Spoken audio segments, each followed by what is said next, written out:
dollars in cash with a career on Henderson planning up to 2014. So been around the game quite a while.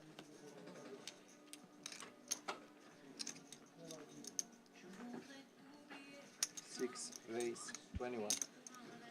7 pass. 8 pass.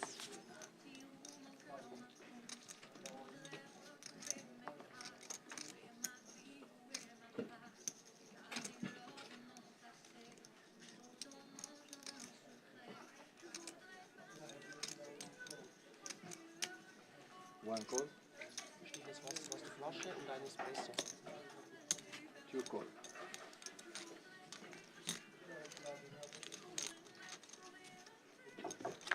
Three players. Stilles Wasser, normal und ein Espresso.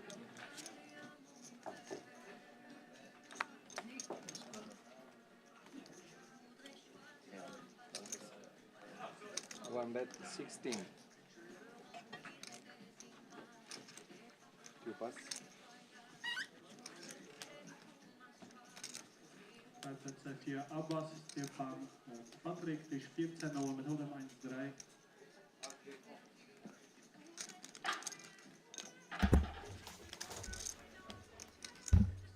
Okay, so the next hand involves Hoffman and Lunario. Lunario peeling the small and leading on this ace-queen 7. So another example of a rather precarious play here. Does turn a pair in a flush draw, and Hoffman does have a weak ace that may be able to be maneuvered out of the pot if Lunario is going to continue the heat here. So he leads the flop with just bare bottom pair, and now he's going to size down on the turn. Not sure what he's trying to get to fold now, as the 10 would allow hands like king, queen, queen, jack to pick up a gut shot, so they're just not going to fold for this size.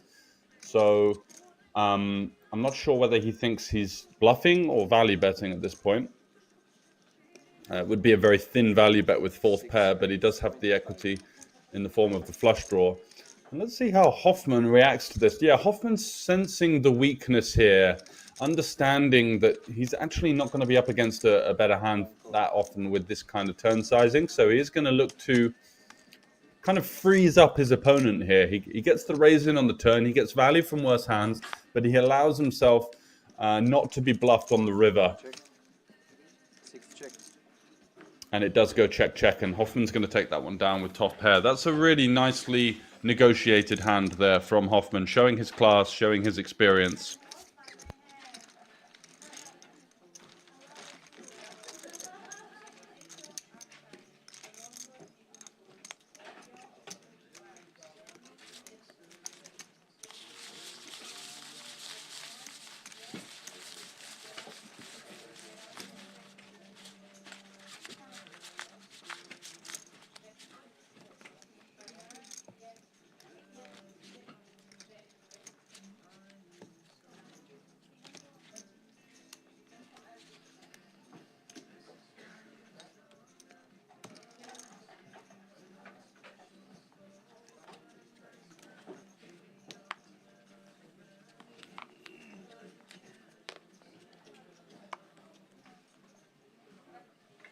Five, 4, pass.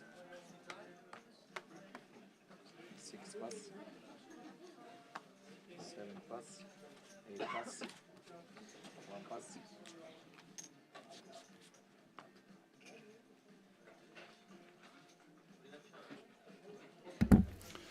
ACP here, the mysterious man in the small blind with just 3 letters for a name, apparently. He's going to limp in with the 9-7 offsuit. Seems pretty reasonable. And Bichon here has one of those hands that could elect to go for an isolation raise just due to the lack of post-flop playability and kind of pounce on this wide limping range. You are playing for the big blind ante as well as the blinds, so there is added incentive to play aggressively. He is going to flop 2 pair though, 10-10 deuce. Pretty safe board, does have the backdoor diamonds as well. Likely to be firing out some kind of bet for value / protection here. Obviously, pretty much every card apart from a 10 or a deuce or a 3 is going to be somewhat problematic or slightly awkward, let's say, for him. So Happy just to take that one down now with the 2-pair, and does exactly that. 9-7 there. 2 overs to the deuce with the backdoor straight draw. Just not interested in even stabbing or check calling. So continuing to see some rather, interesting plays, I would say, so far. It's been very non-standard, and this is a great example of the kind of value that's out there if you're watching at home and you're thinking of getting yourself down to the next stop. Check everything over on our Facebook and Instagram at Spadepoker for the details of that. Plenty of value to be had at these live stops. So the current payouts are with 42 left, 1,155 Swiss francs, around about 1,250, 1,300 euros. So a nice payout for the 500 buy-in. We are currently playing the 5-10-10k level with the average stack roughly around 30 big blinds. So anyone with about 300 or more is in a pretty good spot right now. So Muller opens it up to the 2.5x. ACP and the cutoff peeling with the ace-6 suited versus the little size up open. Somewhat loose. This ace usually is just kind of disconnected, so you might kind of prefer to 3-bet or just fold. He does flop an over with a backdoor flush draw. Let's see how he's going to proceed. Muller goes for the trap.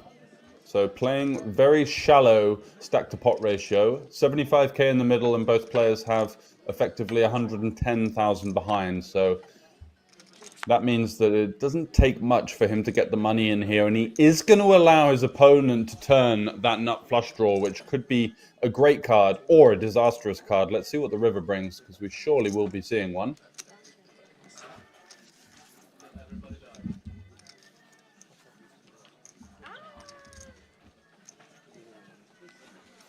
Just slide one out there. The way that his chips are stacked, you don't usually see too many aggressive players so methodical with their stack like that.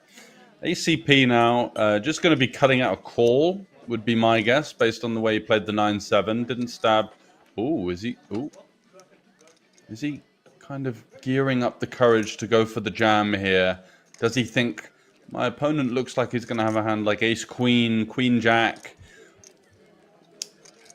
Maybe he feels that his opponent would have bet all of his strong hands on the flop, like ace-king. And if he would be bluffing with ace-jack or ace-10, those hands are better than his right now, but certainly would fold. So he does slide out the call. He's going to take a river in position here. Looking for a club. Praying for a club, I should say. Oh, that is a cold river for Muller, who even had the queen of clubs as the kind of safety net himself.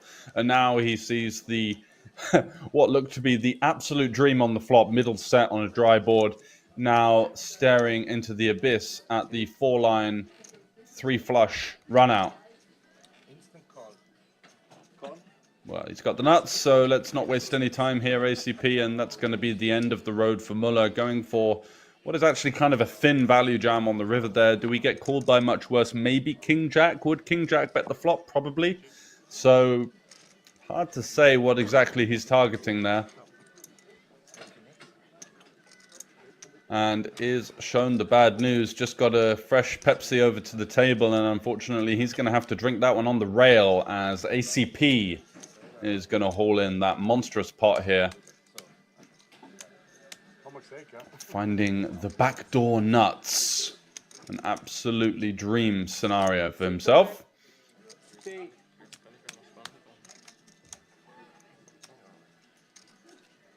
And all the chips flung his way. And even more. Look at that. So happy days for our man in seat 2. And Manfred Muller, who I previously mentioned, recorded playing since 2014. Lots of decent results over the years. His actual first result was second in a no-limit hold'em tournament in Schaffhausen, if I've pronounced that right, for $15,000. And yeah, looks to be playing the sort of mid to low stakes live events and doing okay for himself over the last 10 years. So unfortunately, that's going to be the end of his run. Hopefully, we'll be seeing him at a Spadepoker Tour event in the future.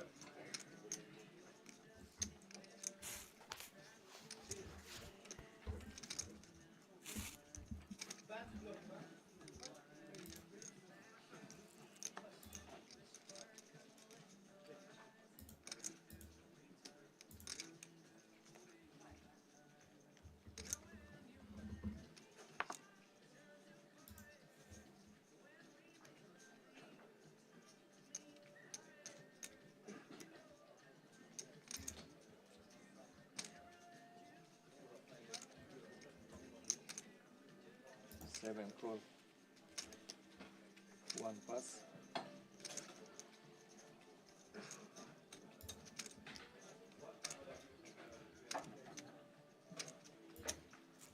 You raise 22.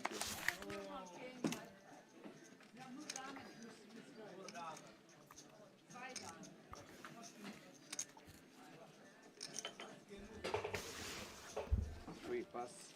Four pass. Five pass.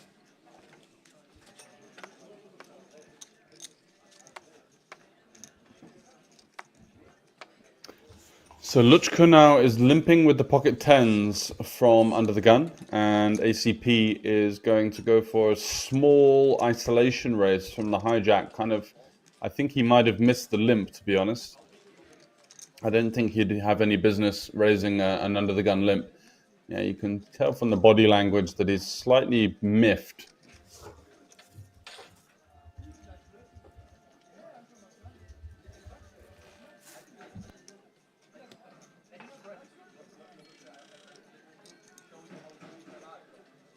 Seven raise.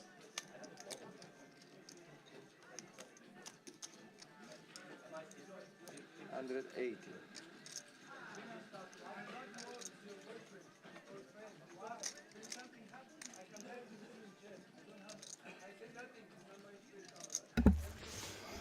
And Luchko, the plan is coming together now. He gets exactly what he wants in the form of the limp jam, what looks to be his plan.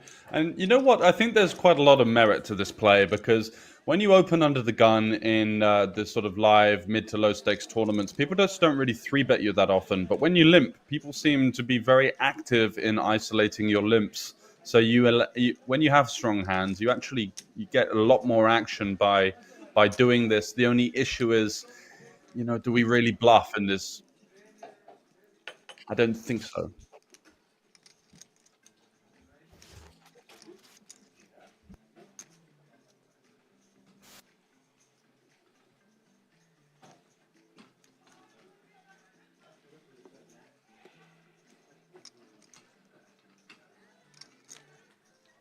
Two pass. And ACP doesn't get up there. I really think under a little bit up on adrenaline from that last spot, and I think he realized under the gun there. Thank you. Bye bye, Adam. See you. It's okay. One pass.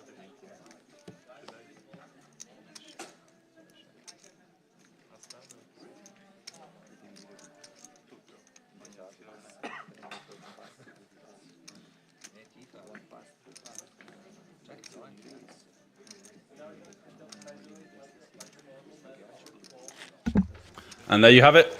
The payouts for the Spadepoker Tour main event here in Liechtenstein. 36.9 even thousand Swiss francs for the winner, which is around about 39,000 euros. And everyone on the final table of 9 will get a minimum of 3.8k. Yeah, going up to those five-figure payouts.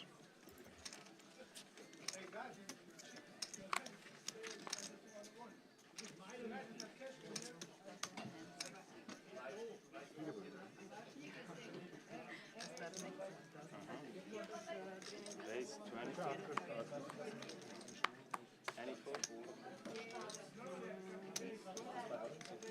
I have to tell any fold you say, right?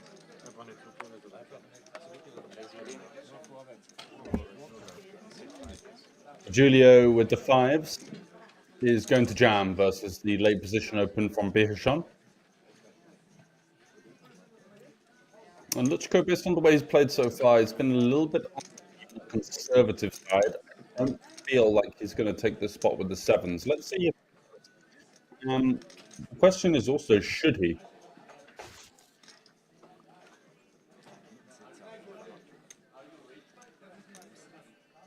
Range here. Does he think his opponent's going to jam hands like ace five, ace four suited ever? As that's going to really change the equities in his favor. And Julia does get away with the fives. Nicely timed shove. Off the short stack, playing for the big blind ante plus the open. All of a sudden, he's looking at 4.5 big blinds that are up for grabs there if he does get the shove through. And if he gets called, there's going to be a lot of flips. And in the situations where his opponent has got a hand like sixes plus, which is pretty rare, looking at a cutoff open, then he's going to have 20%. So it's still not the end of the world, you know. You got to go down with a fight here if you do want to play for the top heavy tournament prize pools, which typically, as you could see from the payouts, what were we looking at? Just under 4,000 for ninth, but then by fifth place, you're looking at over 10,000. So the difference there, 6,000, 12 buy-ins all of a sudden just for making that extra. And you're not going to have the opportunity to do that if in this between the in the money and the final two table stage, which is where we're at right now, if you're not going to be motoring through and taking every spot. There's really nowhere to hide in tournament poker.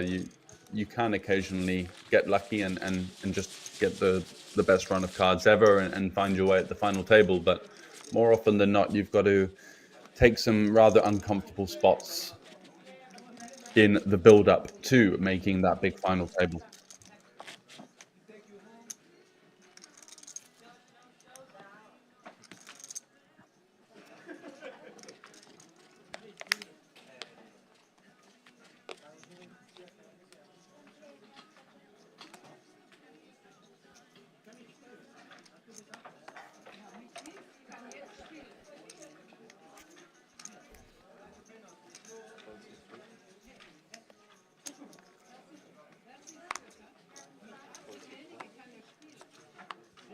So folded to Julio Schmutz, who is relatively new to the game, judging on Hendon Mob. Had just 3 cashes on the Hendon Mob, all in decent sized buy-ins, so 550 to 880 euros. And did have a final table in Bregenz in 2022. That was his first recorded cash. Looks to be on the short stack here. Ace eight on the hijack. The cutoff, not interested with that king six suited. Do 3-bet small as a bluff from time to time. It would be pretty aggressive though. Mayfield on the side and has a slightly too strong of an opening range. And ACP can, of course, call or can jam himself. Jamming, though, doesn't really achieve too much. You might get your opponent to fold ace-10 off in this situation, but apart from that, there's very few hands that are ahead of you that would fold. So ace-high versus ace-high here. It's going to be a question of who wants it more. It looks to be a c-bet of 20 into 55. So fairly large, I would say, at this point in the tournament. Even a bet of 12 to 15,000 should do the job. ACP is going to continue here. It's such a dry board. He doesn't feel like his opponent is ever going to have a deuce or pocket fours. And in fact, he's not going to call. It looks like he's going to min raise, saying, you know what, I've got hands like king deuce suited here, buddy. I've got the 5-3s as bluffs. I've got 5-6s. I've got the deuce X myself. And he does take it down there with some nice aggression. Maybe hoping to get better ace highs to fold. Or just clear out some equity from hands like Queen Jack suited, Jack 10 suited, King Queen that might be stabbing with 2 live side cards and just 2 live cards. So nicely done. little bit of creativity there from the ACP, riding on some momentum after finding the backdoor flush to end the dreams of Manfred Muller, who went out in around about 40th place.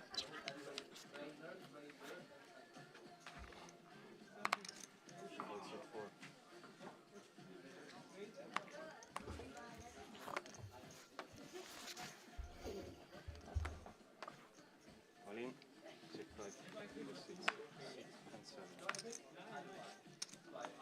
Check 1.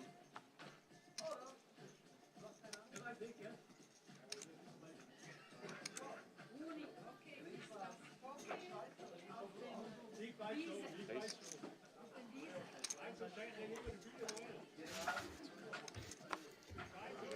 So Schmutz now is jamming from +1, and ACP might be finishing him off here. Back-to-back hands, gets him with the check raise bluff, sort of check raise for bluff / protection. Gets the better hand to fold, and now has the best of it with ace queen versus king queen. So ACP with a dominating position here, 77%. We may have seen the king folded. Usually this one would be about 68-32, but we're seeing 77 on the reader. So maybe a little bit of a sneak peek into what's going to happen here. But Julio, that's for sure. He's going to need some hearts, spades, a straight, or a king. King is the usual way out of it, and there is the king. King high board, king 8-4 rainbow. Now has to fade the ace or the backdoor straight. There's a jack, so it's never easy, is it? The 10 or the ace. The only two cards that would take him out of the Spadepoker main event here. Oh, wow. What a run out for ACP once again, who is on absolute fire in this tournament. Up to 476k, joined our table with not much more than 100, backdoored the nut flush, gets the check raise bluff through, and in the next hand, ace queen versus king queen, king on the flop, backdoors the nut straight. Insane stuff here.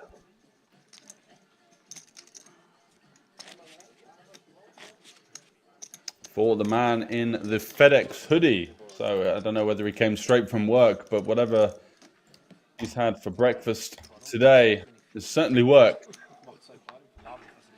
Getting all of the luck on the runouts, holding with the best of it, getting there with the worst of it, getting the bluffs through. He's a man on fire right now. Let's see if he can continue that momentum to the final table, or whether there are any perilous events waiting for him in the upcoming hours.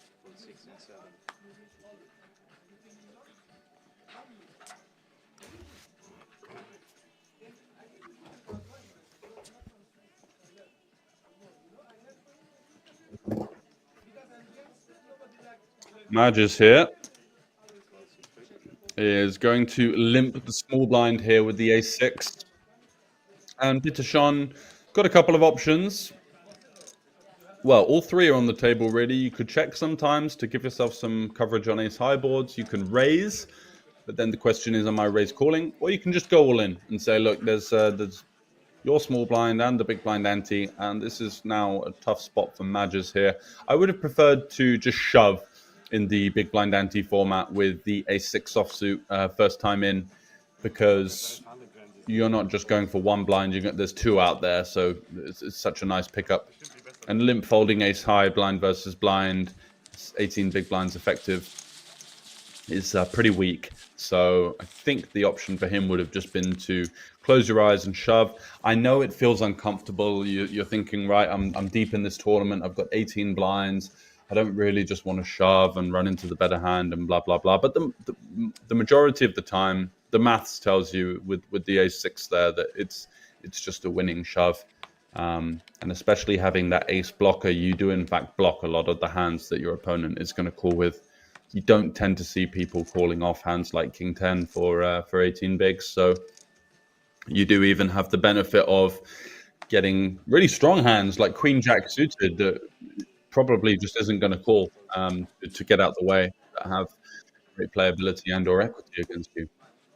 Anyway, Madge is now folding the Queen 6 suited on the button. another candidate that could be min raising there.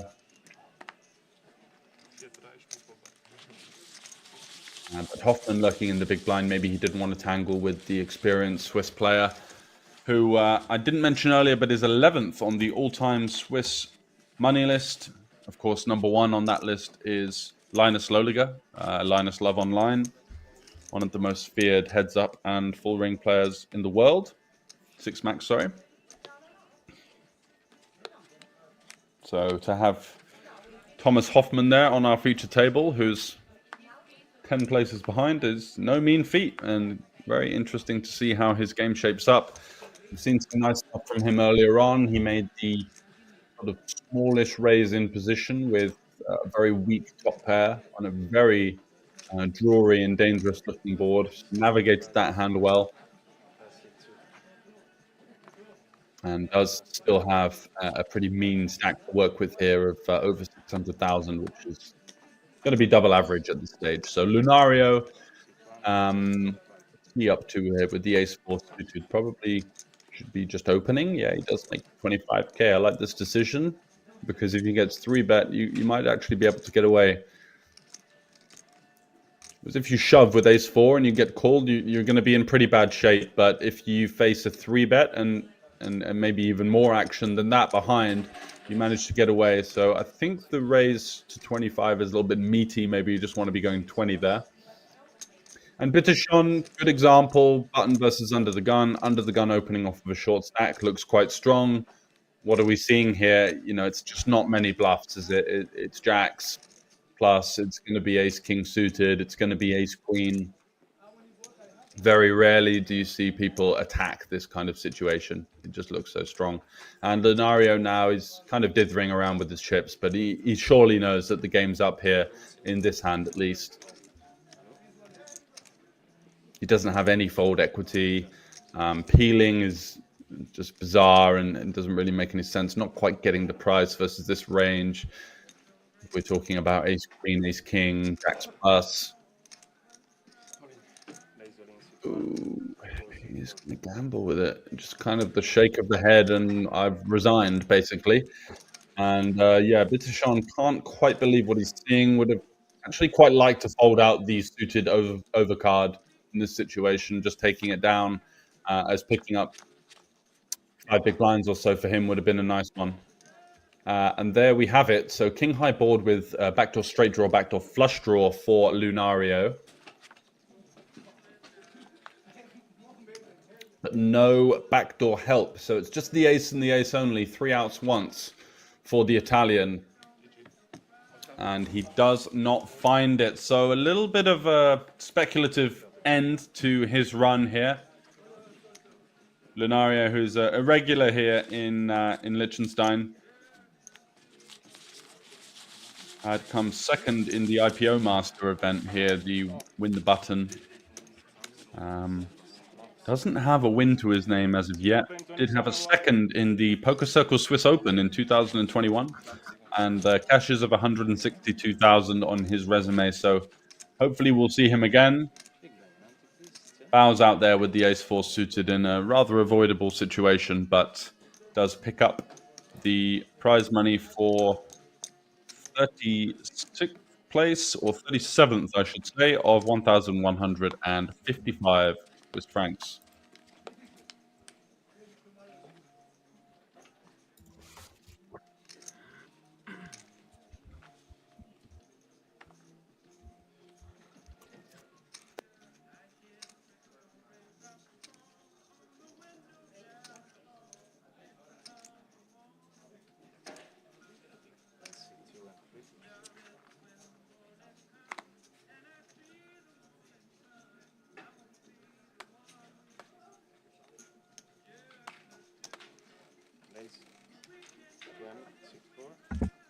So Bittershon, after the knockout, straight back in the mix here with the ace-3 suited. And Luchko with the queen-jack off. Would be a rather aggressive jam offsuit. Would depend on the player type. Peeling is an option, or even 3-betting non-all-in as a bluff. Folding the weaker of the lot, but, you know, kind of understandable at this situation, 36 left. Don't mind it from time to time. Does seem that the German player is rather, has a decent grasp of the game, kind of knows what he's doing. So it might have been a good player to attack there with the Queen Jack, in the form of a jam or a non-all-in 3-bet. But decides not to on this occasion.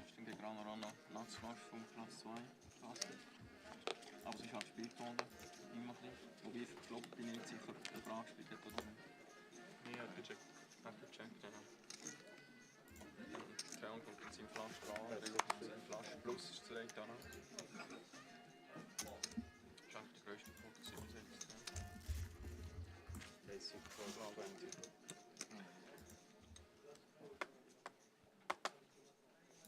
That's it, 6. And Bittershon picking up a nice little card heater here. And we have a similar situation here. Pesecci from Italy now, the player with this kind of offsuit Broadway holding, kind of an awkward situation.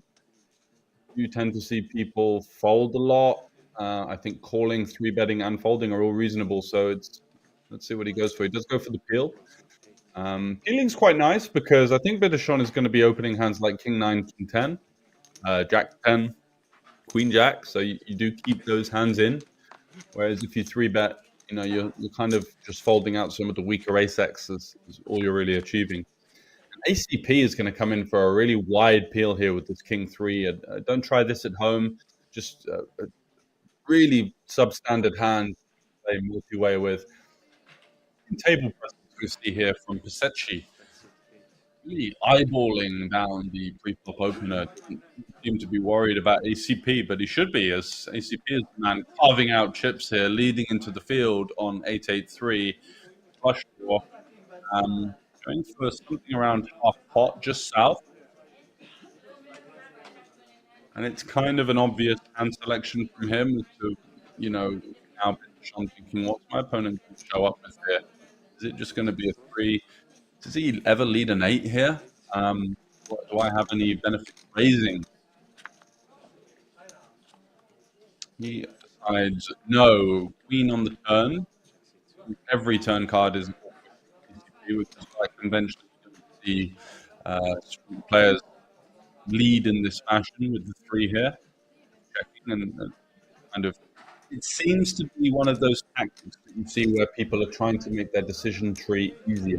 They want to face less difficult decisions later in the hand. So they'll just lead now and just hope that no one does anything back.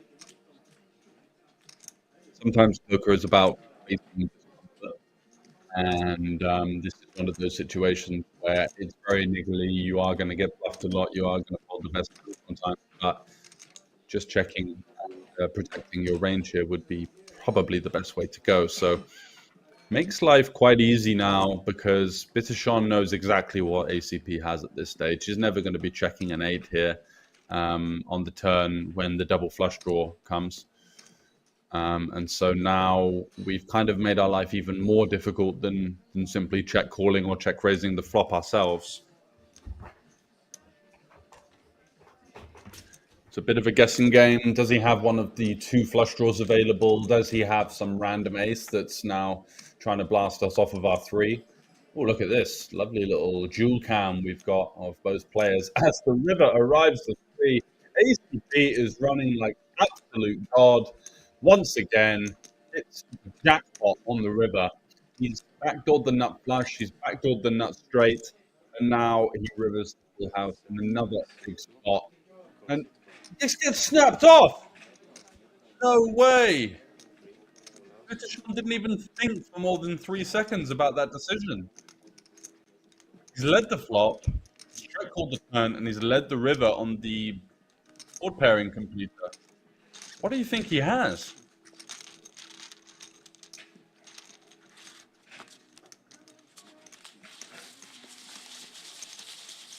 This is where the emotions can really get to you as a poker player. All the time in the world. We're playing live poker, the clock wouldn't be called for 2 minutes there. A key decision point in the tournament for both players, and we've seen a snap call with a very speculative thing there. Didn't even think about it.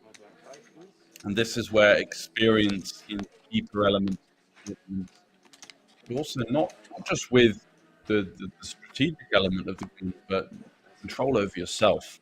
That's very important. Something I personally have really struggled with over the years.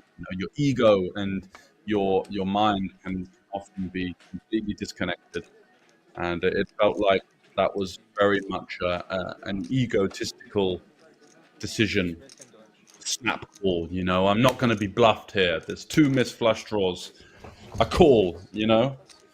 Let's think about it a little bit. Look through the hand.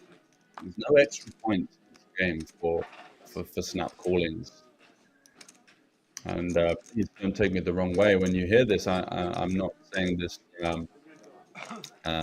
understandingly. I have made this mistake so many times. It's almost like seeing myself in the past with snap call there. You're just like, I'm not going to be bluffed in this spot. What is this line? Your opponent plays some kind of sneaky move like that where he's led the flop, check called the turn, led the river, and you're just like, no, I'm not having it call. So unfortunately there, the German is going to take a little bit of a hit. And once again, it's they're in the FedEx delivery hoodie running the show. CP. However, back to the action. I'll stop rambling on about that hand, but I do think it was an interesting takeaway there about this kind of snap calling theme that you tend to see.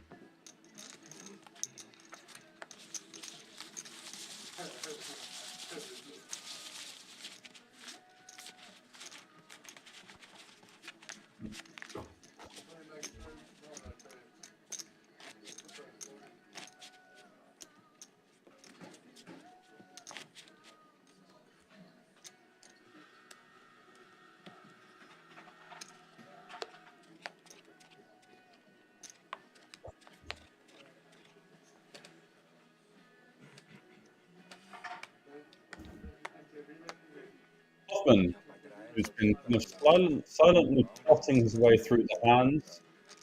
Sign of a good player. I like the way this guy plays. He's very methodical, not doing anything too out of line. He looks very composed, very calm. He's definitely not rushing his decisions. He's kind of on the theme of what I've been discussing over the last 10 minutes or so. Approaching the game in the form of chess is something that not many people actually do in live poker. It's a little bit more like approaching like sport, like something where poker is a mind sport, so it's very important to try and keep in control of that at all times. You see the deuces from Bittershon here. He's been really active. He's had a lot of stable hands. And now coming in there with deuces. Checks Hoffman now with the jacks. Likely to see him just range c-bet this flop. Yeah, for the small size, third pot does the job. Could even go smaller, bigger, what you like for this kind of board. And get through. So 34 left already. Wow, they are flying out here. The next page up is going to be at 31, which is 140 Swiss franc pay jump. Which is around about 30% of the buy-in, or 28 or so. So not insignificant, but we are kind of going our way up to the meteor pay jumps, which starts at around final. We start to see 1,000 francs and more between each elimination. Luchko has kind of been a little bit unpredictable, this player. Here, there, and everywhere, but Queen Nine's just kind of muck it. I fancy it. We're playing six-handed with a big blind ante. I think it's a little bit on the tighter side there. Nudges out the way with his 3. So it's up there, nursing 12 big blinds. Reducing blind increase now to 6,000, 12,000, 12,000 ante. And Bittershon once again has something playable with King 9 and 4 blind. He's playing just over 20%. Hoffman the dominating table chip leader. Oh, I saw it with some sort of offsuit here. It doesn't want to. Just gonna check it back. Great flop for Bushon, pair, king high, flush draw, snap check again. It's not really thinking about this decision. What hands do we want to snap check on this board? You know, if we want to kind of keep things under control and not give too much away.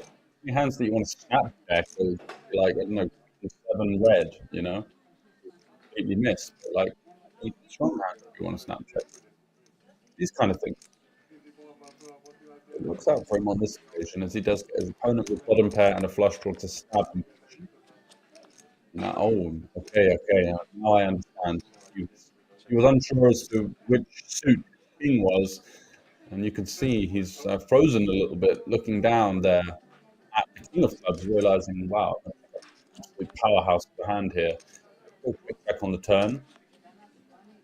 Often no reason to really start blasting off here with his bottom pair, and from there, maybe slightly concerned about the 5x in his opponent's range.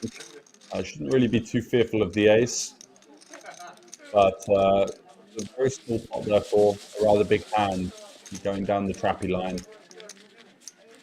But very, excusable really. It wasn't a great run out, and very understandable that he wanted to depot control from there, and unfortunately just taking the small pot. But any pot's a good situation after losing one to his arch nemesis over there.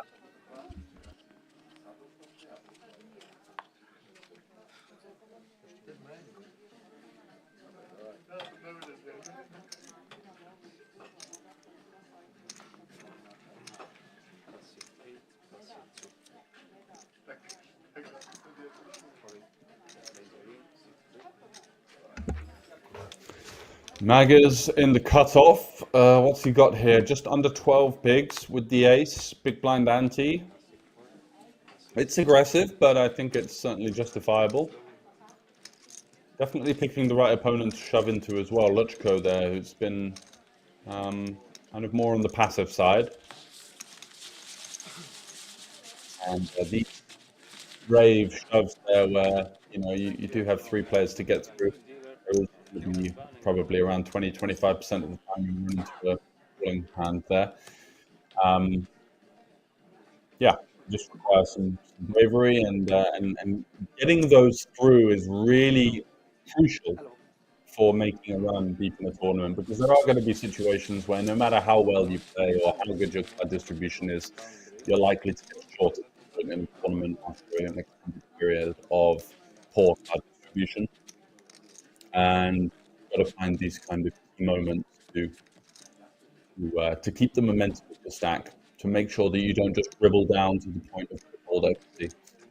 Because in a big blind ante format, as I keep mentioning, but it's so important, there's 2.5 big blinds in every pot just up for grabs. So if you're sat there with 12 and you pick up 2.5, hey, you've just added 20% to your stack. That's how important it is. And then every future decision from there, where you are in a flip situation, or you get all in, or you're in a whatever kind of situation, it goes exponentially. So all of these small little pots that you pick up just add to maybe that big double up later, where you get an extra 5 instead. You make brave shoves.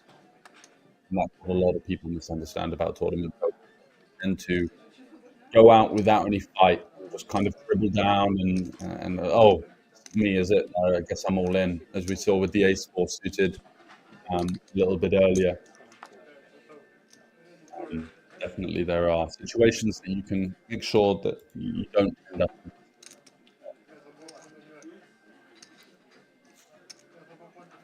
So Benji here with the 9 suited is going to come along for the ride, and we're going to be playing 3 ways here. Hoffman peeling one off on the button with his table chip lead and ducks. Great thing about the pocket deuces is they never see it coming on the 10-4 deuce bottom set for Hoffman. Is he going to get any action? Doesn't look likely right now. Pisetti with the swing and a miss. It's a Sean with a swing and a miss also.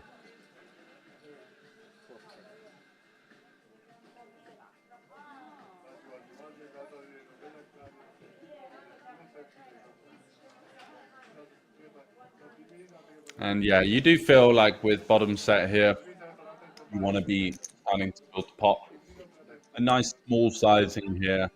You really don't want to sort of disencourage hands like ace high, hands like king high with the back door, hands like queen high with the back door, and of course all those pocket pairs from holding, and does get the job done. Unfortunately for him, no action. Was hoping that someone was lurking there with an overpair in the form of Bitachon or the 10x from the blind, but not to be on this occasion. Picks up the pot without showdown, and down to 33.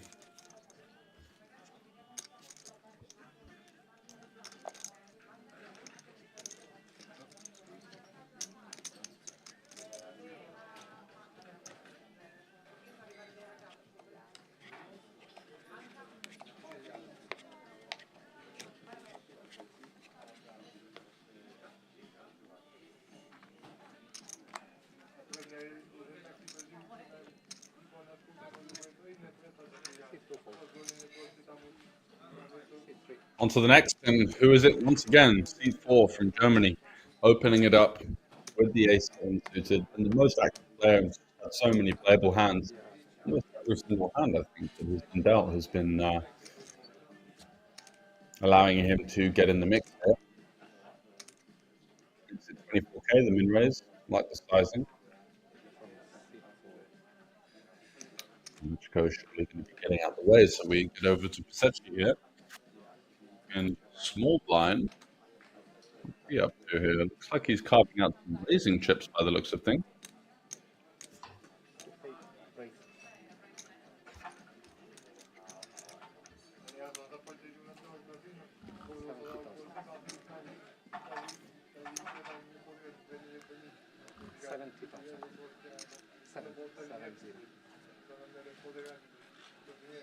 Actually, looking at Pisechi's, wow, that's a great 3-bet. Found a really nice aggressive 3-bet here. Very difficult for hands like this to continue. Even a hand like ace jack, ace 10 off, I'm going to really struggle here. That's very strong play from the Italian. And I think he may feel that the German is just way too wide. We've seen that the seat 4 has had lots of playable hands. Let's call him Bitterschon, which I think means please thank you in German. He's beautiful or something like that. So I'm not sure if that's any kind of name, but yeah, we've seen him to be having just playable hands in every situation. But Pisechi there, just with his kind of table feel and kind of assessing the dynamics, just not having any of it. And this is the player that came 7th in the EPT San Remo main event in 2010. That was an event won by Liv Barry, of all people. And he came 7th for 150,000. That was only his second cash ever on the Hendel Mob. He did a 1.5k tournament in San shortly after for 56k. That was in 2010. And since then, just didn't really play much poker. Looks like he got away from the game and some other things. But recently he's come back and he won the Euro Rounders Warriors in Gamprin Bendern, Liechtenstein, recently for $43,000. So, with a lot of experience, got a lot of big scores here. Be a strong player. Let's keep our eyes out for Claudio Pisechi. Table, I like the 3-bet as well, nice and aggressive. So Lichko, who's getting really short now, opening up for the min raise with 10s, and looks like Matters is going to peel one off here with the king 3, just looking to pop maybe some clubs or some sort of straight draw. Taking his chance. And that's awkward. He's got an overcard, backdoor flush draw, straight draw. I think Luchko is going to be very comfortable with his decision here. The worst thing you can do is jam. You do want to get value from worse hands. It's going to be very difficult to do that if we go all in for 2x pot, but I can understand why that would be quite attractive for him.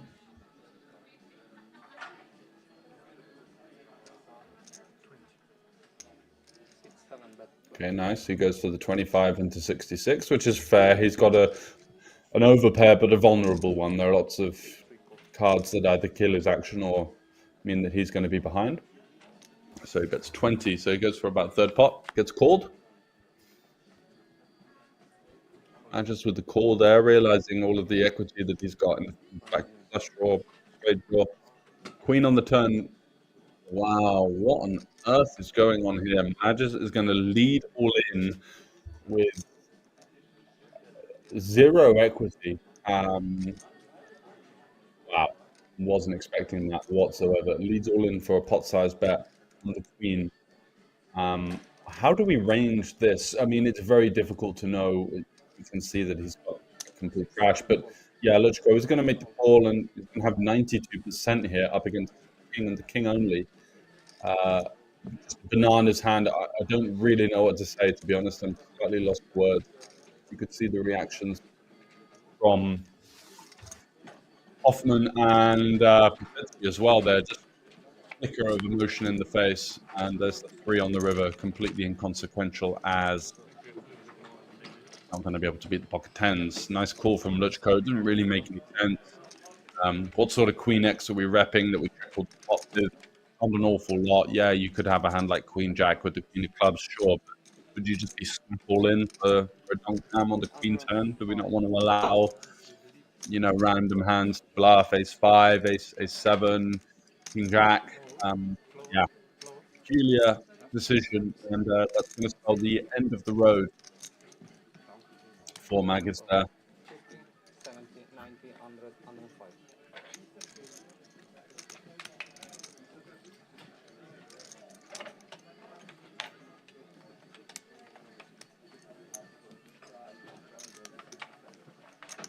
Sit 1. Yeah. Yeah, only one. Only one player, only on sit 1.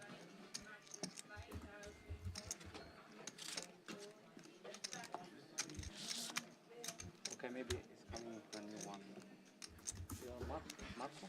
Yeah, the sit 1 is Marco.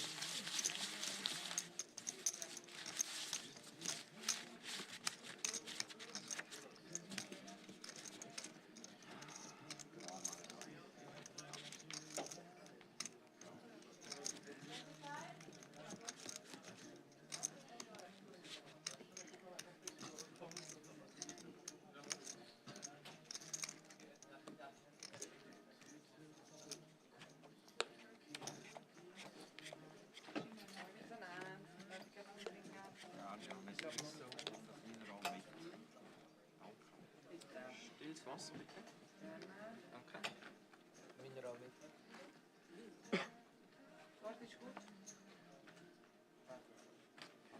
I have also sit 5.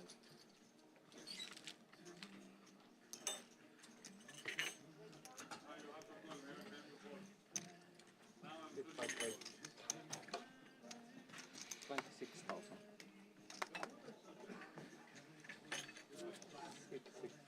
Sit 7 fold. Sit 8 fold. Sit 1 fold. Sit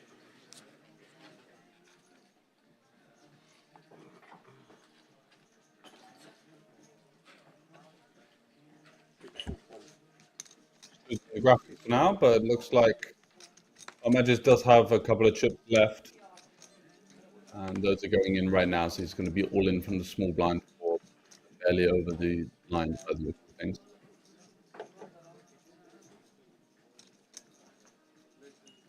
Sit 3. 26. All right. So the main pot is 27 is for you. We have Happy Nico, who has opened to the table. Makes it 26k with the 10-7 of clubs. And Bittershon is going to come along to ride with the 5 deuce, and Magus, Sit 4 check. fortunately, is not in with his queen as both players flop a pair. Sit 5 check. Happy Nico coming in for the c-bet here. Do we want to fold the deuce now with no backdoor opportunities and a relatively strong range from under the gun. I think yes. I think that the pre-flop peel was almost a little bit optimistic in the first place.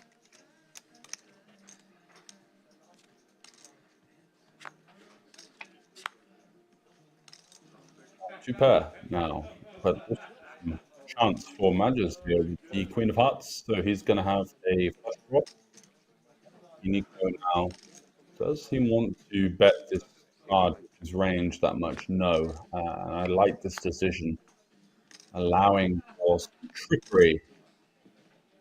He's going to turn up with some rivered full houses, two pairs that his opponent simply isn't going to expect here, being opened as wide as 7 suited under the gun.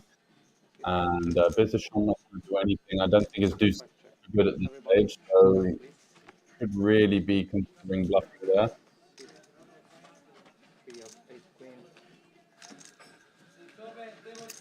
Into the dry side pot, it is a little bit weird, and that's going to be the end of it for the really peculiar play with King 3 offsuit there. Don't mind the flop peel. You could check raise with the overcard, the backdoor straight draw, the backdoor flush draw, but just jamming all in with basically an overcard to the board on the turn out of the blue was one of the most spectacular blow-ups I've seen in recent memory, and it's going to tip showers for him.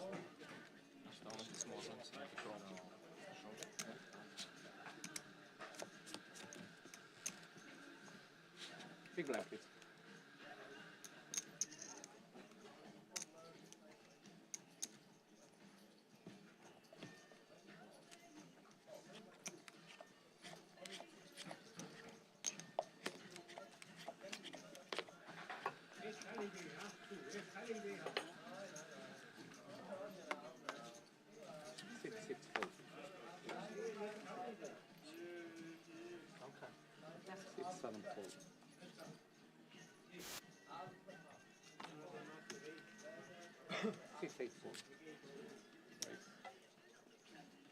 One raise 25,000.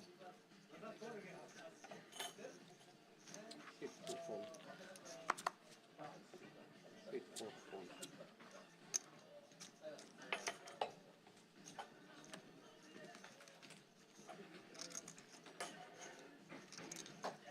Liebe Gäste, ich bitte um eure Aufmerksamkeit. Der Fahrzeuglenker des weißen Volkswagen mit dem Kennzeichen LU73169, ich wiederhole, der Fahrzeuglenker des weißen Volkswagen mit dem Kennzeichen LU73169, bitte dringend umparkieren. Dankeschön.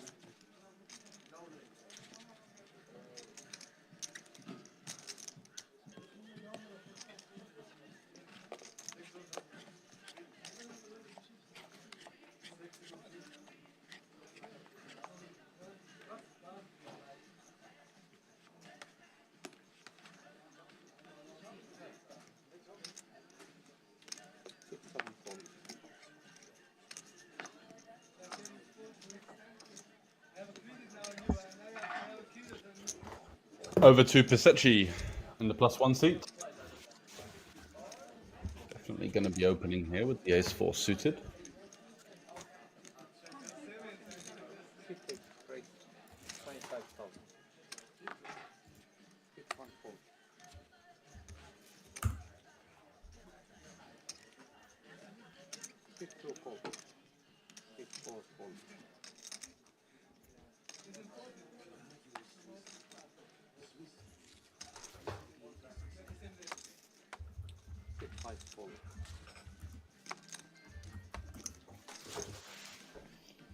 And that's going to get it through Hoffman in the big blind with the Queen 5 off. But ACT, who's been a player on a massive heater so far, looks interested in coming along as exactly that. So interesting board to navigate here with the backdoor flush draw and the overcard. He's going to have a big over pair advantage here. You feel ACP might have hands like 10s and jacks from time to time, but for the most part, is going to be relatively capped.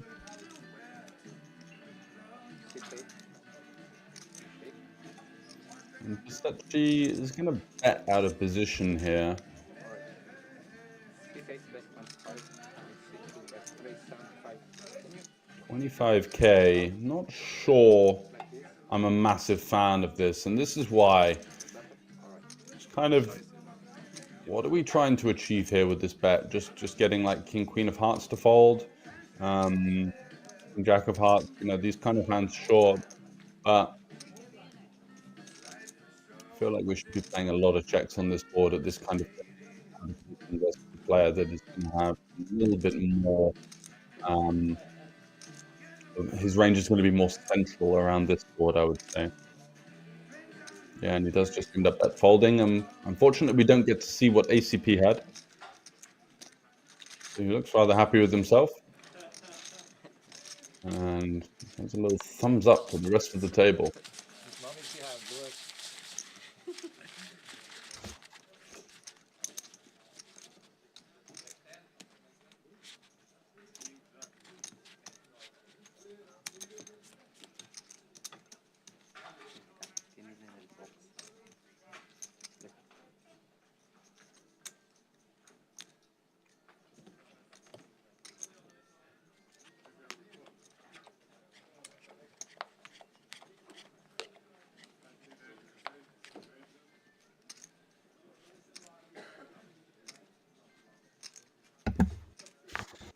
And you feel Persetti will not be opening the 9-3 off, of course. Bustiol folds. ACP out the way. Bitachon with the ace-7 offsuit. He's going to fold. That's very tight. Don't know why. Ace-7 from the cutoff with about 16, 17 blinds. Should be getting in the mix, I feel. And happy Nico folding as well. Wow. Okay, so two pretty tight folds there. The ace on the cutoff and then the ace on the button. Hoffman now eyeing up that middling snack of his opponent. Luchko.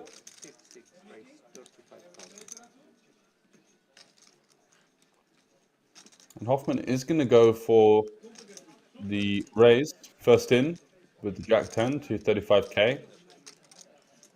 Opponent playing 25 big blinds, 8-7 offsuit. I mean, if you're going to get hands like this to fold, it's a great ISO.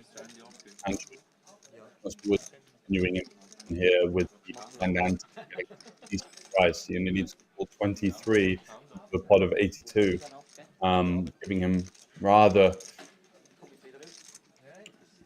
tasty odds. What's he thinking of here? I'm going to be making a play with the 8-7, is he? So I'm guessing we're just going to be seeing call. Wow. What on earth is going on here with 8-7 offsuit?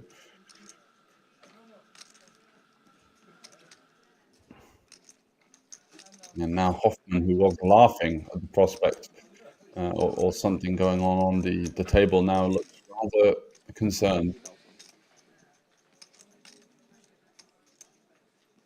Interesting back and forth from these two players. Luchko not looking to make any eye contact whatsoever. Hoffman may be picking up on that. I mean, it's very easy for me to say as I can see the whole cards, but Luchko's starting to squeeze quite heavily, avoiding the eye contact, staring down, but Hoffman says, you know what? My hand's not really strong enough to mess around here. What he wasn't looking for there. We saw a little glimmer, but I guess it could mean also strength as well. In the sense that yeah, I've got a good hand and I'm not nervous in big situations.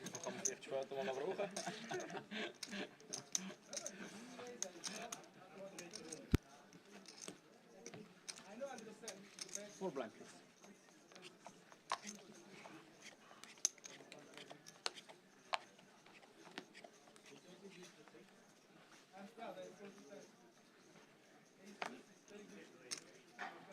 Six, one, four.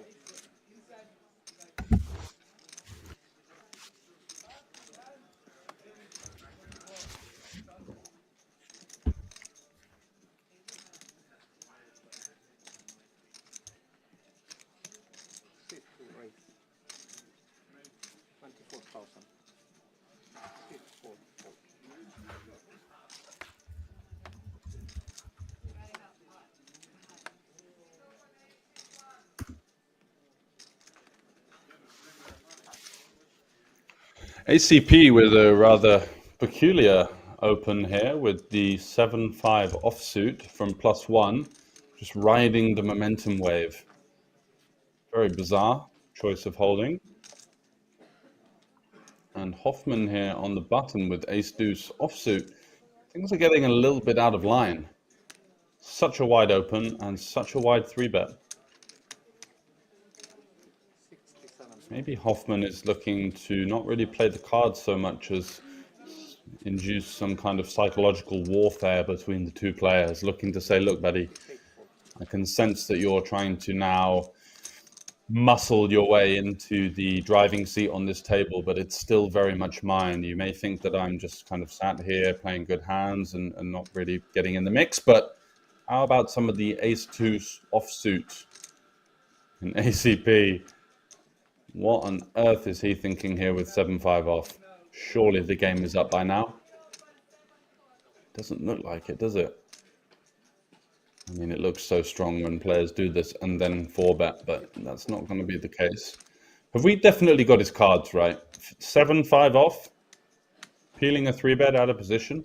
Is he just running that good that he feels invincible and he's going to play any 2 cards at this point? Very peculiar stuff, and this could spell a blow up if we get a certain type of board. Wow, what a flop for Hoffman. 3-bet bluff pre-flop with the ace-deuce. And you couldn't really ask for much of a better board. An overcard, a gut flop, and the nut flush draw.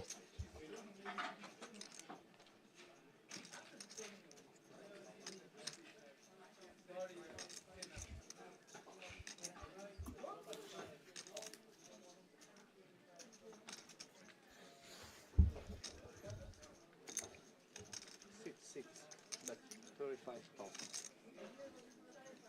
35, 35.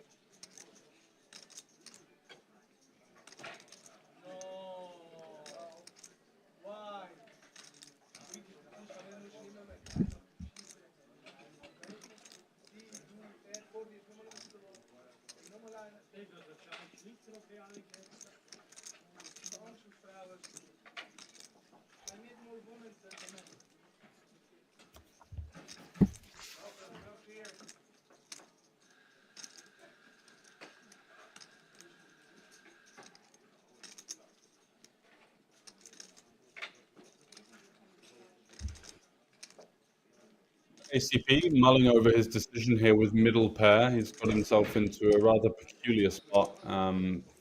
Definitely taken a little bit of an off-piste route in this hand, and he is going to call, so it's going to be going heads up to the turn, which is the 9. So things only get more for ACP, the Swiss player, and now he's going to lead. This is an absolute disaster. I'm not sure what on earth we're going to achieve here with the lead. Are we trying to get now pocket packs with, no club to fold? I mean, I just don't understand why. It does end up freezing up the ace-2s off, but I mean, most of the hands that you're going to be up against are going to have us really crushed at this point. And wow, what a river. Nut flush for Hoffman, 2 pair for ACP. What does he do now?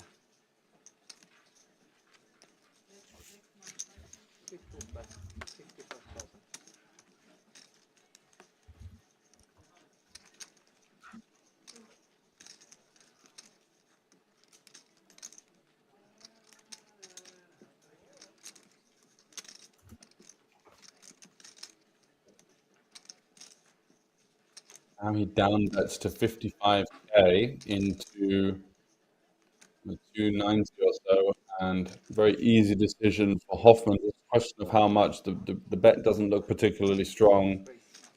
So does he want to lose his customer here by going too big?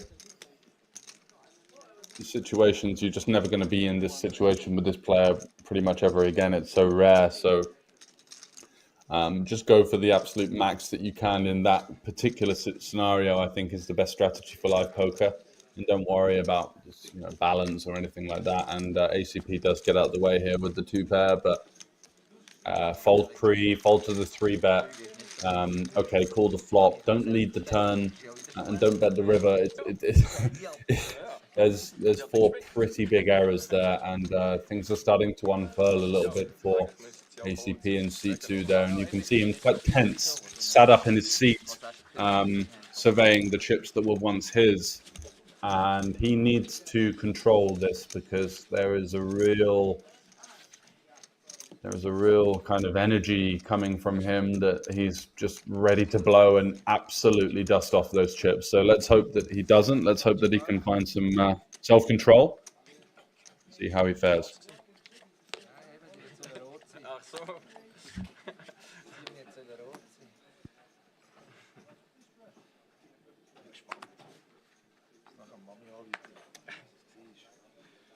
Telefonjoker sind auch nicht erlaubt. 6-3 suited under the gun now. Hopefully we'll see him just fold this one and move on to the next hand. Looks like he's a little bit hot under the collar, and he does just get out the way. Learn his lesson potentially.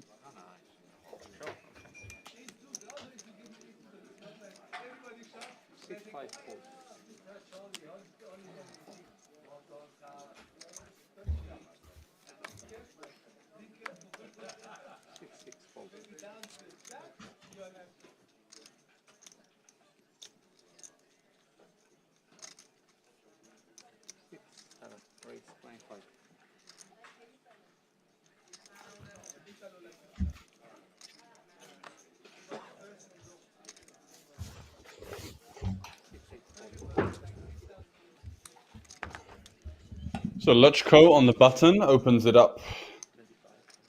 And we have a new player here, M. Bukiol from Switzerland as well.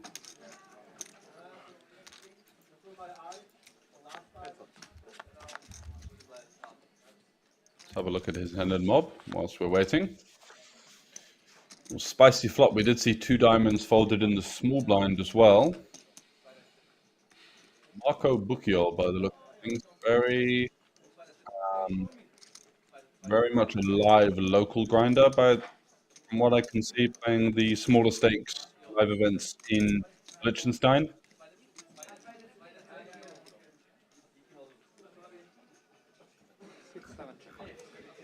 Success so far in his career, but this is a big spot for him, and a decent chance with 400k, above average right now.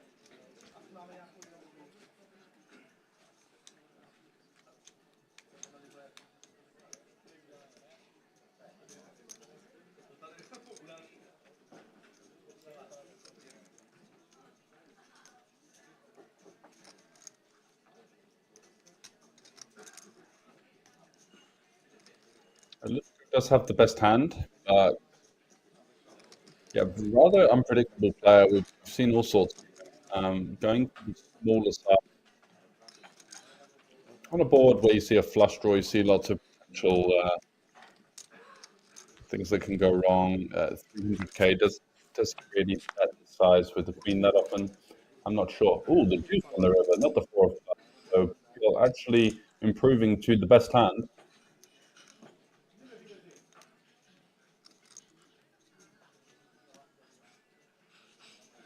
Is Luchko going to be able to maneuver him off that weak 2 pair that he arrives with on the river here?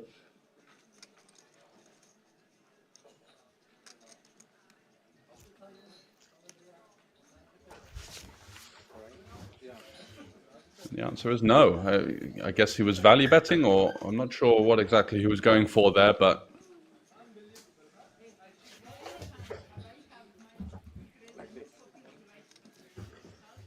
the double barrel with the king 10, maybe looking to fold out hands like pocket 3s, pocket 4s, and ace highs actually as a bluff. Maybe even a hand like king jack would make some sense. Außerhalb von der Mitte gehabt, in der Kamera, darum hat er gesagt, er soll bitte ins Stadion legen.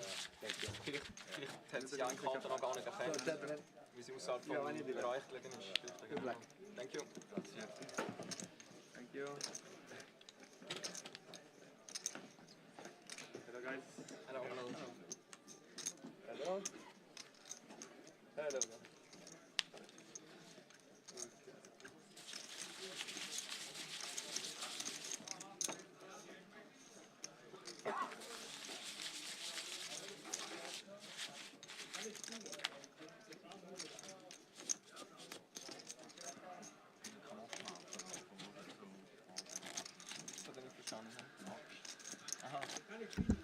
And there you can see the chip counts. Hoffman just slowly and shrewdly going about his business up to 999k. Been impressed with his game so far. Hasn't really done much wrong. It's found some aggression when he needed to, and has maneuvered well. Sean, who's been very active until more recently, had good moments. Also had some rather careless moments. And Nico is relatively new to the table, but looks to be playing quite a solid style from what we've seen so far.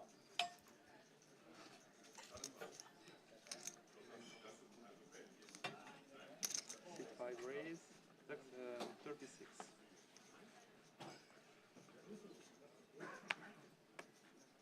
Six fold.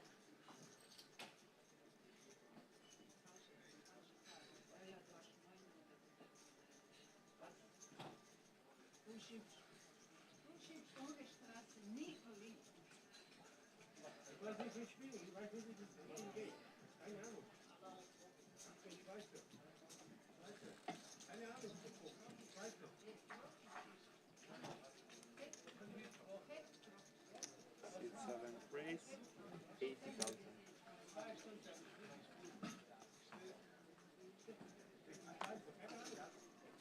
C8 fold.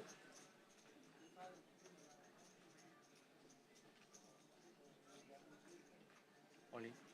C1 raise all in. C2 fold.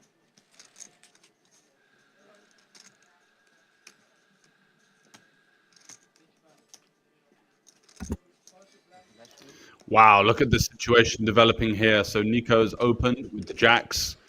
We get a 3-bet from Luchko, who's been extremely tight and has made a couple of strange plays post-flop, but has mostly been on the passive side. And Bukiol sat with the pocket kings with 492k. So this is one of those rare instances where you look down at pocket jacks deep in a tournament and think, you know what, actually, I'd rather probably not be involved based on what's occurring.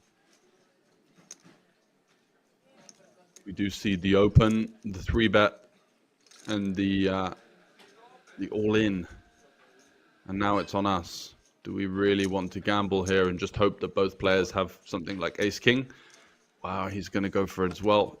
Oh, he folds. Wow, okay. So that was a verbal declaration. I didn't hear that. And Luchko just can't wait to get those aces in there. And wow, what a situation for him. Let's see if that jack would have come.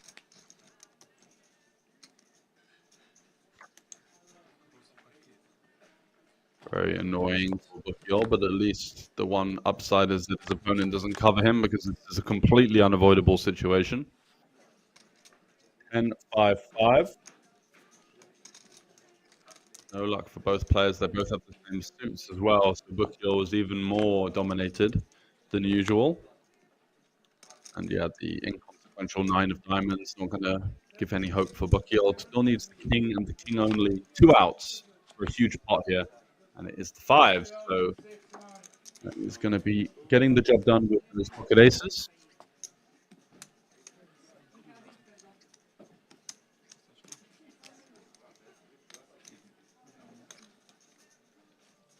And just what dreams are made of, isn't it? Deep into a main event, big tournament, one of the bigger ones that you're going to be seeing in the local casinos here, with almost 40,000 euros equivalent up top, 27 left. So they have just made the pay jump of 1,460 Swiss francs.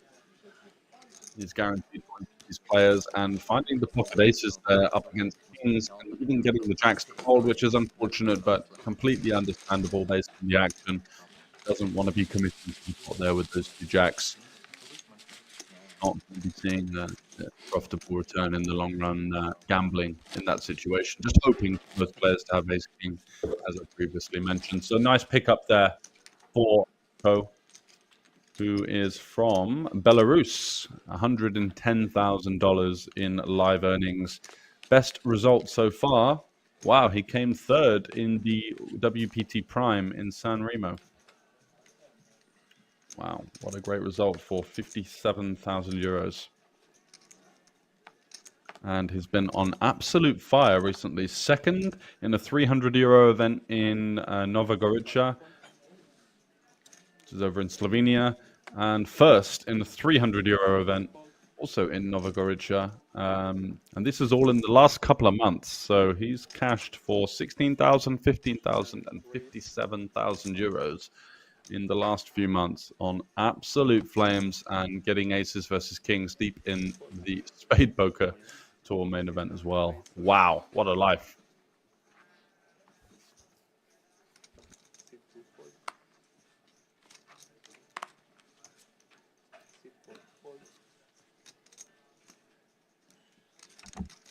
Bukiol jamming the Queen versus Luchko's open with the Queen 10 offsuit and does get it through.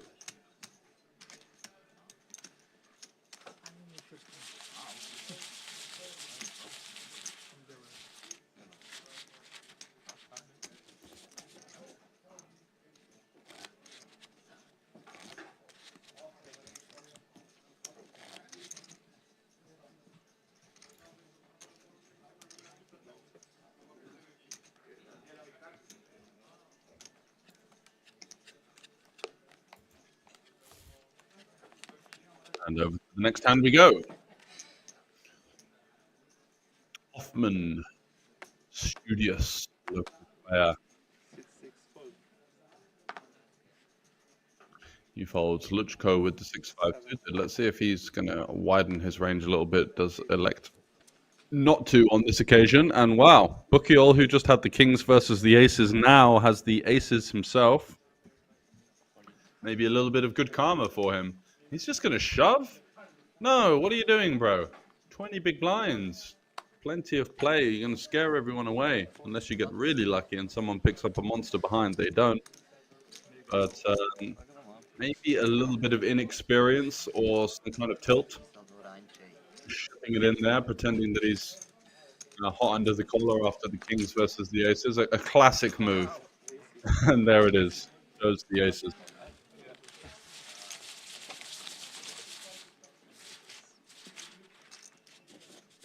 There it is. And just windmills them over. So here we're having a look at some of the three players that are over 1 million chips. This is Olkan Karatas. He's on 1.1 million.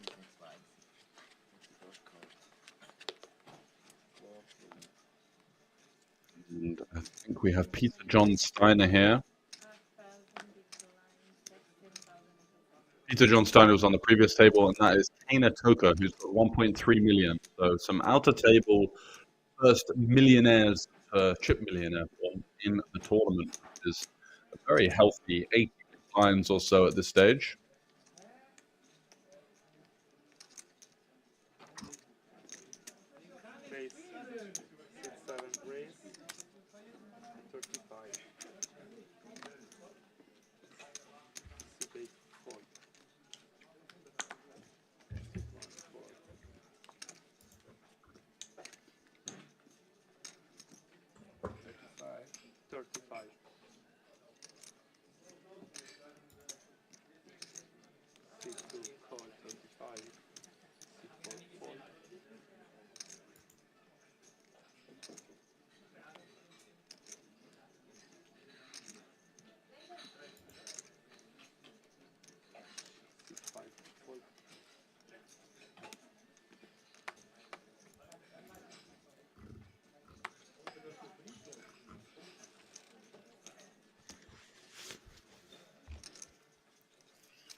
So three-way action. Luchko opens it up with the King-Jack offsuit, and ACP and the cutoff is going to peel. And now it's over to Hoffman with the Queen-9. What does he want to do here? It's not really the sort of hand you want to squeeze. I'm guessing he's considering calling or folding, and he is going to call, come along for the ride. I feel like after the kind of encounters he's had with ACP, the fellow Swiss national, that he may feel like it's not a bad spot to get involved. And look at this, he does indeed flop decently in the form of the Queen High flush draw.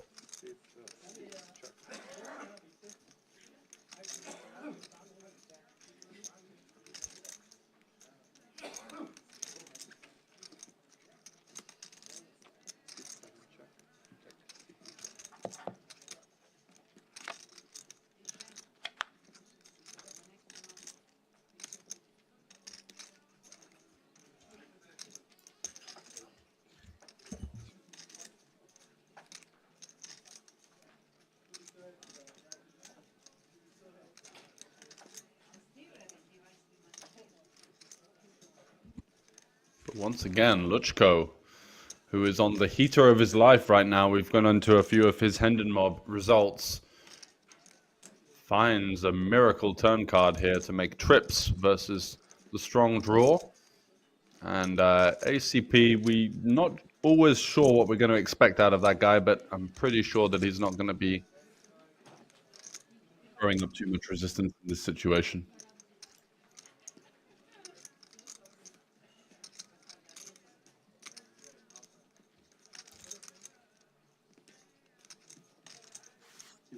Ondřej Houra zu der Lorton, den dritte Stück Ondřej Houra.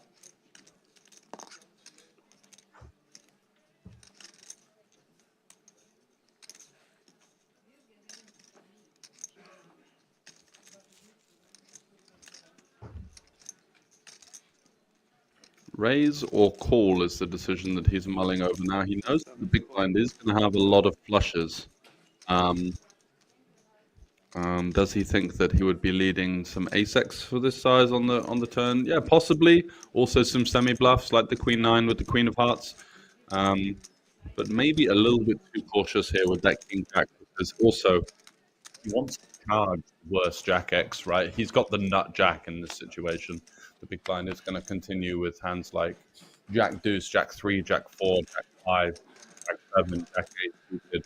So there's a lot of combinations of worse trips we want to charge right now before this kind of river could dissuade the action. And look, Hoffman checks now, improves to the second nut flush, but isn't sure how to navigate. I'm not sure why he checks here. Does he feel like Luchko is going to have hands with the King of Hearts so often, like King, Queen, Kings that didn't bet at some point? And Hoffman navigating his way to a winner in that pot, but I think missing some value there. Could be some hands more like 10s, 9s, 8s with a heart that would have continued on the turn in that form. That will just always check back. And a lucky river there for Hoffman. But he hasn't needed to rely on luck so much during his run. Into this day two. It's been rather one of the more skilled players on the table, and it's been a pleasure to commentate him. In the sense of where he's at in most scenarios. Just surprised to see the check there, but he does indeed lead the standings with 69 big blinds, 1.1 million. And let's have a look at the bottom. So you have Bukiol there, who unfortunately ran kings into the aces of Luchko. ACP in the middle, and Pasechi with 20 big blinds. So 27 left, average stack of around about 30 big blinds.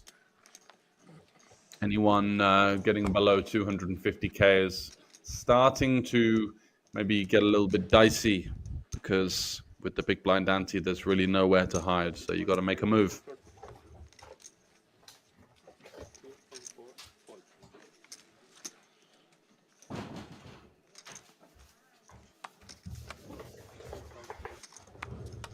So Bukiol does raise to 35k.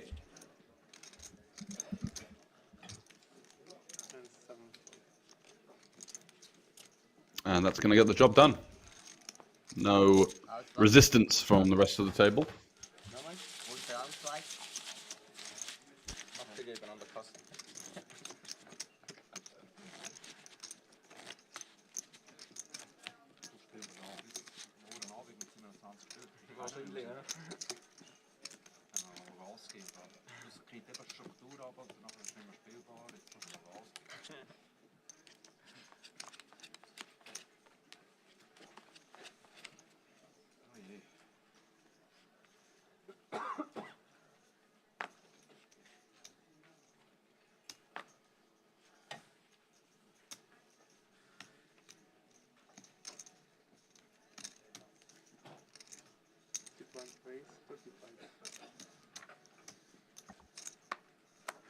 Bukiol opening it up to 35k with the ace king. ACP here, 9-8 of clubs.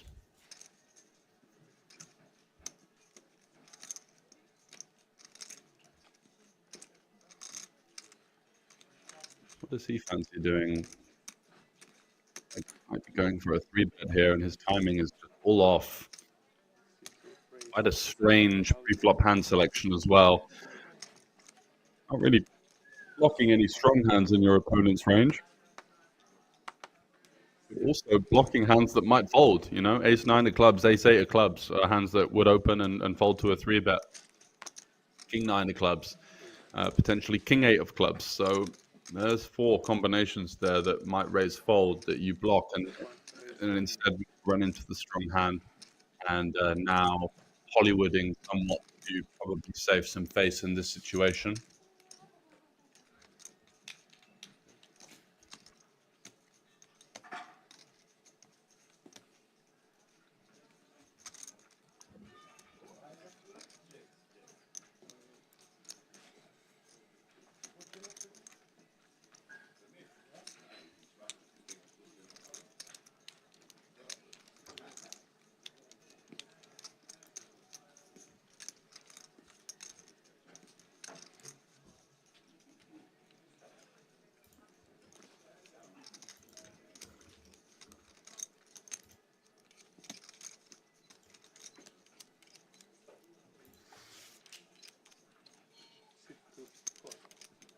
And eventually he does fold. I don't think we need to waste 30 seconds to fold the 9-8 there. He was never calling. Just a question of potentially wanting to make sure that the rest of the table don't know what he's up to in the form of his antics.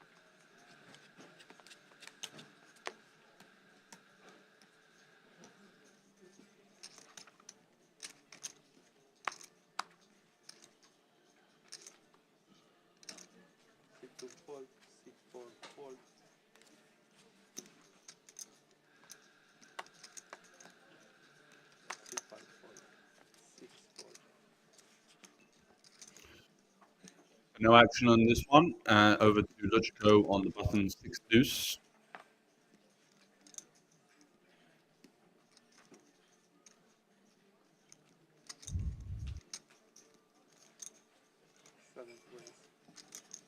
Very interesting player.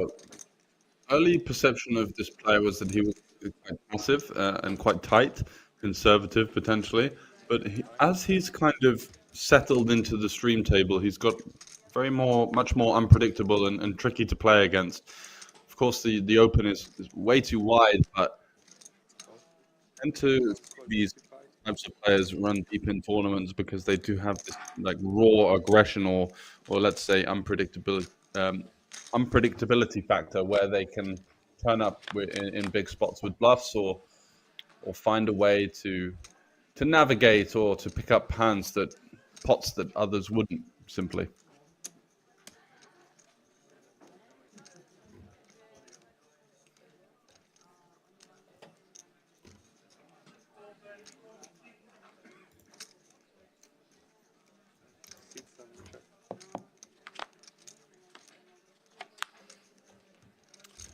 And so we do see it go check on the flop, which I think makes a lot of sense. You don't really want to bet this dry bottom pair versus the big blind range. It's going to have all of these offsuit straights, 2 pairs.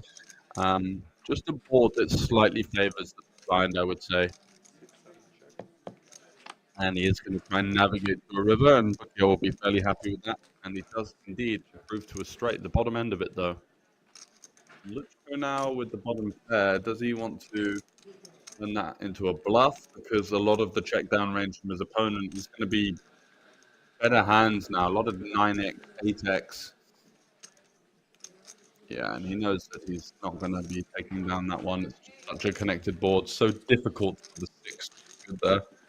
And doesn't elect to turn his hand into a bluff. Kind of surrendering. Fair enough.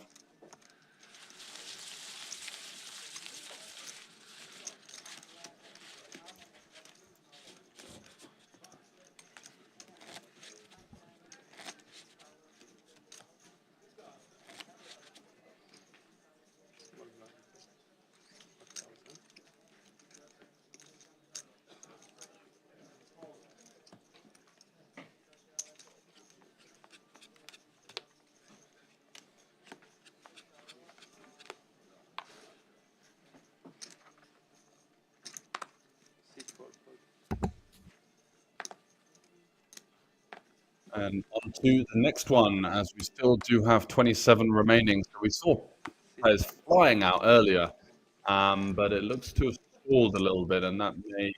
We don't have any like super short stacks anymore, so maybe some of the stragglers that were still kind of kicking around that had got into the money quite short now starting to hit the exit, which can sort of slowly inflate the average blinds. Have a look at what we're playing now. Average stack is indeed, yeah, it's starting to get above 30 big blinds. So it's about 33 right now. So the tournament getting a little bit deeper. Dry on right.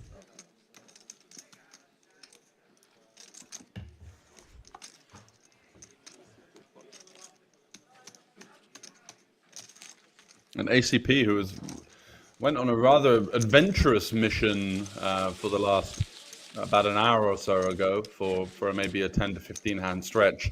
Now kind of he's had his fun. He's tried to jump out into the wilderness and really grab all the chips at one stage. It was just in every hand, opening 7-5 off, undone, calling a 3-bet, leading flop, check calling, check lead, leading, check calling. It was really quite bizarre, rather chaotic hour or so from him.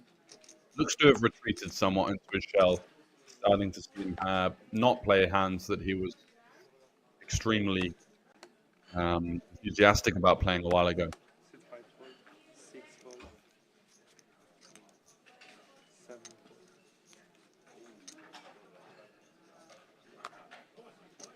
8 Folds round to the man himself.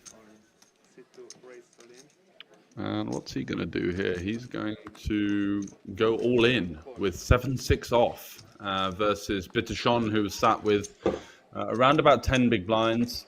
It is quite aggressive. I think 7-6 suited is a very natural shove. If he believes that his opponent is somewhat overfolding, then 8-7 off, 7-6 off are actually not going to be bad because, when you do get called by ace-x and broadways, you're not in that bad shape. And you can see it's got 25% versus kings, which is pretty much the worst case scenario that you could expect here. So unfortunate to run into it, but he's still got a fighting chance with that 7-6, and he's going to need a lot of help now. Wow, what does he need? Running 2-pair, running trips, 4-5. Nope. Fine. He's dead on the turn. Bittershon says Bittershon for that one, buddy. Thank you very much. And that's going to be a very well-timed double up. And also Bittershon, the German in seat 4, we've seen him kind of go through a similar storyline on this feature table. Very active towards the start, kind of making big plays, trying to sort of exercise his presence on the table. Didn't really work out for him. Now retreated into his shell a little bit, waits for the double up, and does get almost gifted one there with the kings versus 7-6 off. Green spot.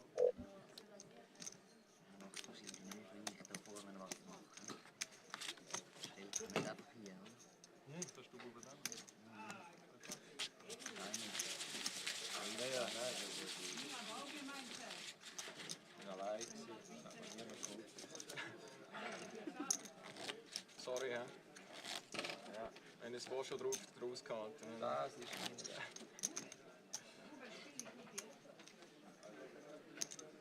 auch 2 König gehabt. Also König 2 in Spades.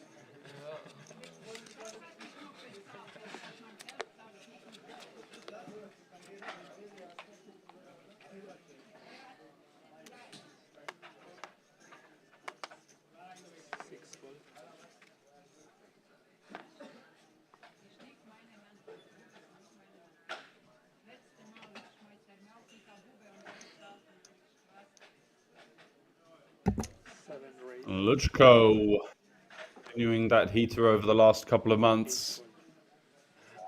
You are new to the stream. His Hendon mob has an insane resume from the last 2 months. 16,000 euro top prize in a 300 main event in Novogorica. Goes back to a similar event a month later, gets second for 15k, comes third in the WPT Prime, and here he is above average stack. 27 left in the Spadepoker main. So having a great run of cards at the moment. And continuing with the pocket kings versus the big blind Happy Nico. Jack 5 suited there. Does cover his opponent. Jack facing a smallish sizing. Got that big blind ante to defend as well. So don't blame him at all for continuing here.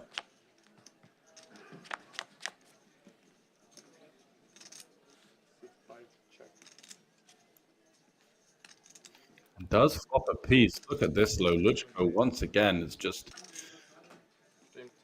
carving through butter with like a hot knife. Spannend doch. And the top set versus the bottom pair should be getting one split of action depending on his sizing. You imagine that he goes small in this situation. Not really an awful lot to worry about. Yeah, he's got 20 into 94. And does get the call. And Happy Nico is really going to hope not to see a jack or a 5 because that will spell disaster. And he doesn't. It's the 3 of spades, which may be somewhat annoying for Luchko. I don't think he's going to be gutted by that card at all, but potentially starting to bring in a small element of concern. He's going to check back. Wow, showing a lot of respect to the flush completer versus the big blind. And wow, look at that. The 5 on the river. Unfortunately for Luchko, it is the 4th spade. So he may lose a bit of value from hands like an 8. But now he does get value from hands like the backdoor flush draw. Potentially sort of a hand like King 10 with the 10 of spades could be in there.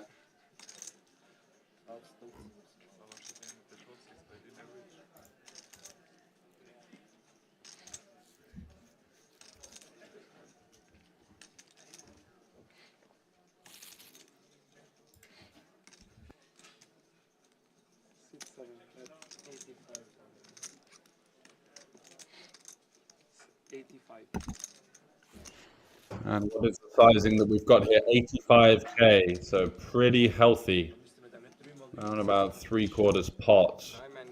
And Happy Nico just thinking, what on earth is my opponent repping here? Would he continue bluffing if he had some hand like kind of ace queen, ace jack, ace 10 with the ace of spades? Would that elect the turn?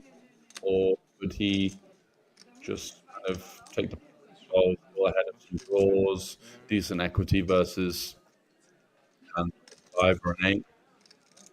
Trying to run through the situation now. Do I beat value? Probably not. I don't think that Luchko is going to be betting a hand worse than a 5 value. I don't think he's just going to bet like red aces. So where are the bluffs coming from? And it's going to be hands like Jack 10, 10 9, Queen Jack, Queen 10 with no spade that are just trying to muscle out a hand like an 8.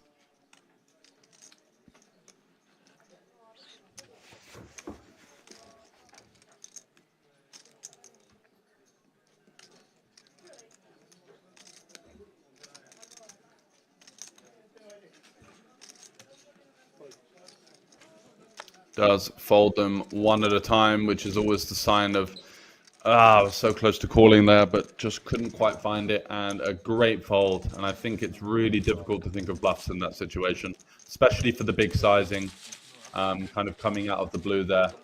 It looks like exactly what it was.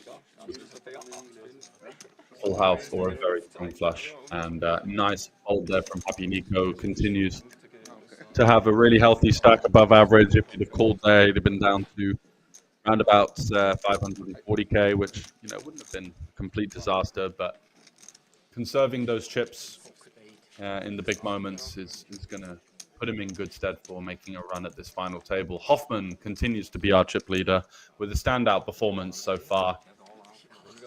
11th in the all-time money list for Switzerland. And as you can see at the bottom, it's been ACP who's had a bit of a roller coaster ride, some moments of sheer bravery, some moments that you could use other words for.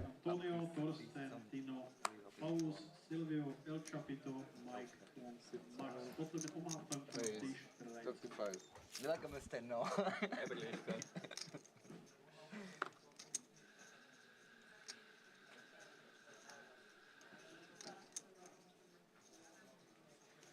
Fold. One fold. Fold. Fold. Fold. Ist jetzt nicht negativ aufgefallen. Also mir zumindest nicht. Kilo oder? Ja, man konnte es sorry.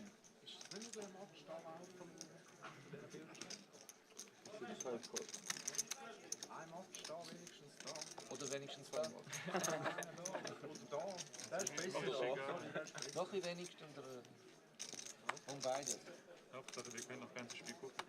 Besser Spiel wieder, oder wie? Ja, Spielverweigerung. Spiel ist egal. Luchko finding another big hand under the gun with pocket nines, opening it up, and Happy Nico is going to peel one in the small blind with the 6-5 suited. This is kind of a nice hand to peel, actually. Showing a lot of maybe strategic awareness is Nico. It's a hand that plays quite well and is rather disguised. Plays quite well against that under the gun range as well. Rather than peeling hands like King Jack offsuit here, which you see a lot of people do Queen Jack offsuit, which is going to be very dominated by that under the gun range. 5 out to realize all of our equity in the way. So Luchko does check back with those nines, which conventionally is not something that you see too often. Nines is vulnerable to overcards, so it would be one of the first kind of overpairs to the 8 that you may feel would be better. Small sizing here on the ace high board. He is going to navigate to a turn though, and it is the 5, which actually improves Nico. So it's working out quite well for Luchko once again.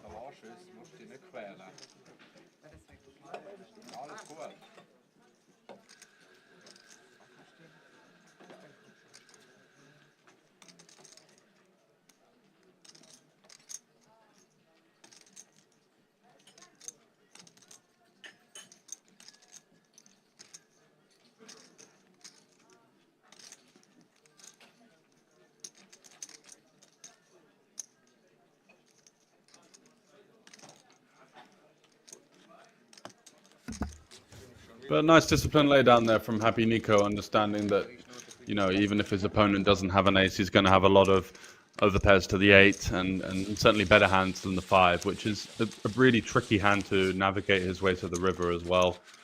Not many hands that river cards that could come that would improve him.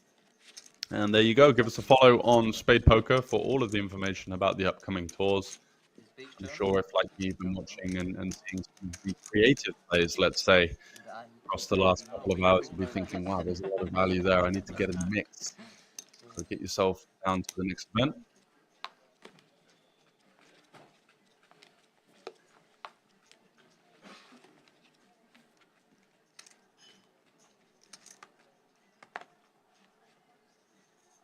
Sogar mit Ton. Mit Ton. Voll. Fold.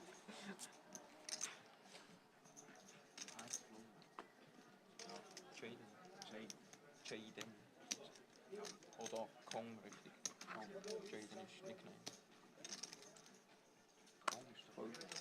Nein, das ist der richtige Name. Fold. Also, ob man es genau so ausspricht, bin ich nicht sicher, aber C-O-N-G geschrieben. Fold.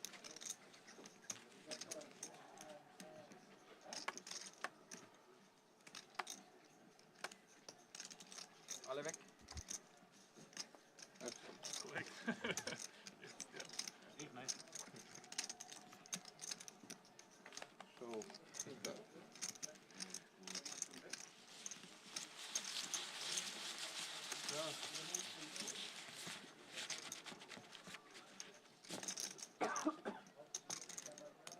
Jetzt haben wir gar nicht mehr einen rausgehauen, Mann. Ja, ist gut. die haben gar nicht. Ja, jetzt sind beide. Luxus. Jetzt sind beide, ja. Muss nur der Dealer sehen, der andere ist. Jetzt ist zu viel Fußball. Nein, nein, ist gut. Nein, ist alles gut. Lass. Alles gut, alles gut. Alles gut. Wie geht's? Wenn ihr Infos habt, ruft mich einfach an. Wir wissen, Ja. dass wir bald Pause haben. Alles gut. Das ist wirklich gut. Das Danke. ist ja, wir sind ja polysportiv, oder? Mir ist genau der Pfosten da, die Kamera. Habe ich die Kamera weggeschrieben? Das ist das Resultat, oder was? Ja, so gerade. Kannst du ein bisschen rutschen? Wie ich. Nicht? Ja, vielleicht There müssen is wir mal 35. Kartenglück. Ja, voll.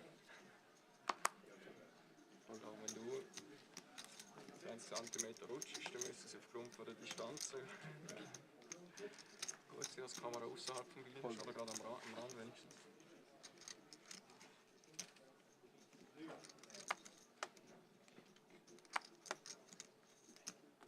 Voll. Voll.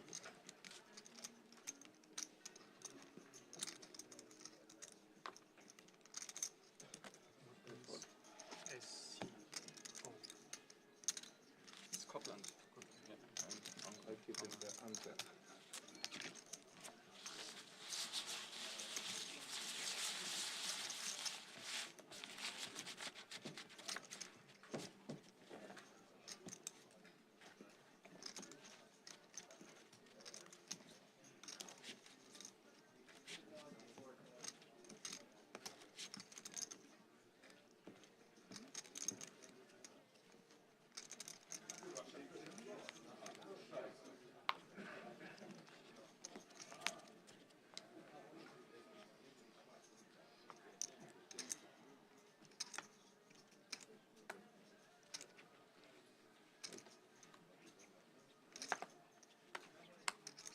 Voll.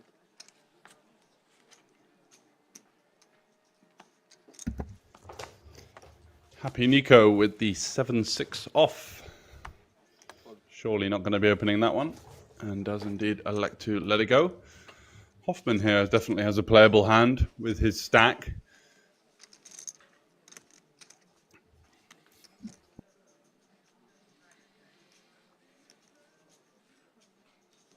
There is 33. Gestern ist Nummer 13, hat gerade Cash Game Poker bekommen, hat von 5 gestartet. And does indeed opening up to 33k. Said it once and I'll say it again. I like the way this guy's playing. It's very methodical. It's not doing anything completely out of line, just kind of finding spots to lean on his opponents and pick up easy chips. And that's a great way to navigate tournaments. Quite aggressive style, but ramping it up when needs be. Something to learn from. And no surprise as to the strength of his hand and mob resume. Mr. Big Blind. Das ist so, es wird die letzte Bratwurst oder so. Danach noch und dann legen sie wieder keine Check. Ein Hafty.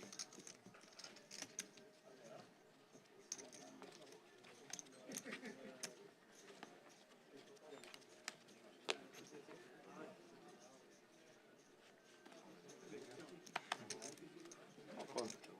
Das ist ganz toll. Voll. Voll. Voll.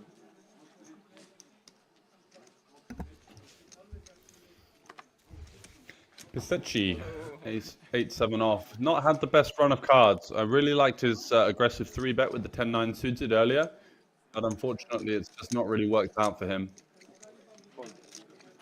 Hasn't had an awful lot to work with. And Bukiol allows ACP the walk there with the 9-4 suited. Surely want to be limping in, getting a great price to complete there, but ACP would have surely shoved with the ace-5 anyway, so not the end of the world.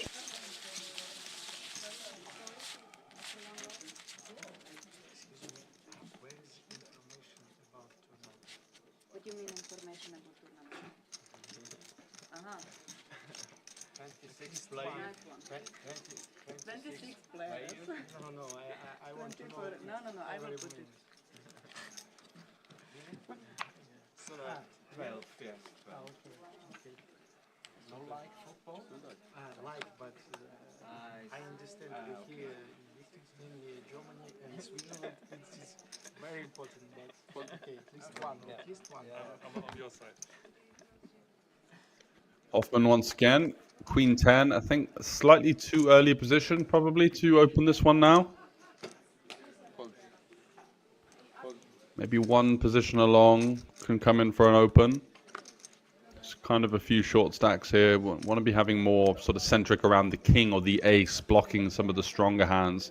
Pisecki is going to take his chance to steal from the cutoff here. Hasn't been particularly active due to poor card distribution, and you feel wants to take advantage of one of the rare spots that's been offered his way.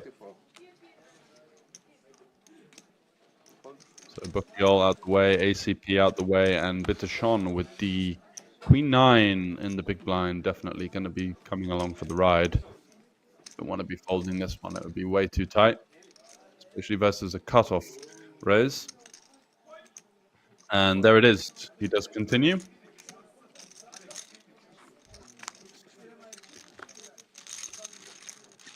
So heads up to the flop. Both players relatively short stacked here. We've got 92,000 in the middle, and Pisecki only has 209 behind. So it's a really key situation for him. Does flop a 5-high flush draw.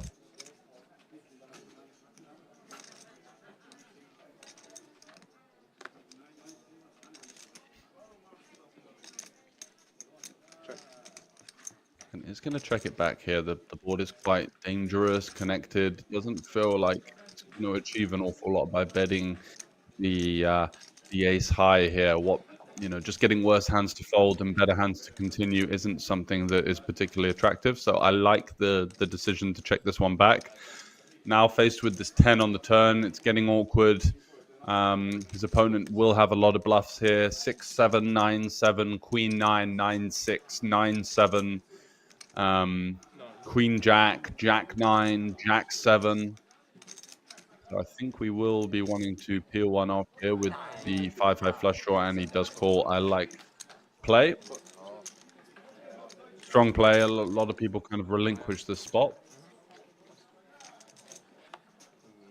Just understanding of how many bluffs there are in comparison to how much 10x and king x there are. I don't think that we're going to see the German leading with a hand like an 8 that often. Looking to take it the showdown, or maybe wait to the river to then fire a bet. And what sizing is the German going to go for here? A rather quick looking 70k into 146, so half pot. Not really a size that makes an awful lot of sense. You'd go bigger with the flush, you'd go bigger with the 10. So now really only repping a king. But versus Pisecki's tapped looking range, I'd be wanting to go bigger, because you're saying, look, I know that you don't have many strong hands in your range, and I've got a lot of bluffs, and there are a lot of bluffs here. Any one heart hand, any of those previous miss straight draw type of combinations that I mentioned.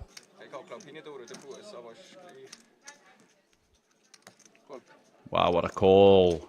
Experience shown by the Italian there, finding a great hero call with the ace high and taking it down, blocking a flush, blocking some value, unblocking all of the missed draws. And the German there, maybe he picked up on a live read, because you can see he does look a little bit uncomfortable there. He's kind of muttering to himself, nice call, buddy, and all that kind of stuff. But he got schooled there, plain and simple, by the wily experience of the Italian Pisecki, with 458,000 in live earnings on the Hendon Mob, which is good for 124th on the Italian all-time list, which is, of course, a very competitive country, many great players residing in Italy.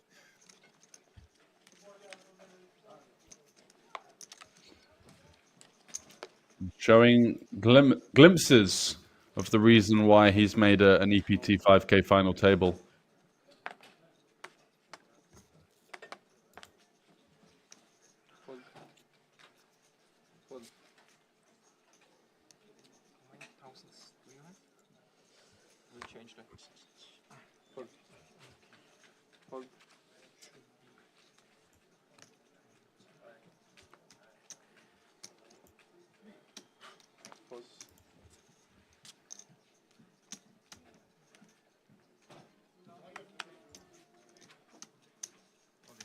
Razor in.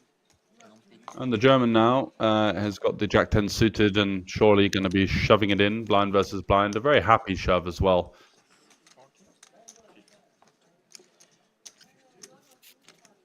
155. Delighted to pick up a hand this strong, blind versus blind. You're going to have to shove hands like 5-4 suited, 6-7 suited with the big blind ante. Those like King Deuce off, Queen 4 suited, these kind of hands. So to pick up Jack 10 suited is rather lovely. Happy Nico, not sure what he's considering here. Queen 6 for the 10 big blinds. I think he thinks that he's ahead, but he's going to let it go. I think if he had Queen 9, Queen 10, definitely Queen 10, maybe Queen 9 would have been about the line that you draw with the suited Queen X there for 10 bigs, but seemed to have some kind of intuition that he was ahead.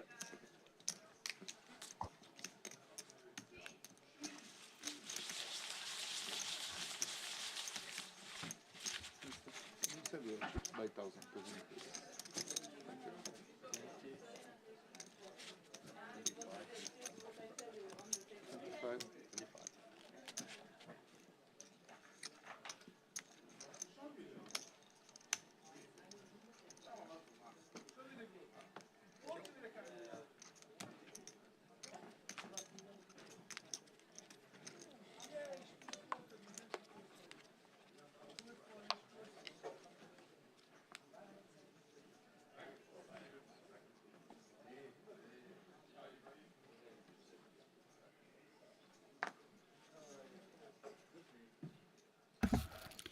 And I believe this is going to be the last hand before a 15-minute break. So do stay tuned. Let's see what action will develop. Luchko opening it up with the ace-10 offsuit here under the gun to 35k. Pisecki folds 8-2 off, of course, after a big hero call that gets him up to 25 blinds. That was a very ballsy decision from him.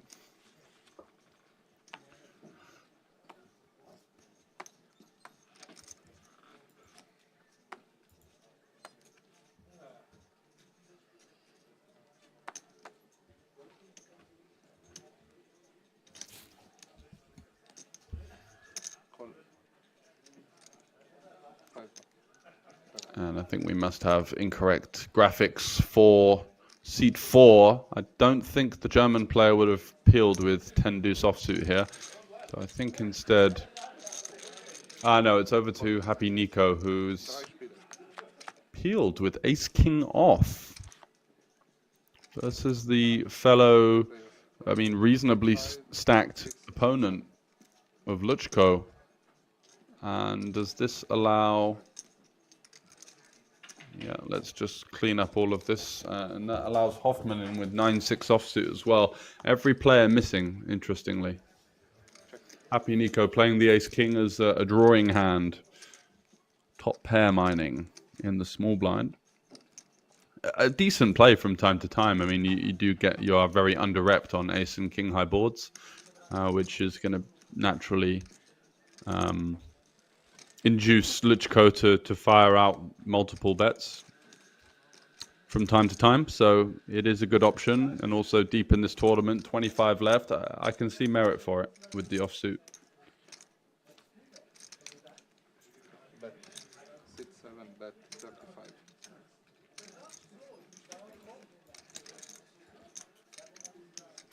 Fold.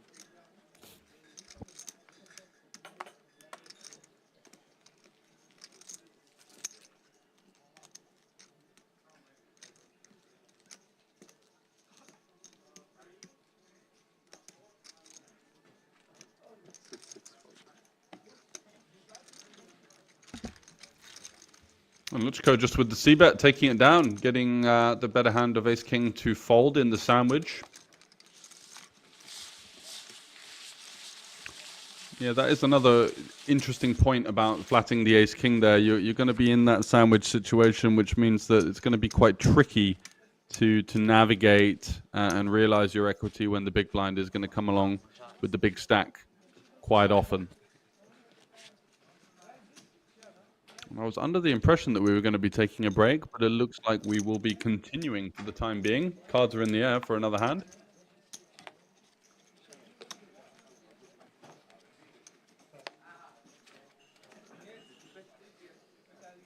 Pisecci, rewarded by the deck for his bravery with the ace-high call. Now finding the ace-queen suited to work with.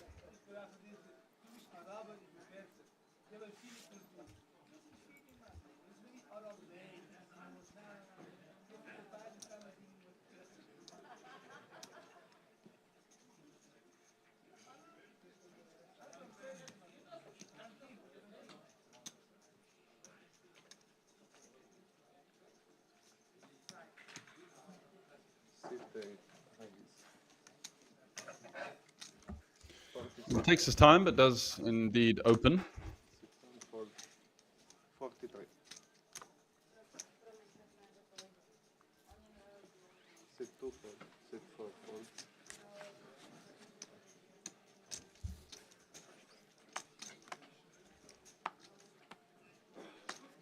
Sit 5 fold. Hoffman in the small blind here. I think King Jack unpeelable versus under the gun offsuit. So do we go for an aggressive 3-bet or do we simply just relinquish it? Sit 6 fold.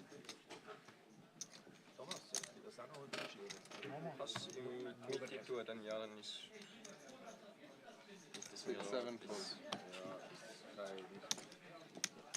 Ja, nicht, dass wir es mehr machen, aber... And it gets through. So that's going to be a nice pickup for the Italian there on the hand before the break. And we are going to be back in 15 minutes, guys. Thanks for joining us at the Spade Poker Tour Day 2 here in Liechtenstein. 25 players left playing for a top prize of So, Leon, 38,000 congratulations. francs. It We'll seems see you like you soon. made a quite big stack in this flight. How do you feel about it?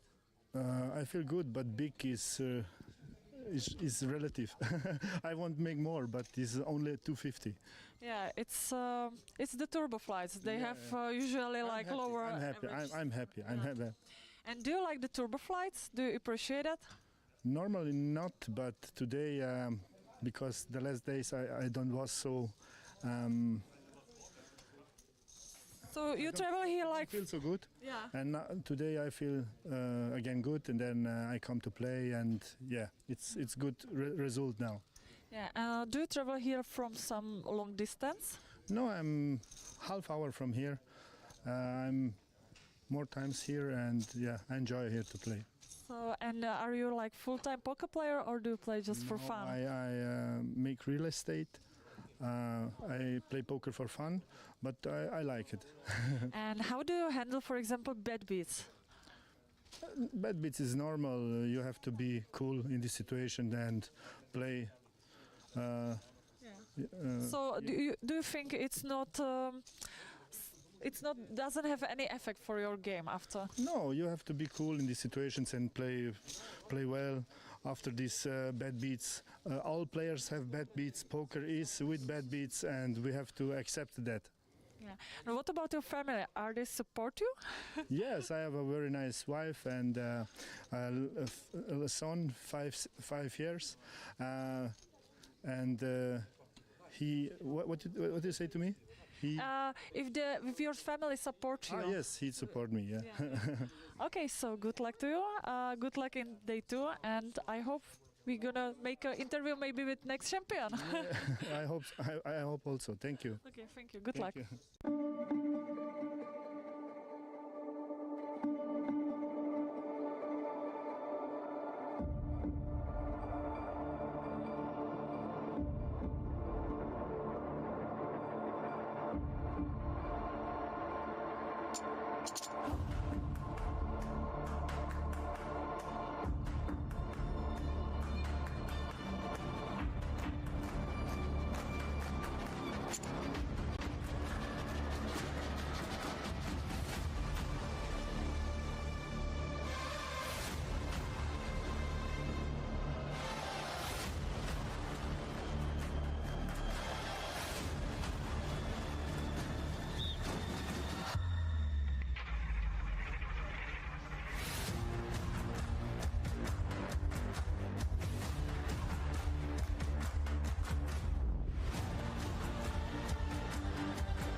So I'm standing next to our last champion of Spadepoker Tour.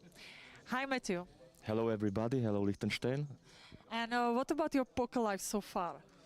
My poker life is kinda busy so far because I just came from Las Vegas and it was very difficult because I played almost every day, series of the tournaments, and I enjoyed. I can tell that I did pretty well, but it was a good experience for me. Yeah. So, and you came back just straight to the next Spadepoker Tour, yeah? I came back straight to the poker tour, to this beautiful Liechtenstein, you know, beautiful mountains. I enjoy this place and this tournament, so I'm back.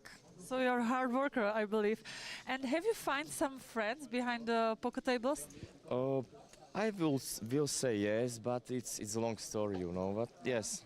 And what do you think about the structure of this tournament? Do you like to play it in deep tournaments or? This is the best structure actually I ever played because you have a lot of time to play your game. It's not turbo, it's very slow, so you have more chance to construct your game. So I really enjoy this structure. It's very good. Okay, thank you very much and good luck in day 2. Thank you everybody and enjoy this event. It's very good.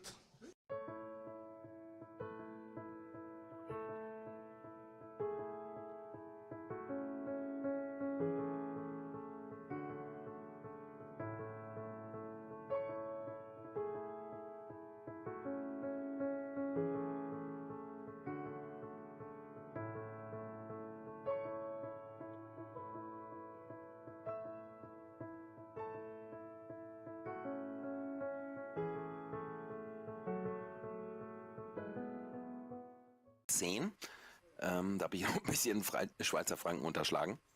Also 4 Spieler jetzt noch dabei und alle haben 11.300 bereits sicher. Colin Lantemann. UTG. Soll das heißen, Under the Gun, der erste Spieler, der agieren muss. Und Ass 10 bei noch 4 Spielern am Tisch. Auf jeden Fall eine Hand, die er nicht weglegen kann. Mit dem Race.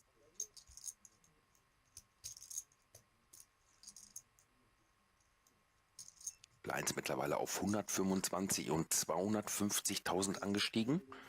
So, mit dem Race auf 550.000. Sandro mit Ass Dame. Das ist dann immer bitter, wenn nur noch 4 Spieler am Tisch sitzen und 2 fette Hände aufeinander prallen. Stefan Mehr aus Österreich hält sich raus, hat bisher fast noch gar nichts gespielt und sagt sich auch, ja, lass die sich mal links und rechts schön rauskicken. Ich gucke mir das an.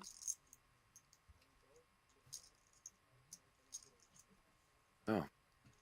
Sandro Favorit, der Call ist da von Colin und Colin braucht Hilfe hier in Form einer 10 oder 4 Kreuzen oder wie auch immer eine Straße.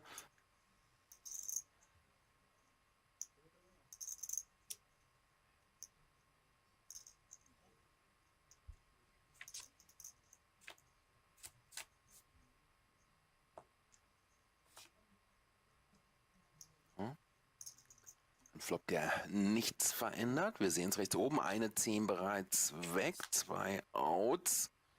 Das verändert auch nichts. 2 Outs, 5% für Colin. Ansonsten doppelt Sandro hier nochmals auf. Das ist jetzt hier passiert. Und Sandro jetzt bereits bei 3,2 Millionen.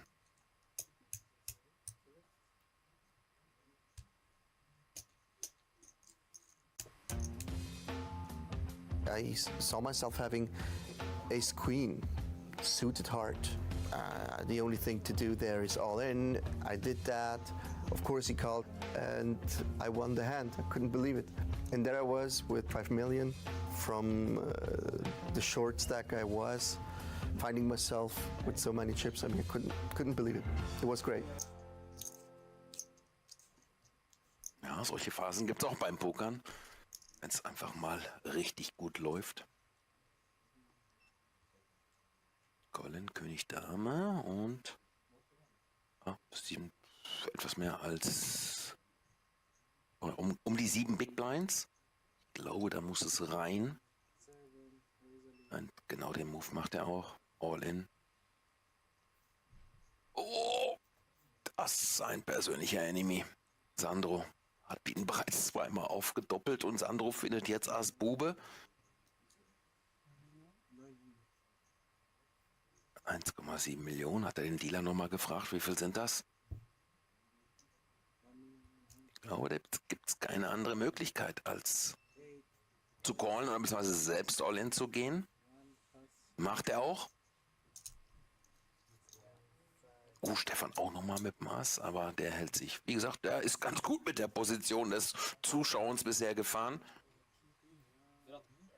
Ja. Jetzt hat der Colin seinen Sitznachbarn schon zweimal aufgedoppelt und jetzt könnte der Sandro auch Endstation sein für den jungen Schweizer Colin Lantemann. Er braucht Hilfe in Form eines Königs oder einer Dame. Kein schöner Flop. 2 Kreuzen wäre auch noch eine Option.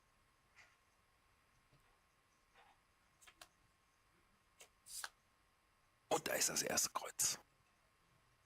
Jetzt 13 Outs, 32%.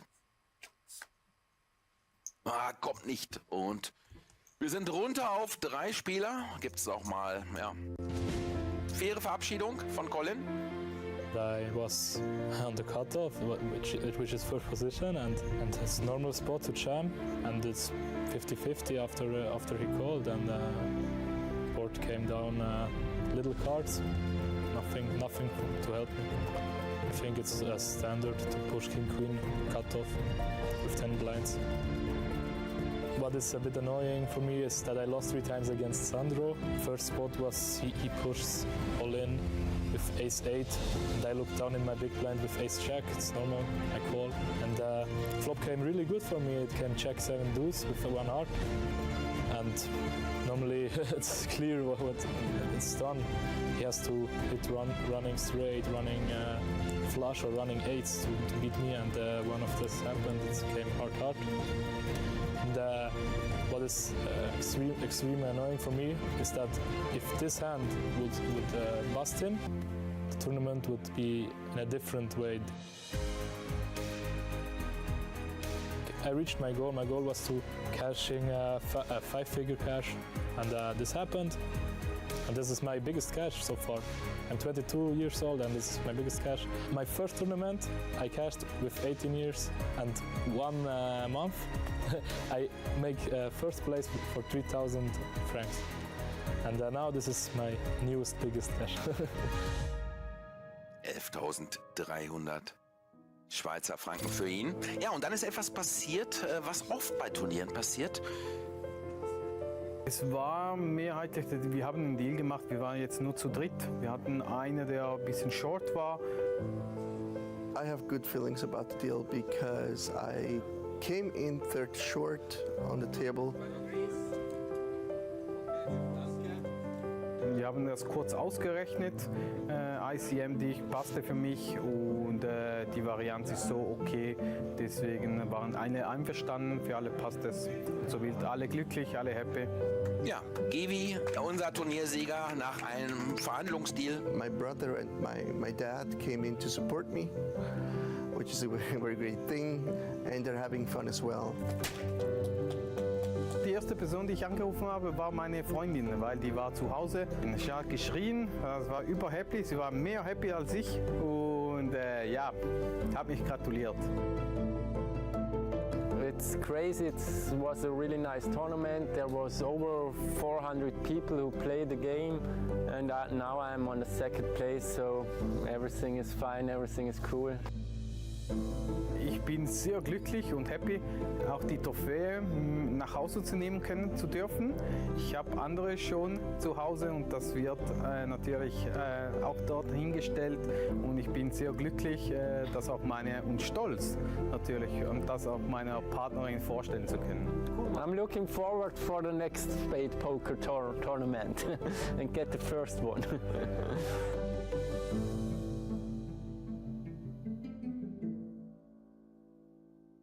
So Leon, congratulations! It seems like you made a quite big stake in this flight. How do you feel about it?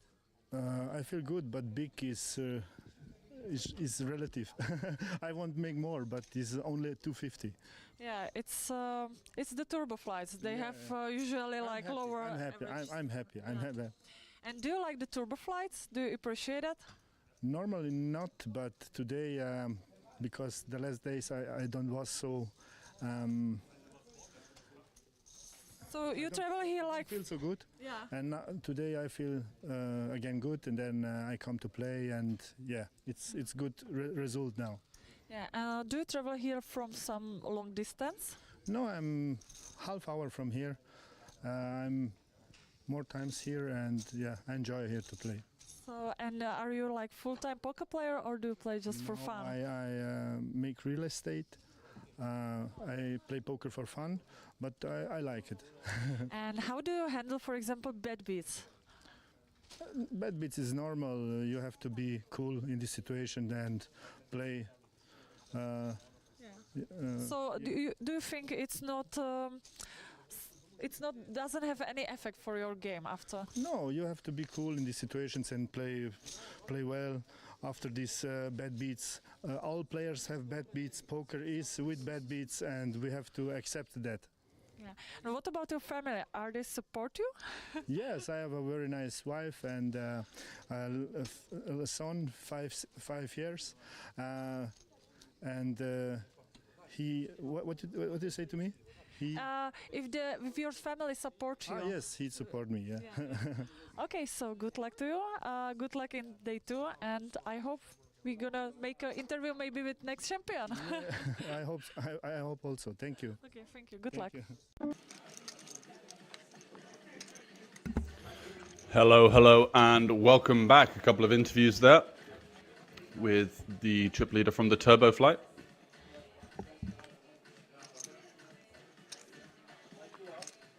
And we have 25 left here in the SPT main event. In Liechtenstein, the poker room. Button is on 6.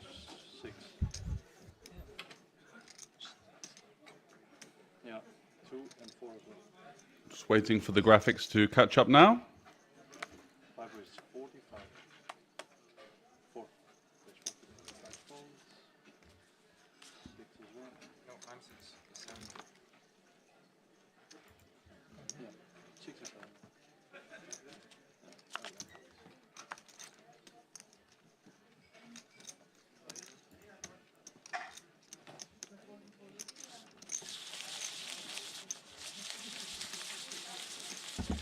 And as you can see, once again, the theme continues for Hoffman, the chip leader, with 54 big blinds.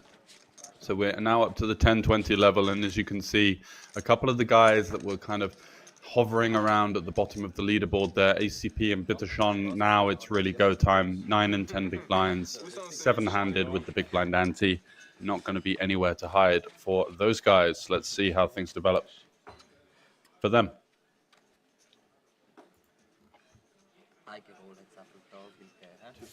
Ja. Wobei, am Share sein zählt jetzt nicht das Eigengoal, weil der Ball aufs Goal gekommen wäre schon. Gibt der andere als Torschütze. Happy Nico in the hijack. He's played a fairly solid style of game so far. Wie wäre es denn, wenn es einen Shot der so abgelenkt hat durch den Share? Gilt dann auch der ursprüngliche Schütze, der geschossen hat, als Torschütze? Not been getting too out of line, just picking and sort of milling around his spots. Limps with the pocket eights. I'm surprised to see that, to be honest. Would have expected just the usual kind of open, but I guess he allows the small blind to come in kind of speculatively. But yeah, just not really sure why you'd want to limp a hand like eights here. Maybe I can understand some like middling suited connectors and some stronger hands as traps, but eights isn't necessarily a trap. You know, you just allow the blinds to realize equity. A lot of the time they can have overcards, and as you can see here, if he opens and gets called by the big blind, he's going to have about 80%, but instead he's got 50% three ways. So these kind of small pots are quite important to pick up at this stage.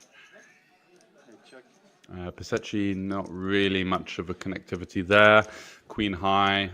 Happy Nico does have third pair now, and he's going to stab, so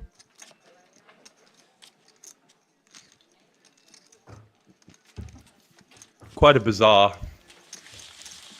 way of playing the hand, but gets it done.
raise 50.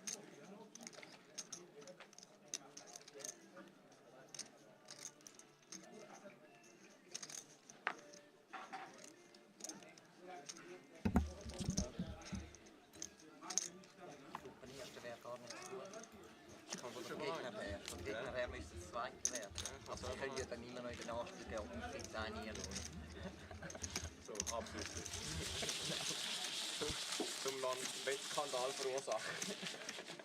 Ja, da steht frei, ob das ist ein Bildbild da, das ist zeigen oder nicht. Ja, ja. Merkt es ja niemand. Es geht nur um 3 Franken mehr, hilft das da bei uns.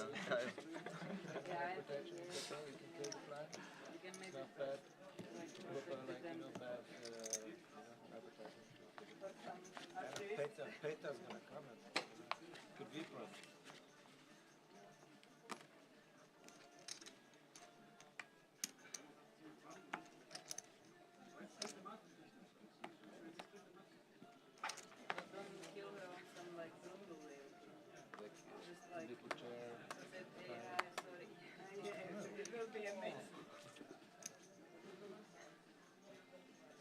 Talk to that.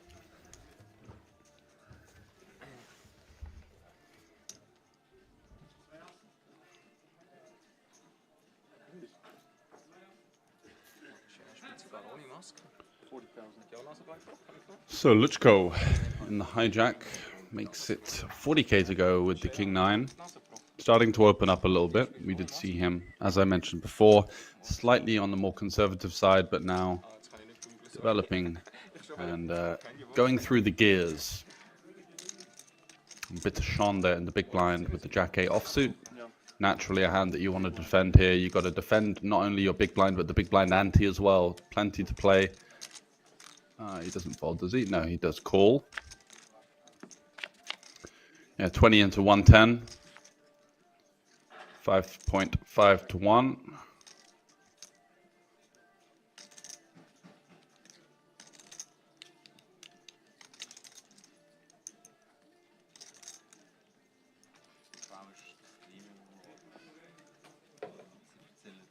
And it's a complete swing and a miss for the German. Just above 1 stack to pot ratio. It's a really crucial one for him, actually. Really wanted to connect in some way with this board. Unfortunately, he doesn't. So viele Hände ist jetzt nicht gespielt. Also.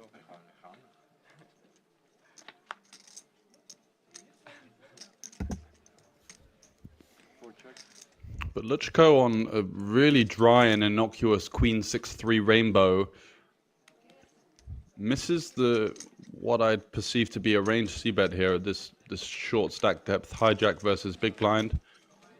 And he's just going to navigate this king high to showdown. The run out now you'd feel favors the big blind. The German will be getting in there really wide, defending that price that he got pre-flop. And so surely now is the time to take a stab at it, to try and lean on hands that you typically see in this line, such as ace and king high. And that's exactly what he's going to do. And he doesn't go big either, because he's also saying that he wants to bet, let's say, a hand like a 7, I guess he's saying, is his worst hand here. 1 pair 7s, maybe some, obviously some queen X, 2 pairs straights. So it doesn't go big, doesn't polarize himself and narrow the value range. Just goes for that small size, leans on the really capped range of his opponent and does a good job there. Nice cheap bluff.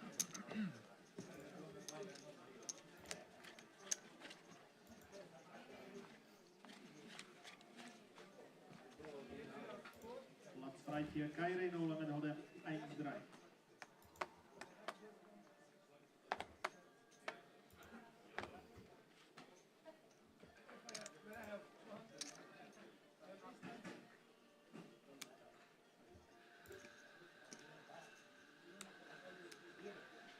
Raise, 45.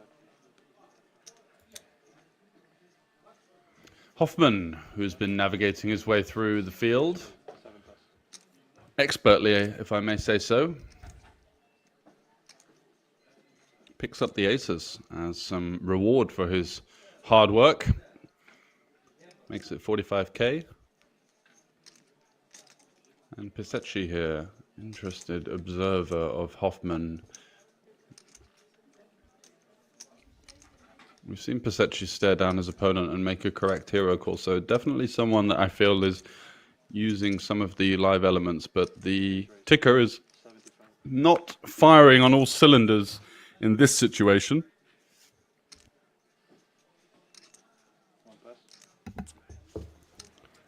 He goes for the super small 3-bet with King Jack, looking to target some hands like Ace 10 off.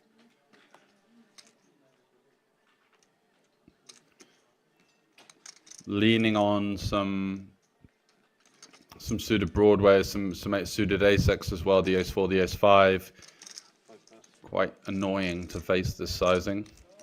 Like if you've got Ace 4, Ace 5, Ace 8 suited, those are, I guess, are the hands that he's trying to muscle out at this stage. It's just such a good price. He's not super short where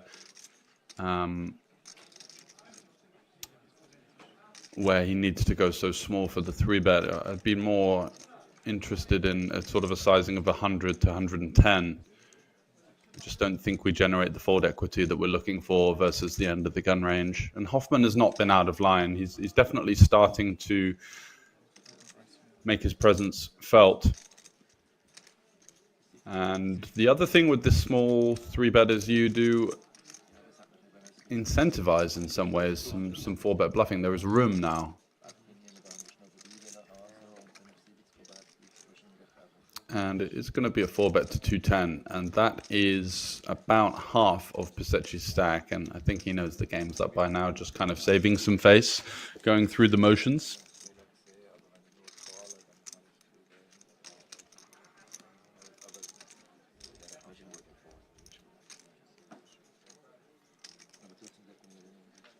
Or is he thinking of windmilling it in the form of a 5-bet bluff with King Jack? No. Not versus the under the gun range there. And yeah, a nod of approval from his opponent saying, yep, I had the goods. You don't often see much else in those kind of spots, even if it's a spooky small 3-bet sizing or if there's something a little bit off with the hand in general. You do tend to see the 4-bet response in live poker, especially deep in these main event fields, be on the more honest side of the equation, as we do see the goods once again. I have mentioned a couple of spots previously that are underbluffed, and just to make note, just to kind of get that mental bank of situations locked up for not only us as a viewer, but as players going into the battlefield into the future, not making these grand mistakes when faced with people that are, you know, usually erring on the side of value. And here we go, Bitterschon, the German on the button, does chuck in the 11 big blinds here with, yeah, very reasonable shoving candidate. Might get Happy Nico to fold some Ace-X and some small pairs in the small blind. I don't think he'd even call off with King Jack offsuit as well, so there is some decent efficiency to the shove, and Jack 5 simply cannot respond in any form, and that's going to be a nice pickup there for the German, who's coming back into it after the little bit of a mini blow up earlier, snap calling the river versus seat 2 there in a spot where he should have taken his time. But he's battled back valiantly and found some nice spots, and certainly not one of the players that's scared to get in the mix at this stage. We have seen some rather tentative, conservative play from a couple of the players on the table, but the German in seat 4 has found the race first ins, has found the raw aggression, and certainly shown good credentials, and I hope that he can get back into the mix here and fight his way to the final table. Would be well earned.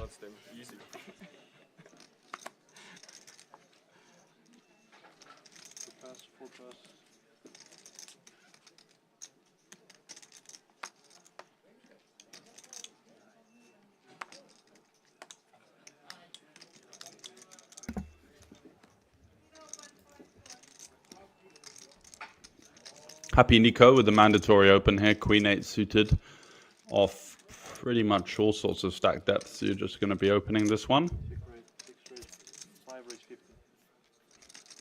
Makes it 50, a little bit of juice on top. He's got 2 big stacks in the blinds. Maybe slight indicator that he wants to kind of dissuade them from continuing. Hoffman 9-7 suited. Not conventionally the sort of hand that you would 3-bet in heavy ICM, wanting a little bit more of a strong blocker, but definitely could call and maybe 3-bet from very, very infrequently, but does just elect to fold. Fair enough. Needs to tangle with Luchko as well. Behind, if he were to peel. And Luchko is going to go for the jam. 27 big blinds effective, strong play. Actually 29 big blinds effective. And yeah, so just really fighting for that big blind ante. I like to see it. It's a ballsy play, and it's going to get rewarded in this situation as he's going to pick up a nice little 4.5 big blinds for his bravery. We're seeing a lot of this, actually. We're seeing a lot of saving face, and I think this is a very outdated type of sort of live poker dynamic. You know, it's okay to have a raise fold here. You know, we don't need to spend 30 seconds mulling over a clear decision, kind of get on to the next hand and be done with it. You know, we're going to be opening 40-50% of our hands here on the button.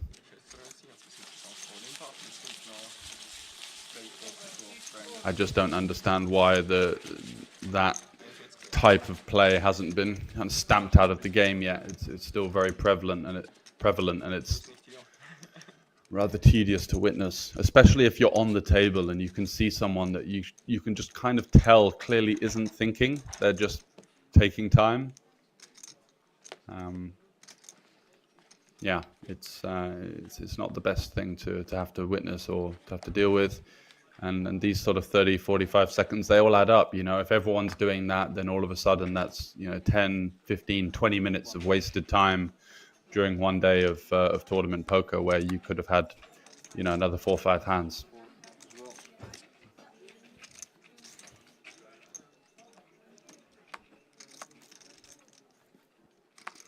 Ace-5 for Happy Nico here in the cutoff.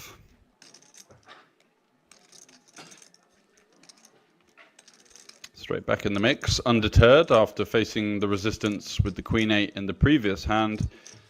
Now has a nice stealing candidate here with that ace blocker. Just looking to get it through. Is going to face some resistance here from the Italian, 6-5 suited. Shoving, not really the type of play that would be considered, just a pure call, I believe. And that's what he's going to do. And we're off to the flop here in a dominating situation for Happy Nico, but wow, 2 pair, top and bottom, and Pesecci does have the bottom pair with the backdoor straight draw available, but will be interesting to see how he responds facing the inevitable c-bet that's going to be coming from his opponent. Quite chunky, half pot. Half pot at this 2 stack to pot ratio, which is very surprising. And now I think Pesecci is just kind of counting his chips, thinking, can I afford to peel here?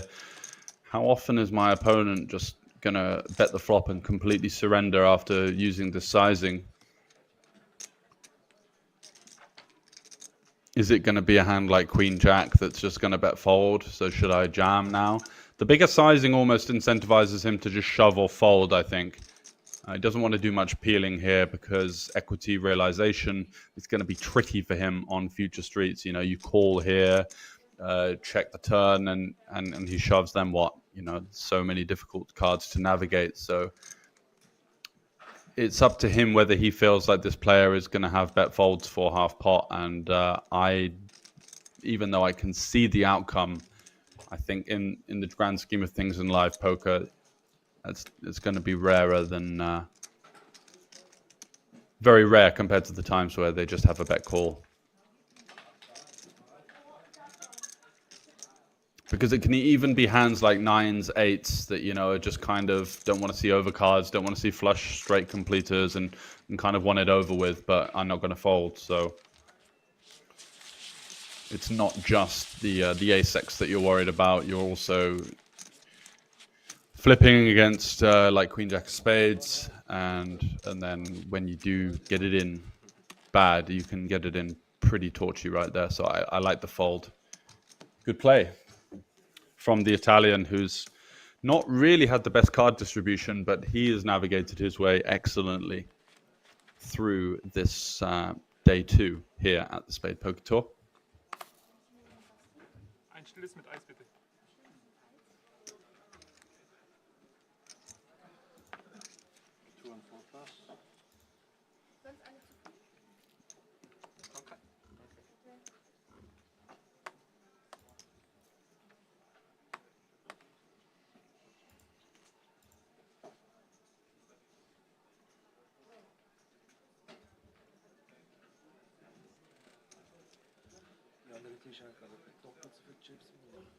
Five raise 4 to 5. Ja, hier sind nicht so viele Chips am Tisch. Knapp 2, 3 mit 6, 7 fast. Ja. Wenn Average 650 ist, ja, nur er. Das ist knapp genau Average, du hast mehr. Ja, die anderen 2 T-Shirts wird da und mehr Chips. Ja, ich meine, wenn man 5 Hände spielt in einer Stunde, dann wundert mich das nicht. Woher sollen die Chips kommen? See you later, guys. Thank you. Big blind here.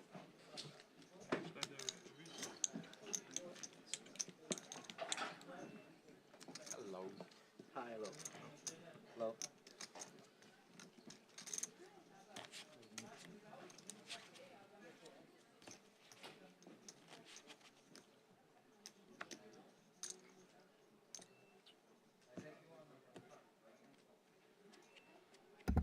And so chip standings for you. Hoffman, of course, still at the top of the pack. ACP, Bitteschon, and Pisecci. The 3 guys really in danger at the moment. Under 15 blinds. 5 and 6 plus.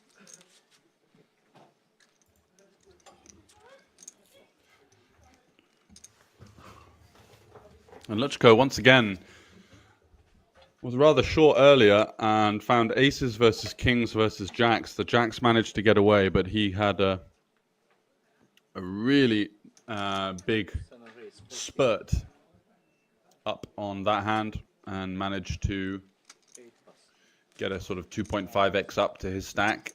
And since then just hasn't looked back in form of the card distribution that he's faced. It's been excellent for him.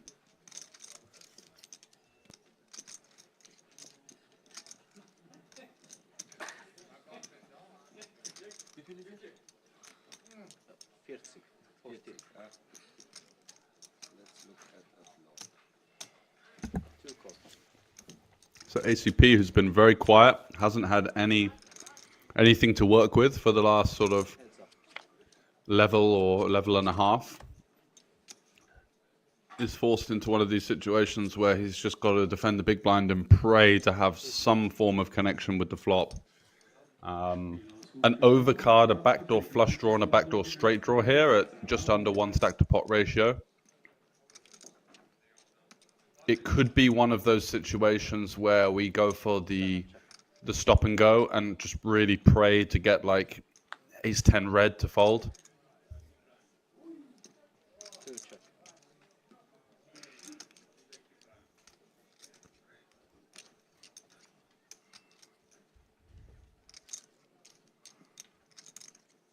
And Luchko turning a set now, having missed the bet on the flop, which at this stack to pot ratio, I think 8s is kind of a shrug, and you just kind of bet call on the flop. But he allowed to navigate to a turn card where, you know, if he just allows his opponent to hit the king, the jack, the 10, any kind of overcard, it could be problematic for him. But finds the set, and life's a lot easier when you find a set on the turn, that's for sure.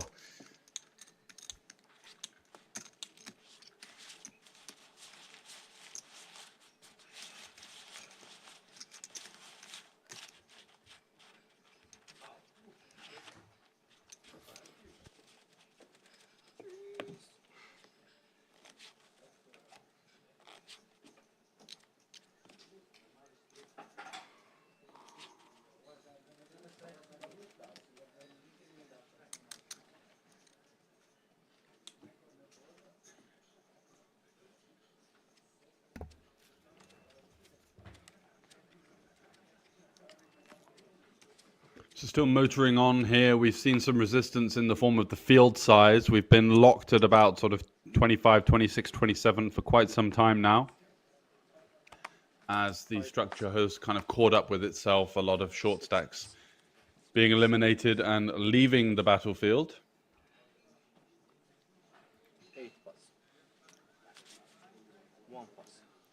So Bukiol is going to get out the way.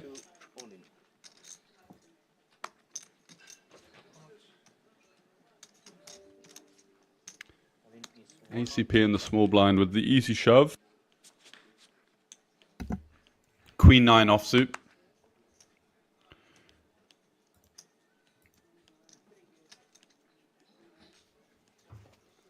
Bit of Sean just doing a little bit of maths, trying to work out, am I getting the right price to call here with the big blind ante in there as well. 70k into 200. Going to be looking at a 35% equity needed there, 7-6 off with ICM. I think, yeah, it's just not going to be one of those ones that we want to go with. So I think he made the right decision there.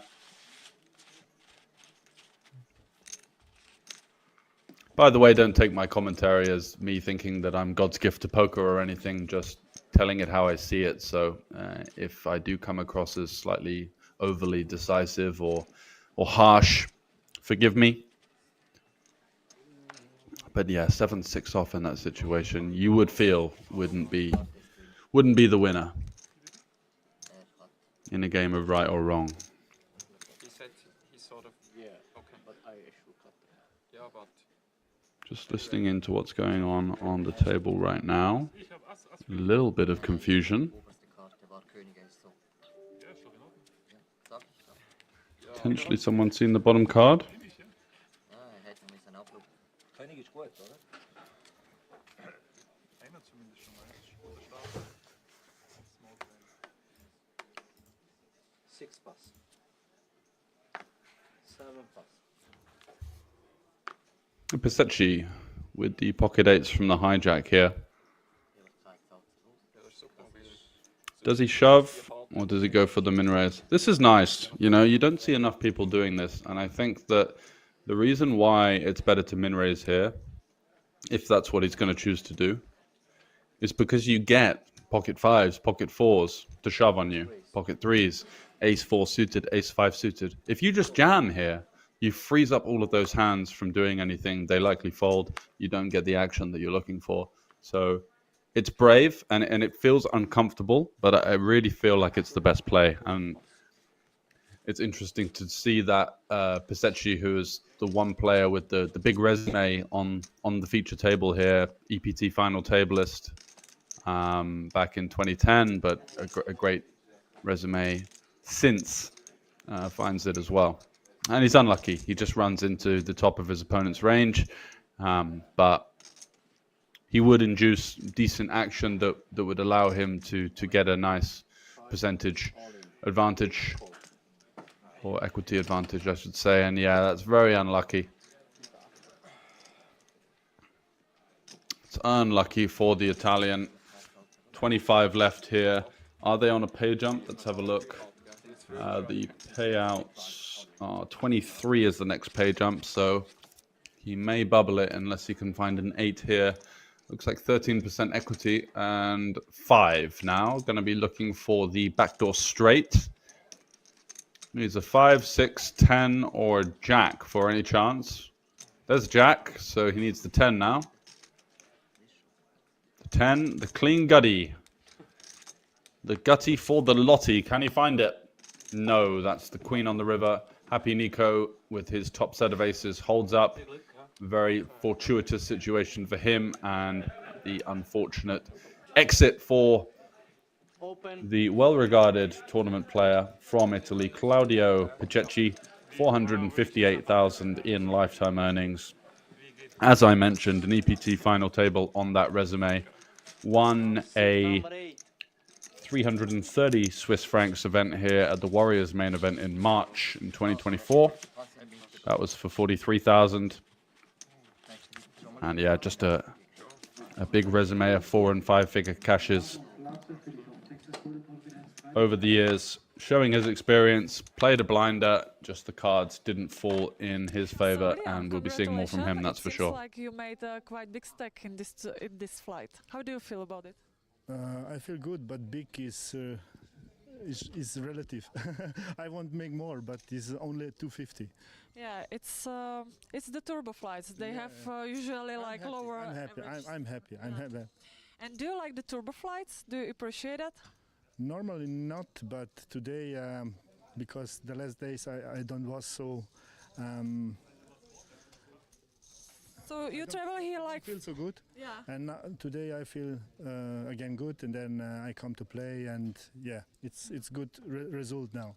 Yeah. Do you travel here from some long distance? No, I'm half hour from here. I'm more times here, and yeah, I enjoy here to play. So, and are you like full-time poker player, or do you play just for fun? I make real estate. I play poker for fun, but I like it. And how do you handle, for example, bad beats? Bad beats is normal. You have to be cool in this situation and play. So do you think it's not doesn't have any effect for your game after? No, you have to be cool in these situations and play well. After these bad beats, all players have bad beats. Poker is with bad beats, and we have to accept that. Yeah. And what about your family? Are they support you? Yes, I have a very nice wife and a son, 5 years, and he. What did you say to me? If your family support you. Yes, he support me. Yeah. Okay, so good luck to you. Good luck in day 2, and I hope we're gonna make an interview maybe with next champion. I hope. I hope also. Thank you. Okay, thank you. Good luck. You.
So I'm standing next to our last champion of Spadepoker Tour.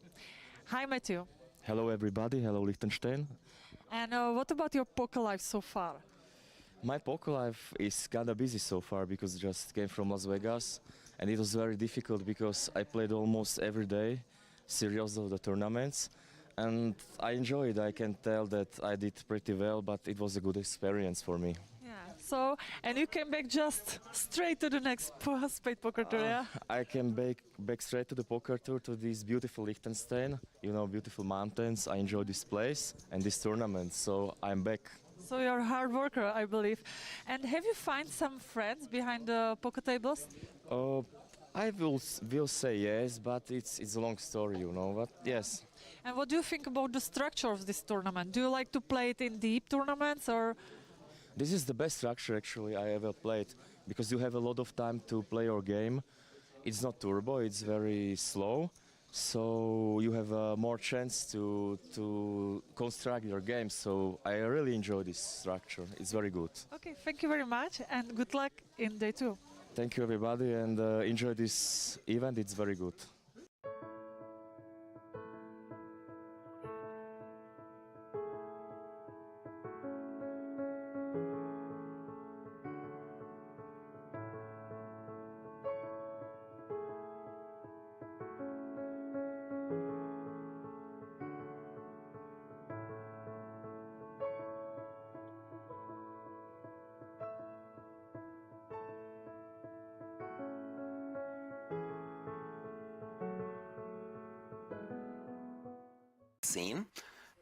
Da habe ich noch ein bisschen Schweizer Franken unterschlagen. Also 4 Spieler jetzt noch dabei und alle haben 11.300 bereits sicher. Colin Lantemann. UTG. Soll das heißen, Under the Gun, der erste Spieler, der agieren muss. Und Ass 10 bei noch 4 Spielern am Tisch. Auf jeden Fall eine Hand, die er nicht weglegen kann. Mit dem Race.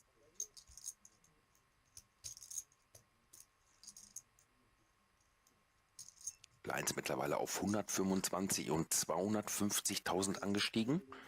So, mit dem Race auf 550.000.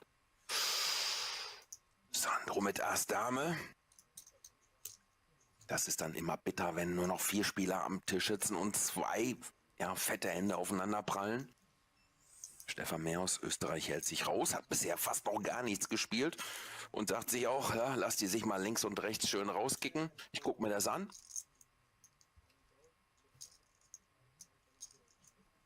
Ja.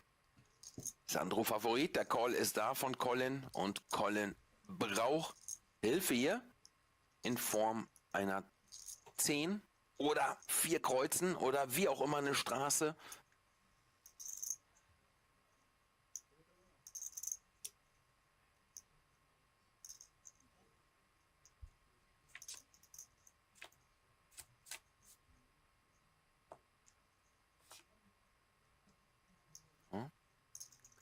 Flop, der nichts verändert. Wir sehen es rechts oben. Eine 10 bereits weg. 2 Outs. Das verändert auch nichts. 2 Outs, 5% für Colin. Ansonsten doppelt Sandro hier nochmals auf. Das ist jetzt hier passiert. Und Sandro jetzt bereits bei 3,2 Millionen.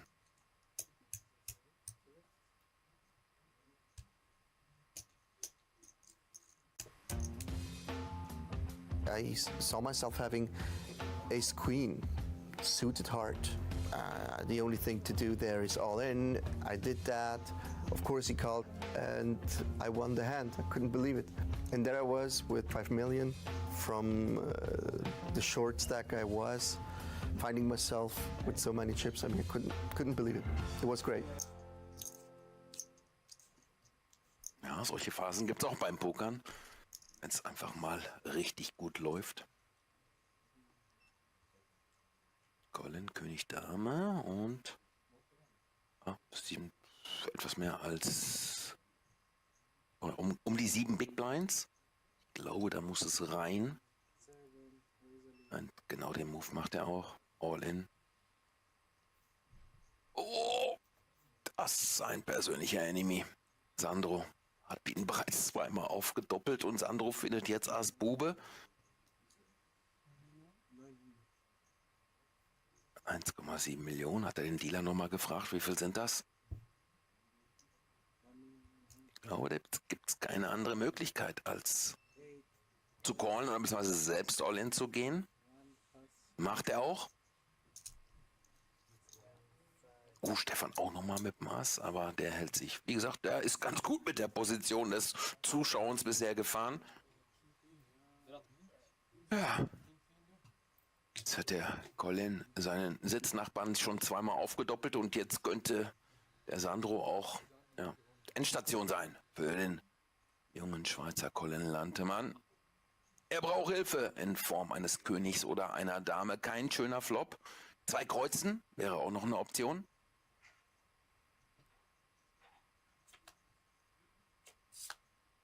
Und da ist das erste Kreuz. Jetzt 13 Outs, 32%. Kommt nicht. Und wir sind runter auf 3 Spieler. Gibt es auch mal, faire Verabschiedung von Colin? I was on the cutoff, which is first position, and it's normal spot to jam, and it's 50-50 after he called, and board came down little cards, nothing to help me. I think it's standard to push king queen cutoff with 10 blinds. What is a bit annoying for me is that I lost 3 times against Sandro. First spot was he pushed all in with ace-8, and I looked down in my big blind with ace-jack. It's normal, I call. And flop came really good for me. It came check 7 deuce with a 1 heart. And normally it's clear what it's done. He has to hit running straight, running flush or running 8s to beat me, and one of this happened. It came hard. And what is extremely annoying for me is that if this hand would bust him, the tournament would be in a different way. I reached my goal. My goal was to cashing a 5-figure cash, and this happened. And this is my biggest cash so far. I'm 22 years old, and this is my biggest cash. My first tournament I cashed with 18 years and 1 month. I make first place for 3,000 francs. And now this is my newest, biggest cash.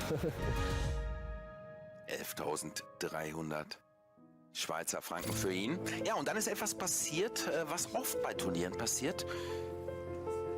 Es war mehrheitlich, wir haben einen Deal gemacht, wir waren jetzt nur zu dritt. Wir hatten einen, der ein bisschen short war. I have good feelings about the deal because I came in third short on the table. Wir haben das kurz ausgerechnet. ICM passte für mich und die Varianz ist so okay. Deswegen waren alle einverstanden, für alle passt es. So wird alle glücklich, alle happy. Ja, Gevi, unser Turniersieger nach einem Verhandlungsdeal. My brother and my dad came in to support me, which is a very great thing, and they're having fun as well.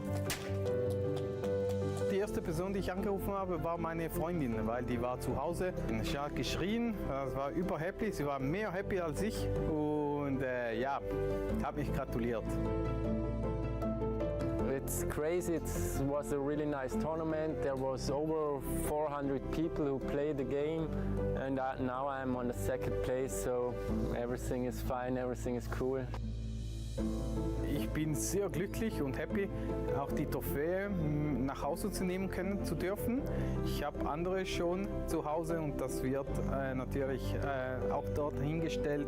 Und ich bin sehr glücklich, das auch und stolz natürlich, und das auch meiner Partnerin vorstellen zu können.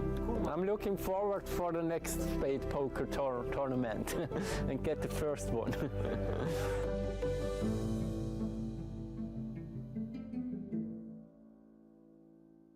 So Leon, congratulations! It seems like you made a quite big stake in this flight. How do you feel about it?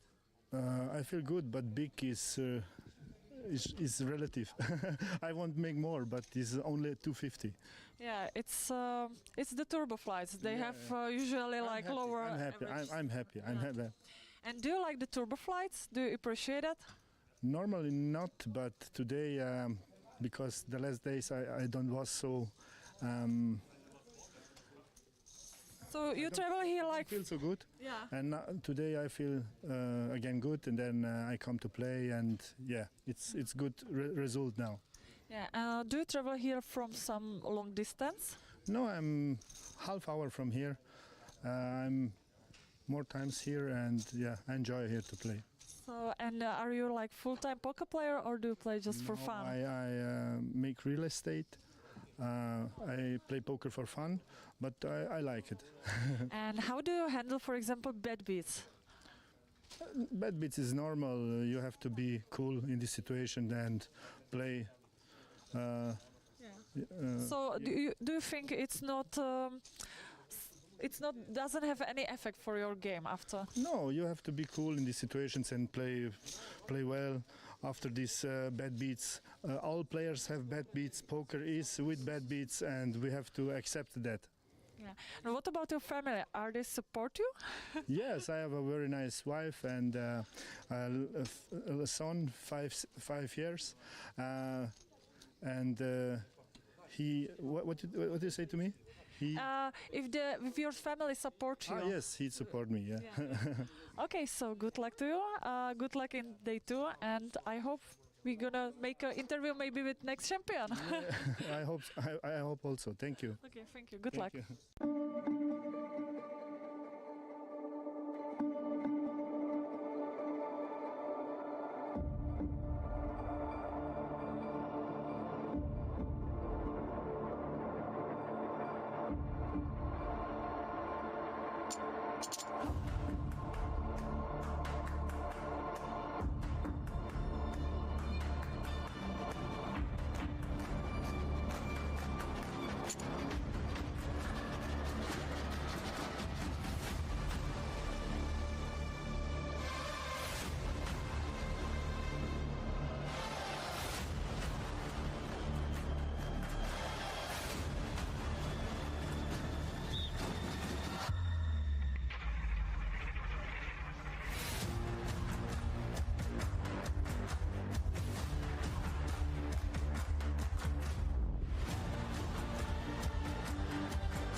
So I'm standing next to our last champion of Spadepoker Tour.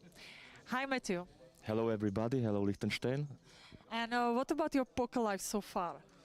My poker life is kinda busy so far because I just came from Las Vegas and it was very difficult because I played almost every day, series of the tournaments, and I enjoyed. I can tell that I did pretty well, but it was a good experience for me. Yeah. So, and you came back just straight to the next Spadepoker Tour, yeah? I came back straight to the poker tour, to this beautiful Liechtenstein, you know, beautiful mountains. I enjoy this place and this tournament, so I'm back. So you're a hard worker, I believe. And have you found some friends behind the poker tables? I will say yes, but it's a long story, you know, but yes. And what do you think about the structure of this tournament? Do you like to play it in deep tournaments or? This is the best structure actually I ever played because you have a lot of time to play your game.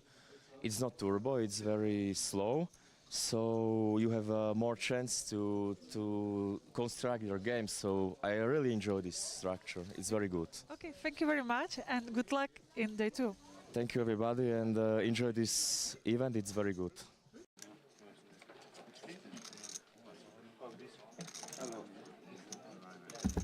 And welcome back for the final 24 of the Spadepoker Tour Liechtenstein main event. As we have a relatively new crop of players, you could see in seat 3, all eyes on Lorenzo Arduini from Italy, who has the monster table chip lead with 1.8 million chips in play. Oh, actually, I just missed the player in seed 1, Mexes, the Swiss player with 71 big blinds as well. So 1.8 million for both Mexes and Arduini.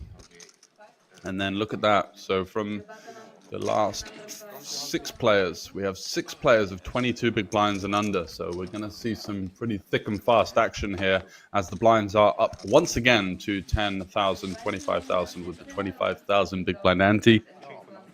3 tables of 8 left. So we're getting really deep into the tournament now. The next pay jump is 1 more. So the top 24 get 1460 and 1650 for the top 23. So that's a 190 Swiss franc pay jump, which is around just under a third of a buy-in. So definitely not completely something to ignore. Okay, small blind, big blind, 20-20.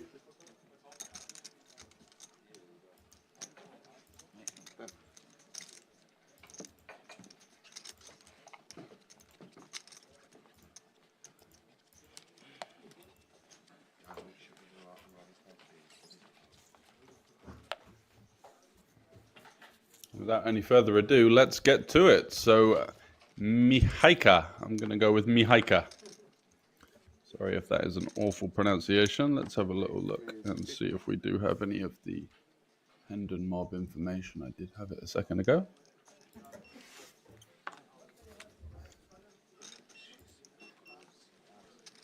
Fold, 6-5.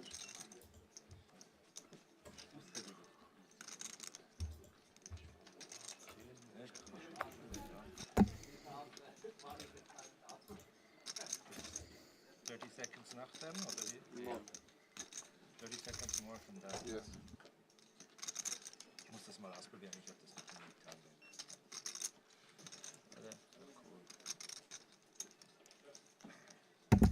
ACP, one of the favorites from in terms of just sheer entertainment value. Very eccentric and erratic player. 9-8 offsuit on the button. He does have 7.5 big blinds. I think this one might be a little too wide, but let's see if he takes it. You can see the genuine look of confusion because it's not glaringly obvious. You know, 10-9, Jack 10 definitely you'd be shoving here offsuit. 10-9 you'd feel very compelled to shove. 9-8 you just think it's a little too weak. Engwer from Germany, Mike Engwer, has lifetime cashes of only 17.5 thousand, 5 recorded cashes all in low stakes events. He did win a 200 euro tournament in 2010 in Bad Oeneisen in Germany for $10,000 or 7.7 thousand euros, but hasn't really had much of a resume since. He's going to limp with the king-queen suited. You feel like the Swiss player here with the 17 big blinds is going to be raising. Is it going to be a shove or is it going to be an ISO raise of somewhere in the region of 55 to 75k? Maybe sizing up just a touch because of the... Oh, no, we haven't under the gun open here, do we? There's another player with cards. So I think Engwer has actually peeled the under the gun raise, and now we're waiting for Shimmery 73. Must be some kind of online moniker. And he's now tanking because of the pay jump, but you could just put in like 90% of your stack and see if it gets through. Burning through time bank cards instead, which is an interesting strategy.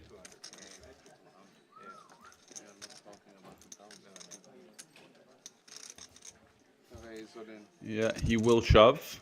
So either he's made the pay jump or that wasn't a factor, or he just didn't want to shove with the ace-king. Not entirely sure. 355.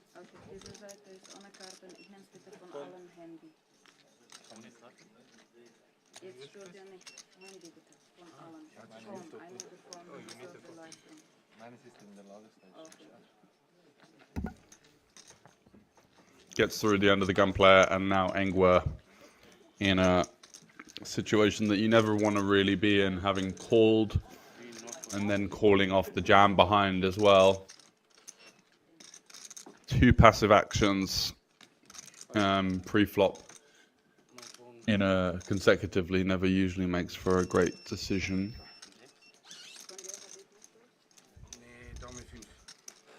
Usually want to be the one driving the action, having that pre-flop fold equity. And you can see now Shimmery 73. Let's go with Shimmery 73. He's very comfortable now, moving around in the chair, happy to talk to the floorman coming over, leant back in the chair, you know, very deliberate and comfortable movements from him.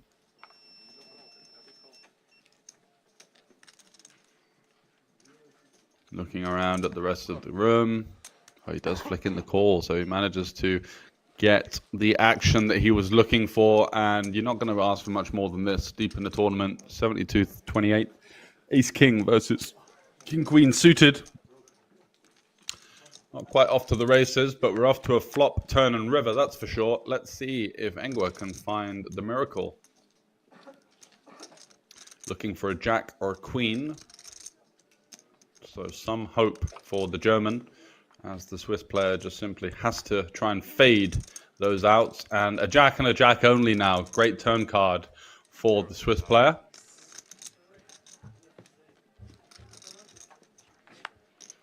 And that's the 5 of spades, so no can do. And a huge double up for Jean-Marie. He's saying, what did you fold?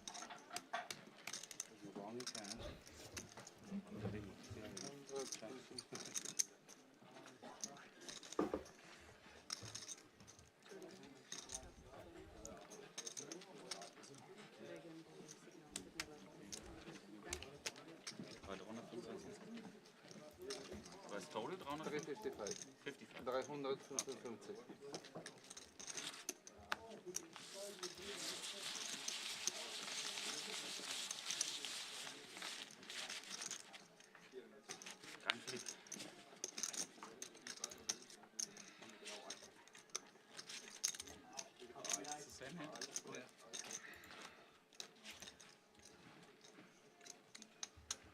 Small blind, this. Mister? Yep. 10,000.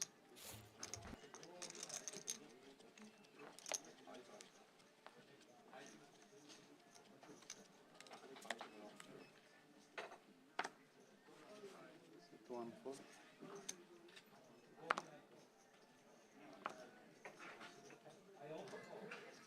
Two four. Three four. So not going to be seeing either of the big stacks exerting their chip dominance with really poor holdings. Over to Engwer now.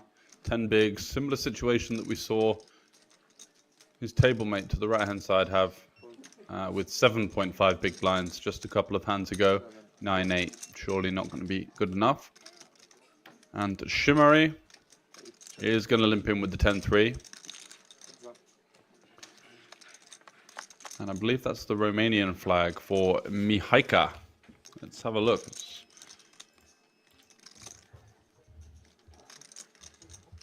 See if we can get some information on his resume.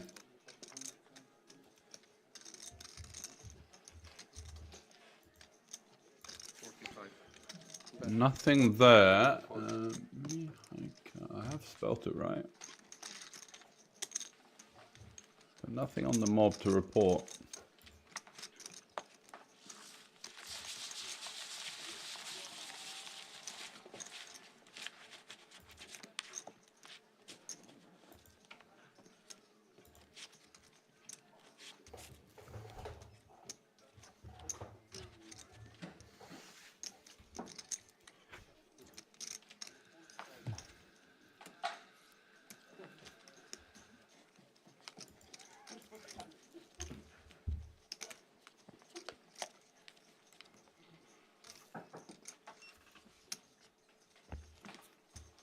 Kempf, 7-4 offsuit. Surely not going to be getting in the mix.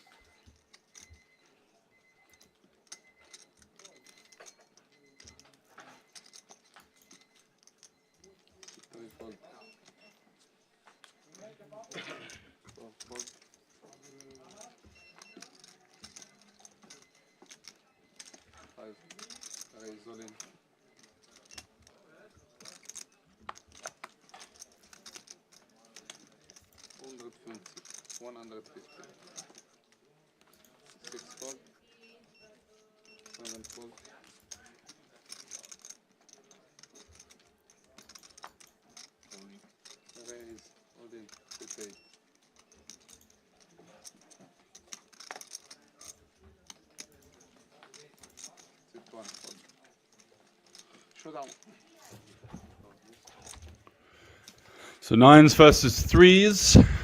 ACP flying one in with the pocket pair there, getting short, understandable. And Mihaika, the Romanian player, lurking in the small blind with the pocket nines and finds himself a really nice spot here.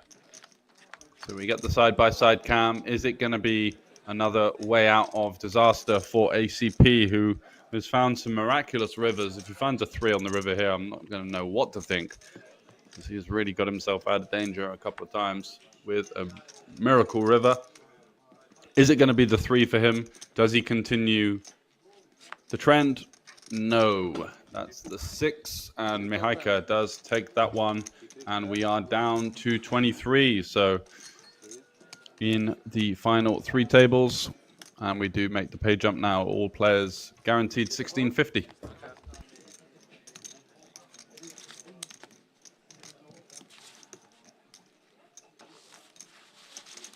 Sit open.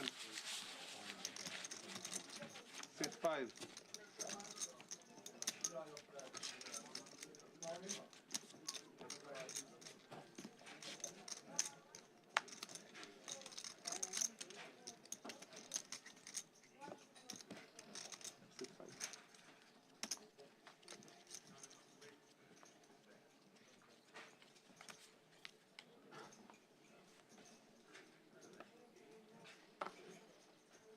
Fold. Fold. Fold.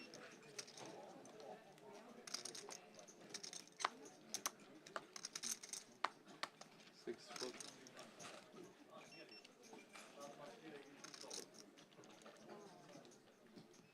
7 call.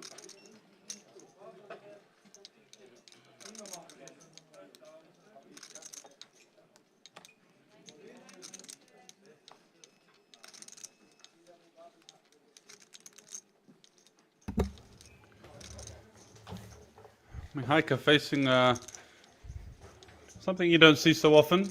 A limp from the cutoff here. Makes it 20k. Is he going to ISO that? Raise 70,000.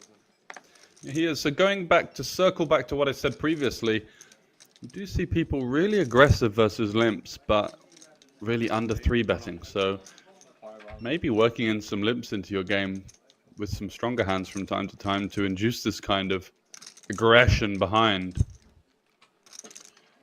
can work quite nicely. Something to consider. Mex is there in the small blind. He's kind of interested in this development. He might be thinking of popping it up even further, understanding that the Romanian could be pouncing on what he perceives to be a weaker range. And he is going to make it 180,000. Nice play. Maybe a little bit on the small side. He gives his opponent a pretty good price to continue in position, but certainly strong. Definitely going to be difficult to continue when you've got these kind of weaker offsuit Broadway holdings. So I feel like we're going to see a fold here quite a lot.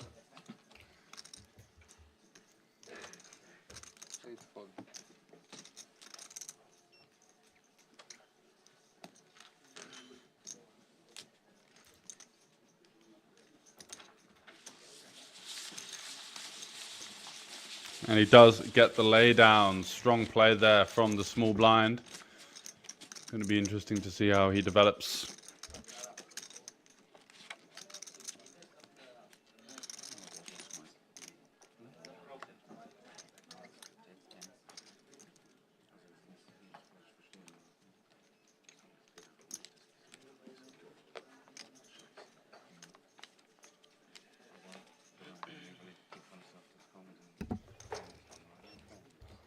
So Queen Jack off for Bukiol, under the gun, 15 big blinds.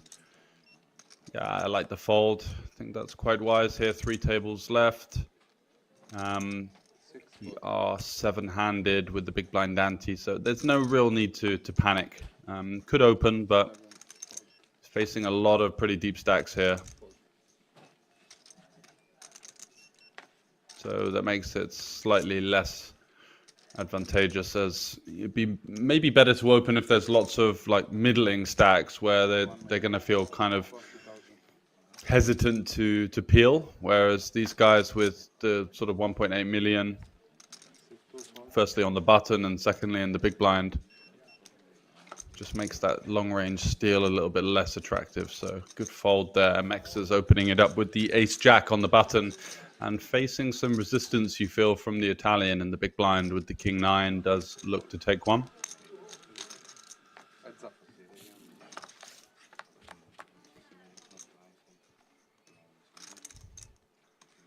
And the day just gets better and better for Arduini.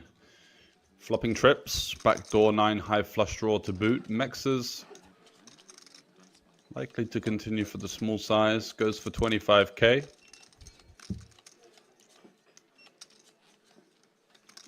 So we are playing 90 big blinds effective. Do we want to be raising right now versus a button range? Do we want to keep in some hands that can double barrel? He does call. Just allowing hands like 9-8, Jack 10, Jack 9 to maybe pick up a slice of equity to go for the double barrel.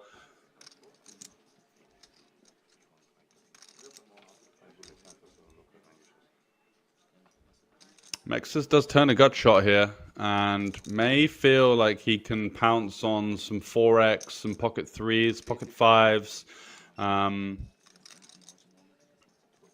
I feel like the ace jack has a little bit too much showdown to start blasting, and it's a little thin for the second street. So we do have slightly better bluff candidates here. And if he's value betting, maybe on the thinner side, but does go for sort of half pot. Usually a turn sizing that indicates at this depth a little bit of confusion as to what he's trying to do with his range. Either block or size up, typically the two sizings that you tend to see. Are we repping a 10 or a king, or are we block betting a hand like pocket 5s to check back the river? It's very rare you see this kind of middling sizing used.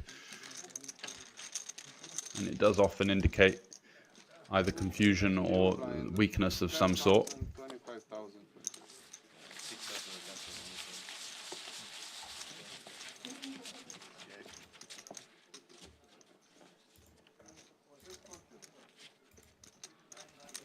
And here you have it, Arduini, the well-esteemed Italian player with 741,000 in live tournament earnings across his career. Also the winner of the high roller this week.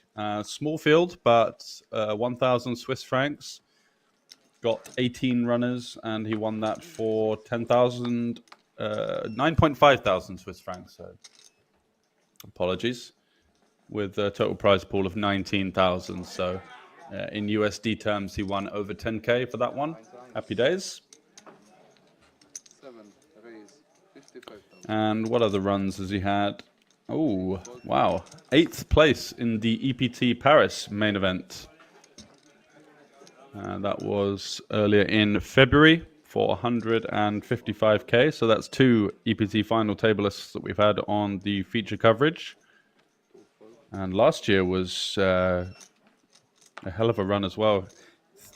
He won 4 out of 6 cashes in a row. Wow.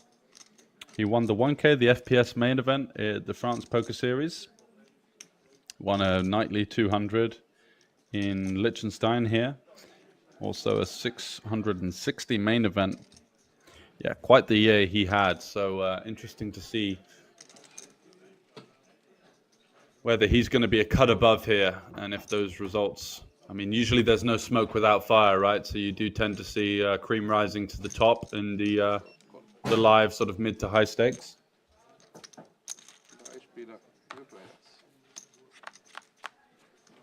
Certainly looks comfortable. Just peeling versus +1 with ace queen. Makes a lot of sense as well. Buckyol comes along for the ride. I'm not sure I would call with the king 9 here. It's one of those situations where the price seems attractive, but what are we looking to flop? I guess we are short stack, so kind of any king, any 9, any kind of gut shot is going to be decent, but versus +1 small blind call, both ranges having a lot of hands that have us in serious trouble. And Shimmery has the easy C bet there.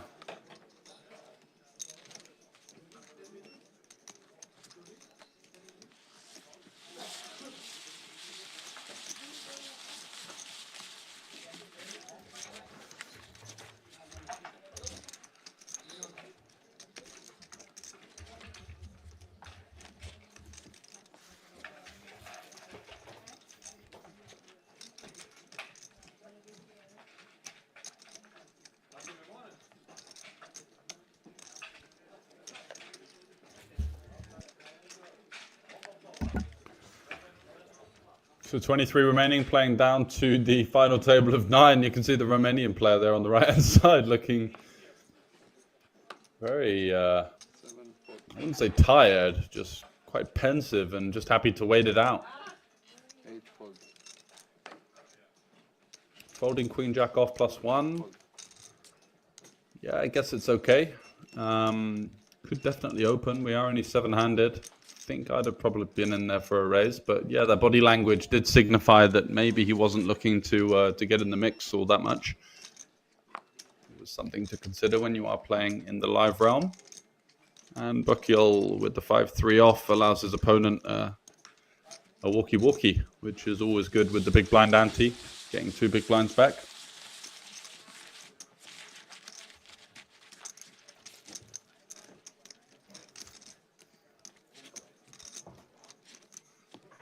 It's on to the next one as we see a little bit of a lull in the energy at the table right now. Getting deep into the day. But the thing is, these guys realize that they've got so many more hours left to play as well, as we are playing down to the final table of 9. So it's quite natural that the players will tend to try and conserve their energy for later on a little bit and, you know, not momentarily tap out, but definitely not really seeing anyone pounce on this feature table right now. Just kind of maneuvering, treading water seems to be the general theme right at this second. And so ace-8 in the small blind here for Angwer. And a very clear shove, you'd feel. He does go for the triangle.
So here we have a classic setup situation. The unavoidable flip, cutoff versus button. Buckyol ramming it in with the ace-king there, down to 8 bigs, no choice, of course. And Angwer taking his time, even using a time bank here with the 9s. Not sure what he's contemplating, but it is a very significant situation for him and his bids for this main event run. So you do understand why someone may want to burn a time bank just to sort of almost build up the courage to take the flip. He knows he's going to be flipping an awful lot here. Well, using 2 time banks is interesting. Not sure what that's all about. Nines is a powerhouse versus a cutoff jam. You know, he is going to have lots of hands like ace-8 suited, eights through deuces, ace-4 suited. So should be in pretty good shape here. I was there in the cutoff with king-7 suited. I'm all in. So whether he feels... Whoa! No! Oh, that's ridiculously tight. And you could see the exhalation. I think he knows that he's bottled it there. Like, there's no real excuse for folding nines versus an 8 big blind jam. The issue is, if he's got aces or kings, he may even min raise. So it's like, yeah, there's really zero excuse for that. But that just shows you like how powerful still it is. To play your push fold short stacks aggressively deep in tournaments, because people just do not want to risk flipping for some reason. It's not even a flip because you get the overlay of the big blind ante, and the small blind. So there's an extra 2.5 in there, and you're facing a guy shoving 8 big blinds from the cutoff. I'm not going to keep going on and harping on about how big of a mistake that is, but if you're looking at home and thinking, yeah, you should definitely fold the nines there, then you need to have a little revisit.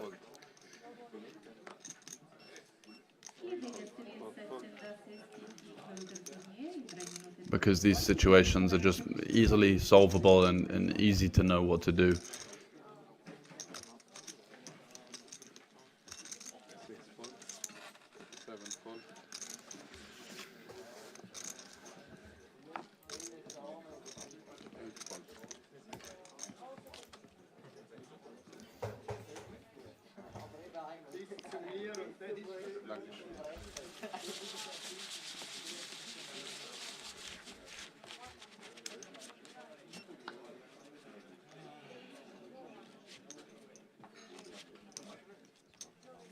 Motoring on through the night here, 22 left.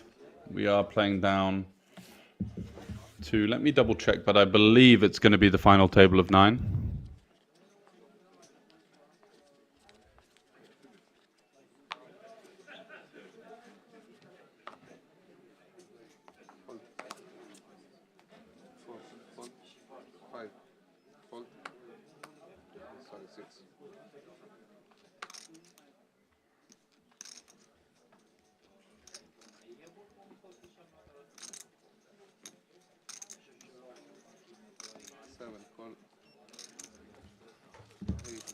And yet more intriguing limping going on from Shamari here.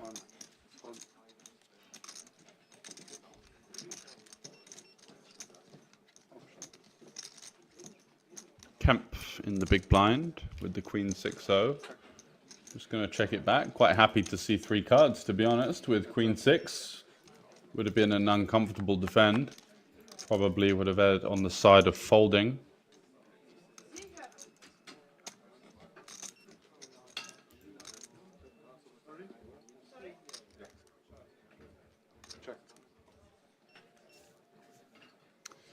And wouldn't have mind 45 here. So let's just, no, he's not shoved. Let's have a little refresh once the graphics come up. I'm not sure what this player is up to here, really.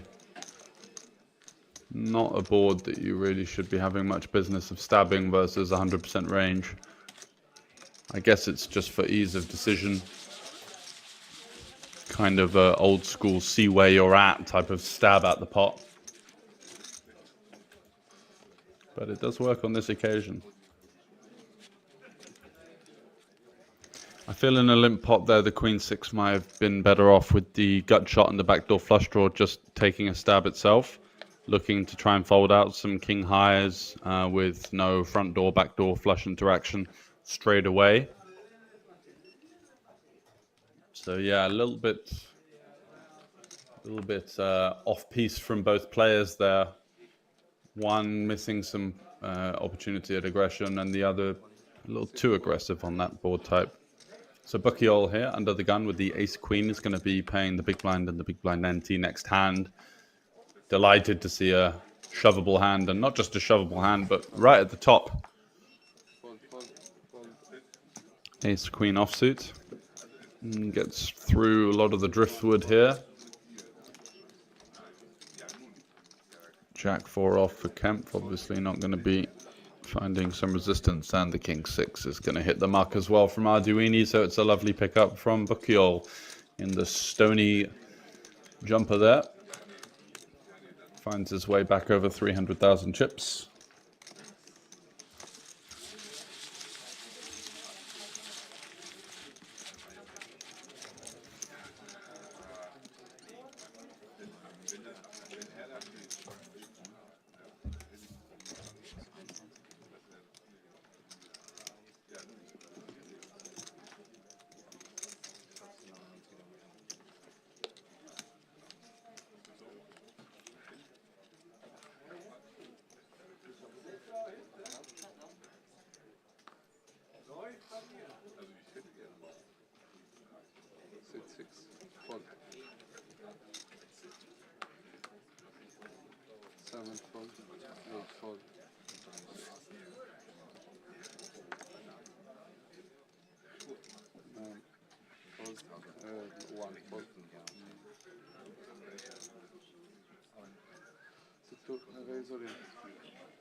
Kempf is going to shove the button here with the queen 10 off for the 8 big blinds. Seems very natural.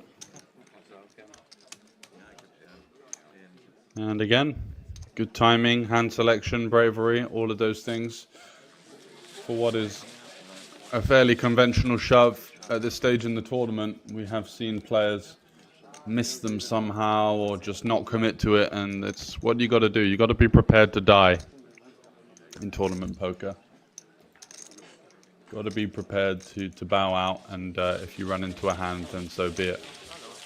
Otherwise, you're just not going to find the sufficient situations to increase your stack and therefore mount a challenge at getting to the final table, which is, as you can see here, where all the money is. 9th, 3,800, and once you get into the top 5, you're looking at 11,300. So top heavy. And that certainly favors the player that doesn't miss the spots and doesn't miss out on the chance to be aggressive and pick up uncontested pots.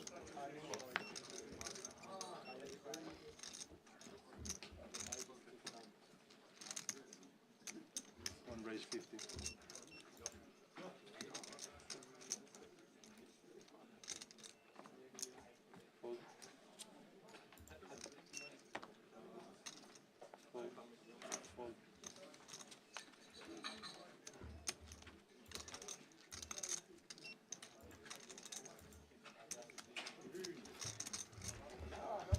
Ace 8 versus the chip leader here. You can shove. You do have a decent amount of fold equity. You might get him to raise fold a hand like offsuit broadways, maybe Jack 9 suited that have a decent amount of equity against you. Awkward now, 2 overcards, backdoor straight draw, backdoor flush draw. And you'd feel the 6s will go for a small size up on the conventionally sort of very tiny sizing here.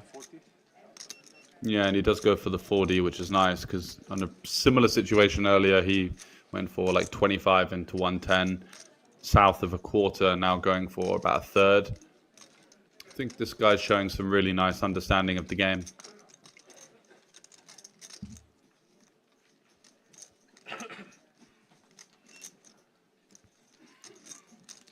And Engwer just kind of relinquishing another one. This is what you don't really want to do in tournament poker. Just the captain of the sinking ship is what I'd call it. Sort of bowing out without really much resistance. 2 overs and a backdoor flush draw, backdoor straight draw there. Just kind of waving the white flag versus a chip leader who is going to stab almost every hand there.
Kempf shoving from the hijack for 10 bigs. With the pocket 8, Arduini now in the tank, but not really thinking about anything but do I want to shove, do I want to just call? Goes for the rejam. Let's have a look at the stacks behind. So 10 bigs. 7 bigs and 35.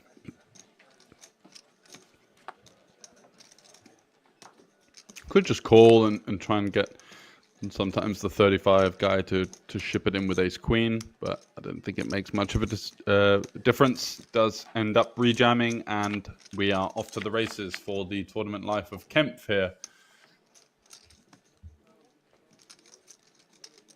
Christian Kempf with 45,000 in live earnings.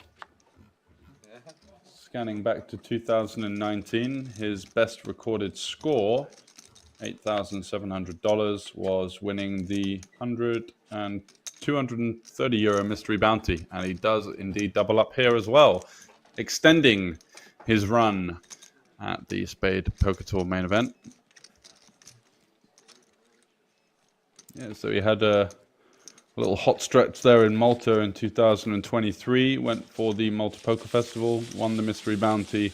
So he must have got more actually, because it doesn't show the bounties on Mob, and also came fourth in the 120 euro bounty hunter days closer for 3K, so would have won more in bounties there as well. Nicely done, sir.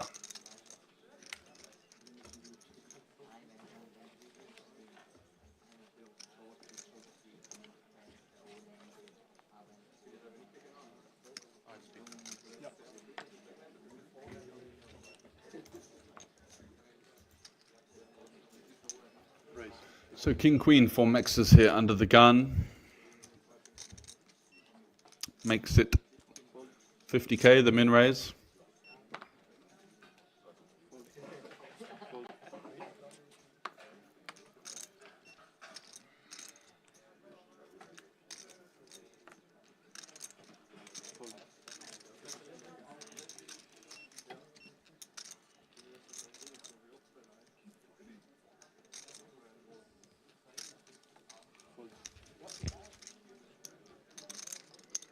Gets it all the way through to the sleeping Romanian there, Mihala, whose body language and general kind of table presence seems to be more on the waiting side of things than anything else.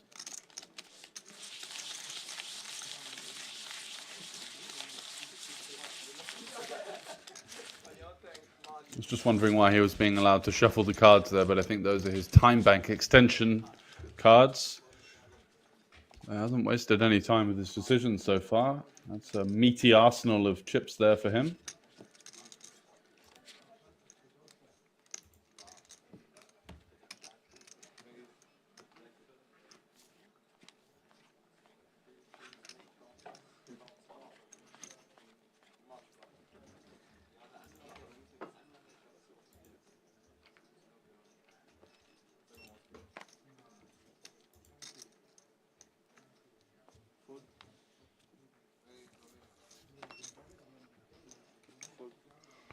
Kemp folding the 9-8 suited under the gun, which I think is correct. Deep in the tournament, without the decent removal to strong hands in our opponent's range. Much more inclined to open the ace and the king X type holdings. Next is here in the big blind, lurking there with the pocket tens, facing another limp from Shamari, the Swiss player who's been limping a lot in the late position. And it is going to be an isolation, you feel, from the tens. Be interesting to see what his decision would be versus a limp raise, which is always uncomfortable to face, but I think from the button you just do rip it in with the tens. Versus the button, I should say. And there you go, middle set on a wet board with lots of potential hands in this limp calling range that are going to hit it. You're going to think about hands like Jack 9, Jack 8, Queen Jack. Would typically be the type of hands that you likely see here. Unfortunately, he does have them in the reader, but we can't quite see his cards. But yeah, I'm not surprised to see him continue here. This looks all over the type of hand that he's going to have. He's also going to have some hands like King 9 suited, King 8 suited, King 7. I think he's even raised here. So yeah, he's made it 150k. And this is just Vegas and the Mirage for Mexes there. Hoping your opponent's going to have a hand like King Jack that's drawing almost dead. He's asking how much. So 3x raise in position. It's not going to be indicative of much weakness, you feel. Look at the body language and the posturing as well. It's just adding to the strength. And this is obviously what's whirring through Mexes' mind now. Do I lose my customer here if I jam or if I make another raise, non all in? He's just going to call, take a turn card. Turn card brings the double flush draw. 9-7 gets there. I don't think he's going to have 9-7 all that often. Snap check back from Chmari. And this is the issue with not raising the flop now for Mexes, is that he's going to lose some value versus the King X.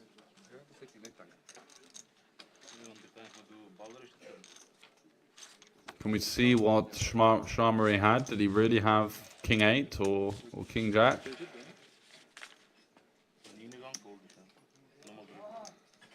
Looks like we're going to miss out on that one, and unfortunately my German is not so strong, so not entirely sure what they had. No, one win. Yeah, with a shot of 10. Do I change it anyway? Okay. New deck on TV table. Changing the deck because we couldn't pick up his hand there, so just going to be having a break of around a couple of minutes. Be right back.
Wie?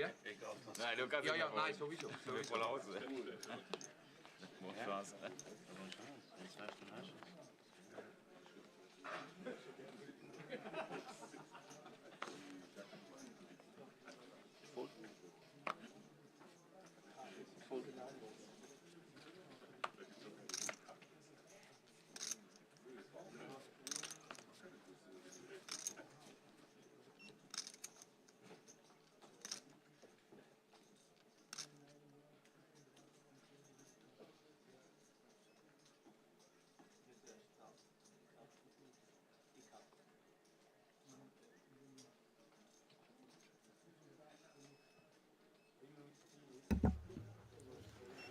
So ace-8 for Engwer.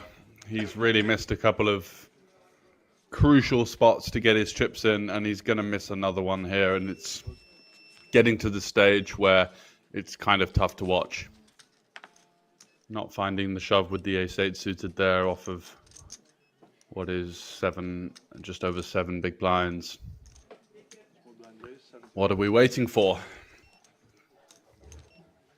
So Mex is there, who maybe missed some value with his middle set.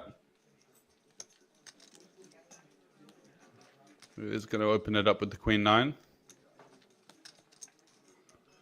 Looking to lean on hands like this, weak suited hands. Of course, all of the offsuit trash as well.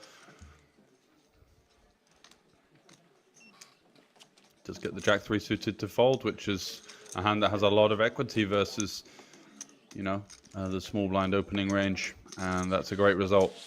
And on to the next one he goes.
Folding round to Kempf here in the small blind. He's going to try and complete and see a cheapish flop here with the 7-6. King 3, not typically the hand that you're going to see Arduini do an awful lot with.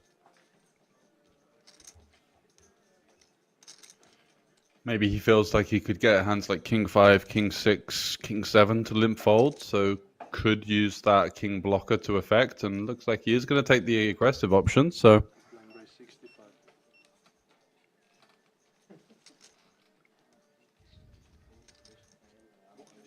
With a very small imposition raise here. I'm not sure about the choice of sizing. We lay our opponent 40 into 155. It's just not really going to get many hands to fold, so what are we doing? Just bumping up the pot with King 3 off? Yeah.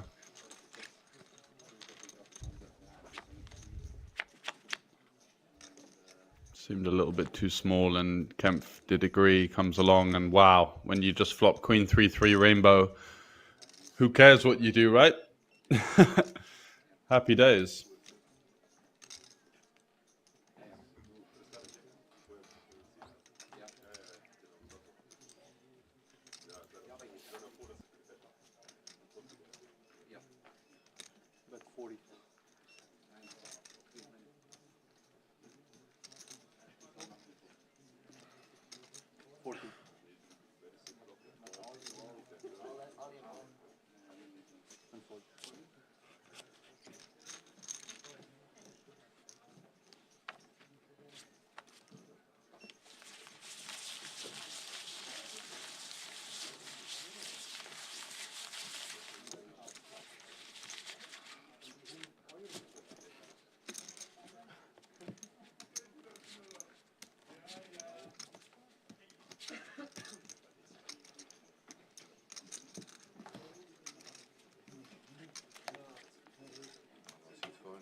Over to Mihala, who hasn't been the most active player to say the least, from Romania. Queen Jack off, 17 big blinds or so.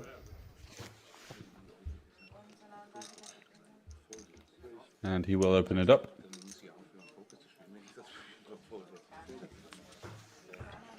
Makes it 60, a little bit of added meat on the bone. He is opening into a short stack, that's why. That makes sense. And bookie all here with the 9 blinds. Think we want to be seeing him jam versus the hijack. Obviously defending is going to be okay from time to time. But getting hands like this to fold is actually a massive result. And you will find in the modern game people opening a lot of hands like King 10 off, Queen Jack, King Jack, Queen 10, even sometimes the more aggressive players. Ace 5 off is possible from time to time. Obviously doing well against that, but my point is that we do get some raise folds there and deny a decent chunk of equity. Wow, he just folds. That's incredible.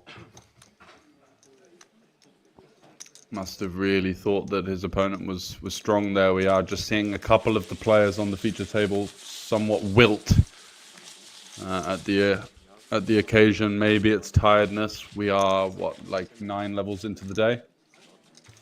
So it could make sense.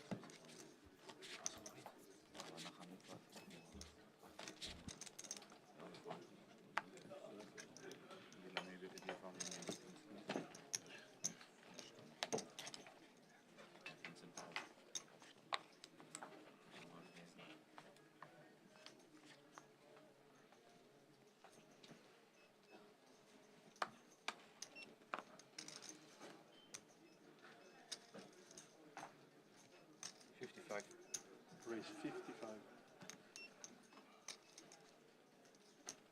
Also voll mein hässliches voll. Wir waren noch, ich bin jetzt eine Feinde der Interwoche heute noch. Dann waren wir voll.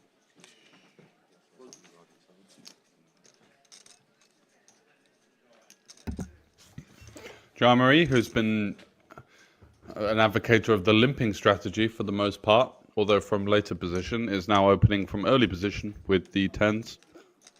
And Engwer, who had many chances to get it in with 9s versus the cutoff shove from 8 bigs, folded, had ace 8 suited for 7 bigs, folded from the hijack, I believe. Is now once again going to bow out with the king 6, where he's getting a really good price to try and flop a pair or any kind of draw.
Here we go. Engwer finally decides to move his chips over the line and gets it through.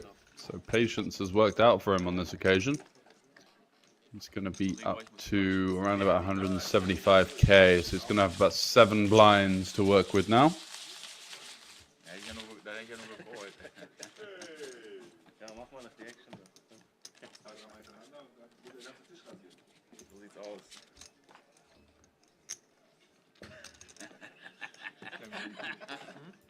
Alles möglich. Aber da muss er aber noch ein bisschen rauchen gehen. Hat sich gelohnt. Dann hättest du noch mehr gehabt. Ja, hat sich gelohnt auf unten. Ah, so. Alles gut. Ah, du hast die Lady in Pink gesehen, deswegen. Nein. Automat war das.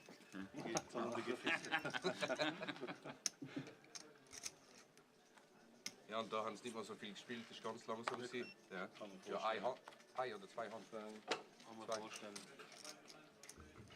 Diesmal blockieren wir den Fahrstuhl. Diesmal, wenn du rauchen gehst, blockieren wir den Fahrstuhl. Der ist ja schon häufig aufgefallen.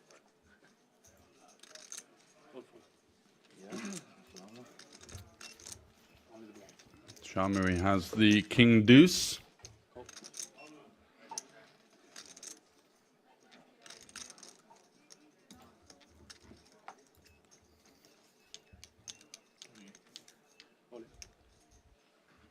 And wow. Mihaila, who's been waiting patiently, decides that he thinks that this limp is just never balanced. He just thinks he never has a hand that can call, and jams 5-4 off to get the king deuce to fold. It's risky. It's ballsy. I mean, we could just ISO in position there. And then occasionally when we do find the trap, not torch all of our stacking with 5 high, but I can see his logic. There's definitely players that raise all of their good hands and don't think to trap because of the situation.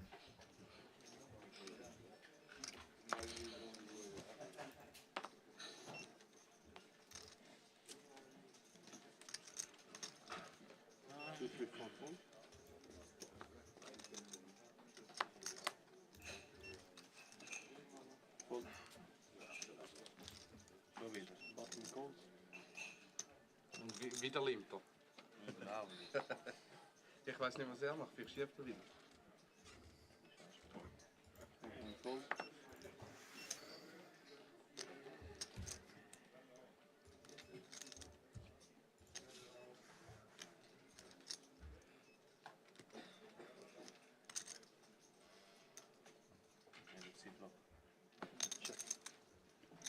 So again, seeing a late position limp from Shamiri here, allowing both players to realize their equity. Nexus deciding not to go for the squeeze, or the isolation squeeze, you could say, versus the 2 limps with the Jack-10 suited.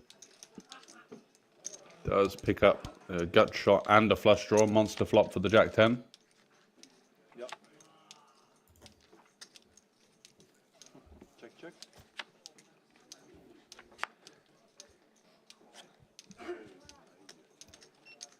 Wow, look at that for a run out. Oh no, Mahala's not in the pot anymore. Yeah, so it's gone bet call, check, check, check, check by the looks of things. Jack-10 just waving the white flag. He would have had the 9-7 for the nut straight. Waiting for the graphics to catch up there. Apologies for that.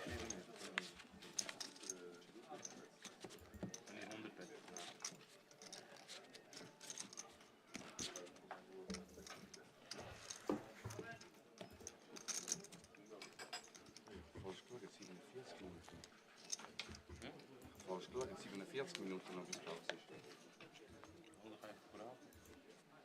Nein, habe ich aufgehört, fertig. Super. Wie? Super, nee. No. Weizen.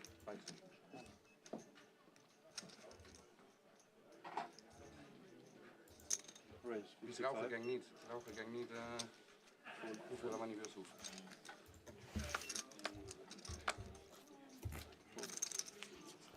Ace King for Arduini here, opening it up for the 2.2x or so.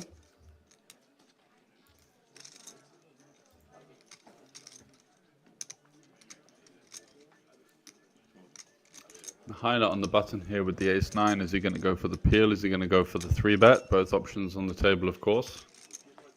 Looks like the peel. And Kempf now needs to be a little bit cautious here with his ace-9. It looks like a hand that's attractive to complete, but we're just going to be so dominated a lot of the time. A lot of this peeling range from Mihailo is going to have ace-10, ace-jack. And so we do end up getting in with what we perceive to be a decent price. But really our equity is going to be often very low, and as you can see, he has 9% here.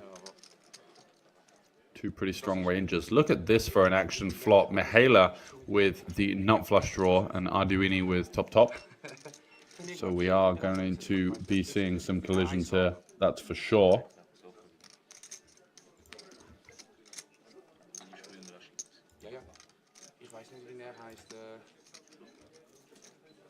Sinfon spielt jetzt bei Basel Junioren irgendwie. Mit dem Jeton, ist schon viel unterwegs. Wie? Ja, der hat mal mit irgendeinem Schießkalt gemacht. Ich bin hinterher verkauft, jetzt ist aber noch im alten Pokerpelle Support Dienst. Und nachher komme ich führig so, wo sind meine Chips, der neben mir sagt, er hat es in Kübeli gerührt. Noch sicher. And it's a question of how is the money going to go in here. So Arduini bets. Mihailo just calling with the nut flush draw in position.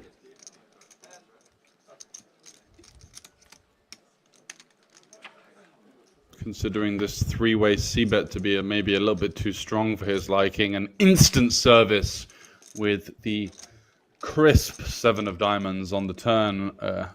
Lovely sight for the Romanian.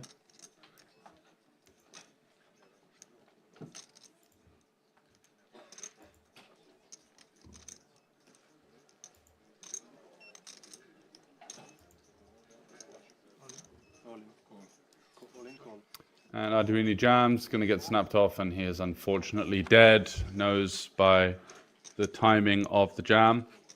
Sorry, the call.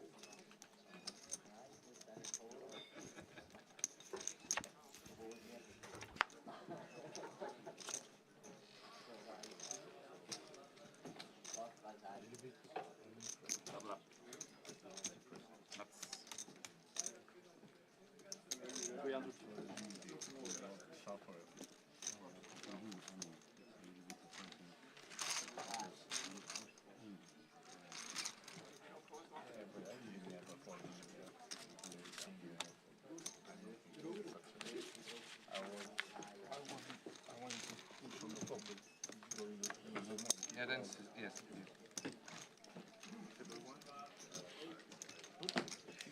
Bis später. Dann aber ein bisschen mehr Mühe geben.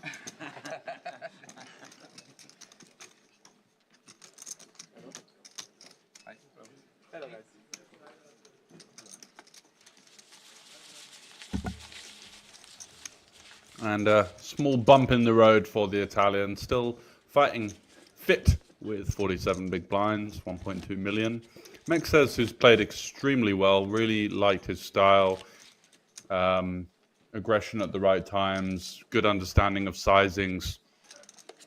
And yeah, just been a really strong player. Deservedly the chip leader on the table with just over 2 million. And the rest of the guys battling around that sort of 10 to 35 big blind range.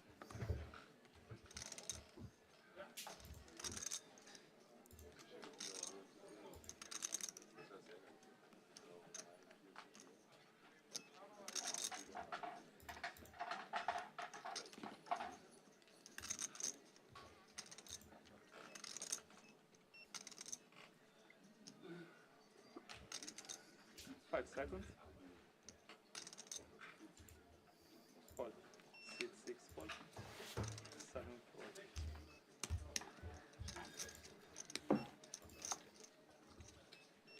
fold.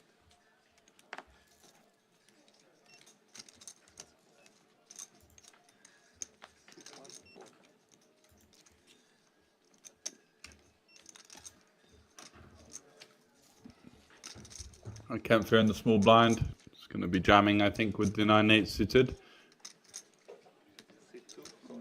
Goes for the limp.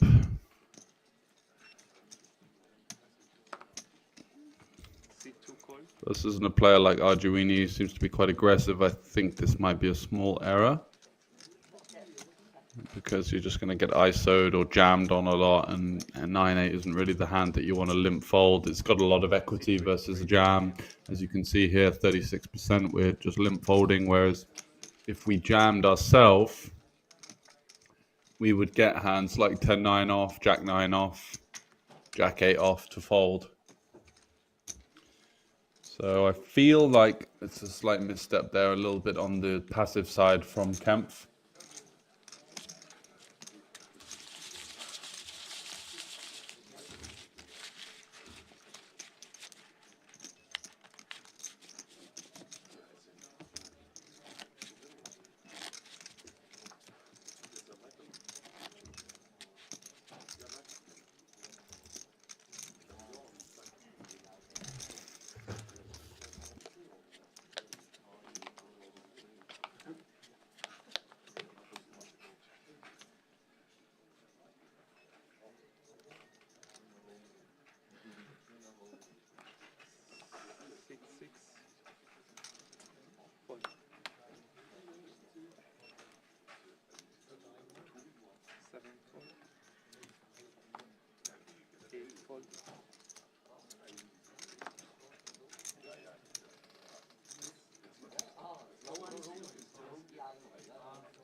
Sit one, raise 60,000.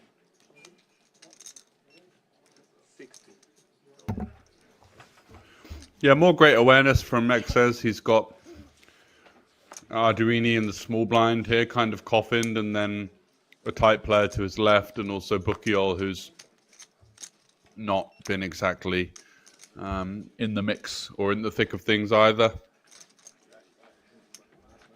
Just kind of leaning on him here. Could have sized up a little bit with the super short stack in the big blind, just to dissuade this, but he still gets the Queen-8 to fold just at the min raise, getting that price. So just showing the power of these pre-flop opens deep into the tournaments. People are just kind of under defending and missing out, and allowing you to build a stack, allowing you to move through the ranks and pick up these chips uncontested. It's very advantageous to be in that situation. And that is why sometimes you do want to take some of the thinner spots earlier in tournaments to allow yourself to have this dominating situation when you do approach the bubble or approach the final table bubble, because it's just such an advantage.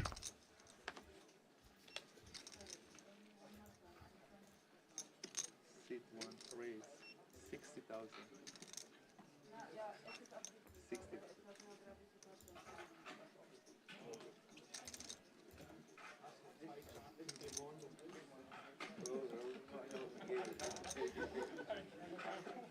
Sit two, raise all in.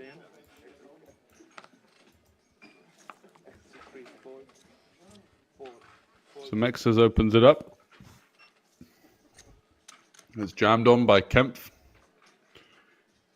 He does find the ace-jack 3-bet jam, to be fair to him. It's something that Engwer might have missed. As you can see, Engwer's just completely folded down to fumes here, and may feel he has to get it in here with the 5-3 and just hope for this kind of situation, but doesn't. And again, there's no pay jump that he might get.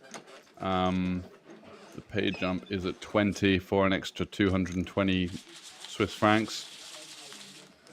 So it's another kind of situation where you feel the German is missed out.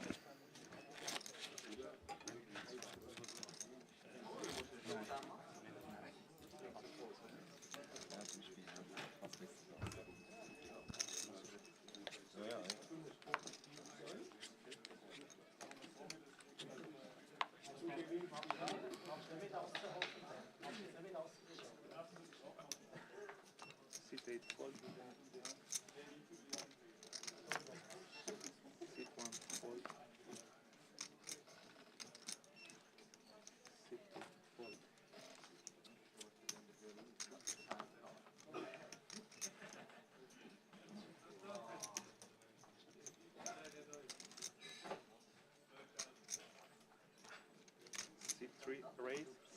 5. 6-4, fold. 6-6, fold.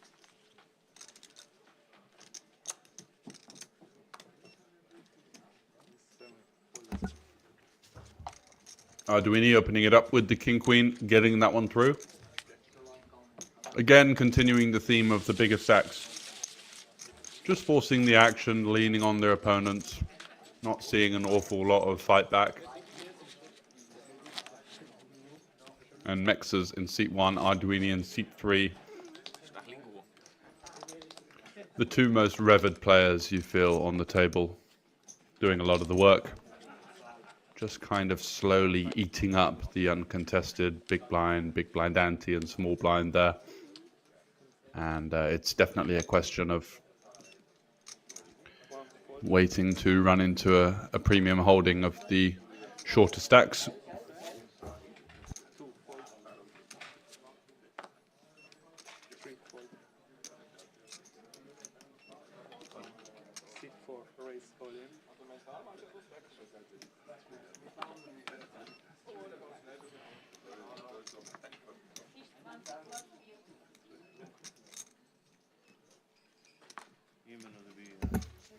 So Bukiol finds a shove with his pocket eights in the cutoff, 130k.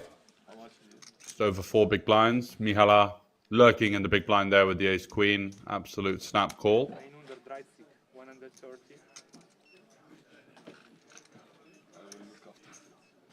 Seat 8, call in. Maybe they're friends or something, not sure as to the kind of shrug with the ace queen. Or is, oh, he might even be calling blind.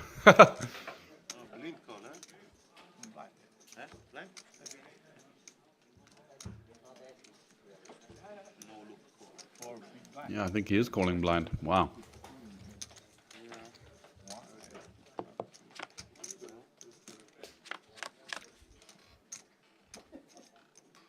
Not sure I'd want to call deuce 3 off or 7 deuce or 6 deuce, but giving him a little bit of a free roll, kind of with some really, really bad hands. Does flop 2 overs and a gut shot, and there is the ace. That marks disaster for Bukiol, who's going to need to find an 8 and an 8 only to stay alive here. And that is the 4 of diamonds on the river. Sit open. Spelling the end.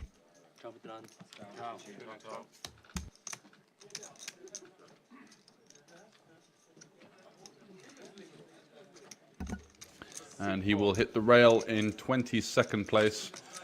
And we haven't had an elimination for quite some time. So that is going to be 1650 Swiss francs from the 500 buy-in.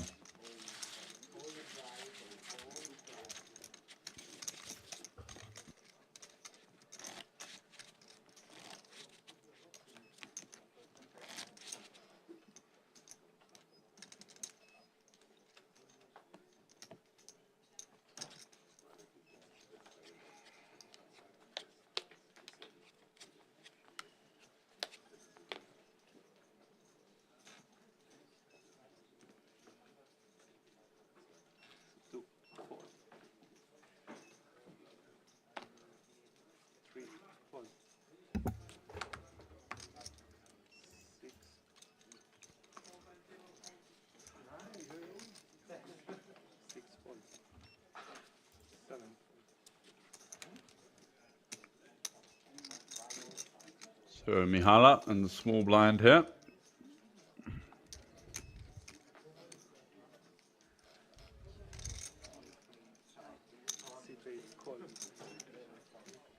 It's going to limp in, facing Mexus, a very strong player, understandable.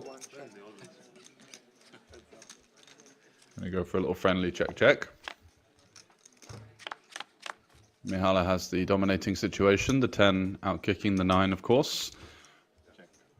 Interesting board, got some decent interaction, backdoor diamonds. And such a dry board that you might feel like you could take a stab here. You've got to get quite creative in these blind versus blind wide range spots. Ooh, we do see pair versus pair on the river. Set river, I catch the river. 3. Me too. Wait. 10. Fuck off. Nice one.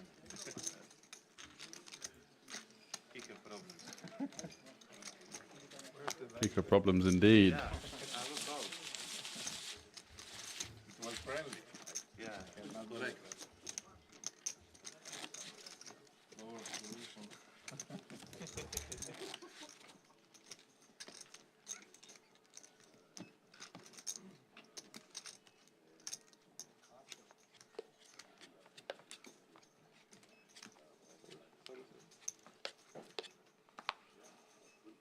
C3. Fold. Platz frei für Sobretti, 0 mit Hold'em, 1-3. Fold.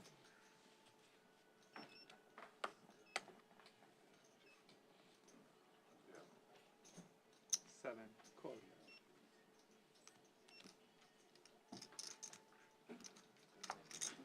C3. Fold.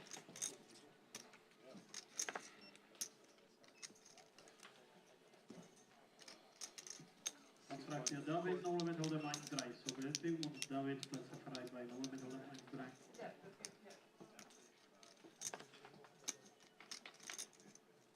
C2 check. Replay. So once again, we have Shimmery going for his late position limping strategy, which is definitely adding some interesting dynamics How much, sorry? 65. to the table. Playing a lot of multi-way limp pots.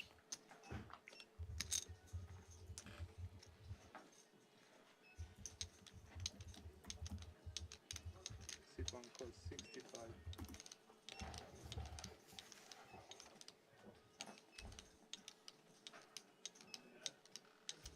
Kemp flopping an absolute monster here off of his medium stack.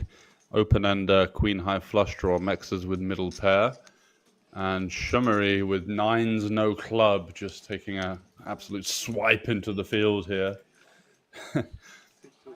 And yeah, I like this shove from Kempf.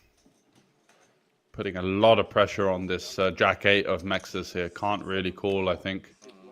Yeah, and that's a really strong move. Very nice timing. And a huge pickup for him, up to 660k at the 30k big blind level. So a comfortable 22 big blinds. We've seen him really low, sort of between 7 and 12 big blinds for quite some time. So nicely done, sir.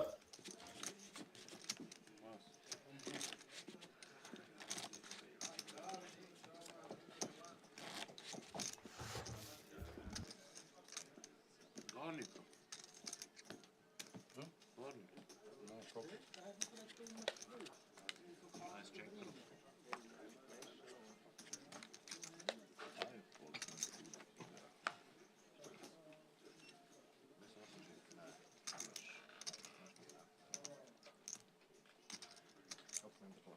C6. Raise. Volume. 7. Fold.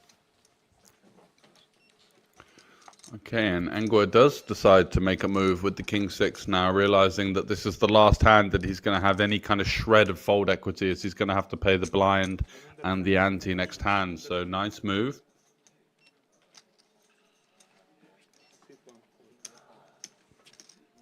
Good find there, sir.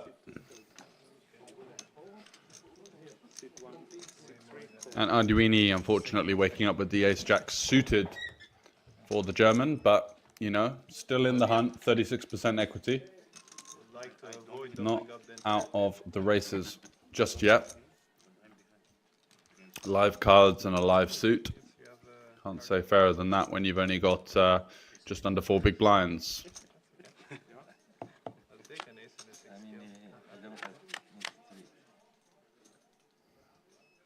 Ooh, there's 2 jacks in the window and a backdoor flush draw to boot, so it's going to need some kind of king or a heart. Oh, there is the heart, so he is alive. Any heart apart from the ace Makes me happy. gives him a fighting chance. Can he survive? No, the full house for Arduini as we lose another player down to 19 here in the Spadepoker Tour main event.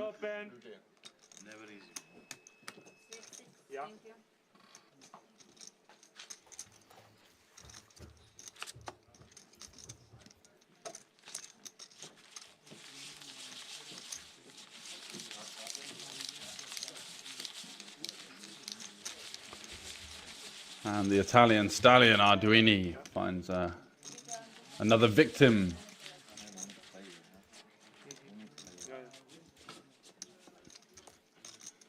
And having stalled around sort of 25, 27 players for quite some time without any eliminations, now all of a sudden cutting through some of the short stacks. As you can see, things have evened up a little bit. Kempf, the short stack at the table now with a relatively healthy 21 big blinds, but now we are playing five-handed with the big blind ante, so of course it's gonna not play as deep as the conventional 21 big blinds would in an online tournament, let's say, where you pay 0.1 blinds per hand.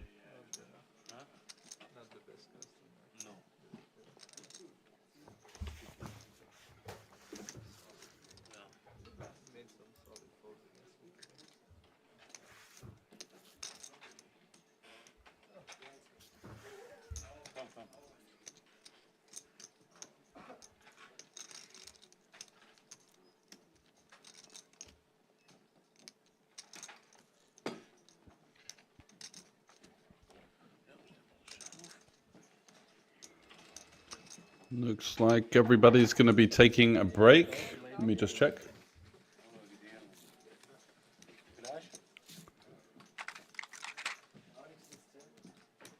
Whilst we're waiting for the redraw.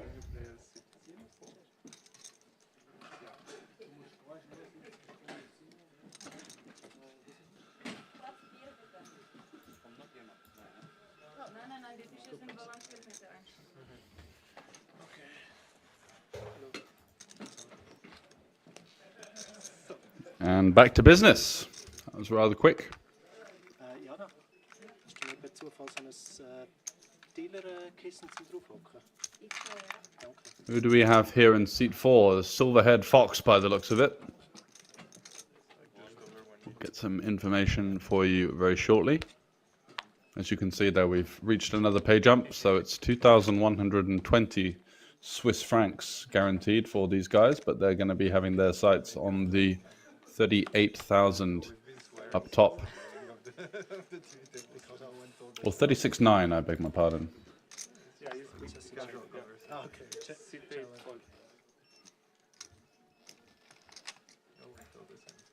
Sit one raise 60,000.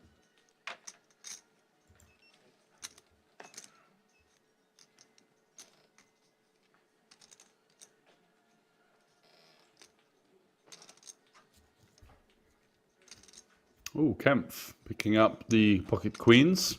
Sit to re-raise all in. Sit 3, 4.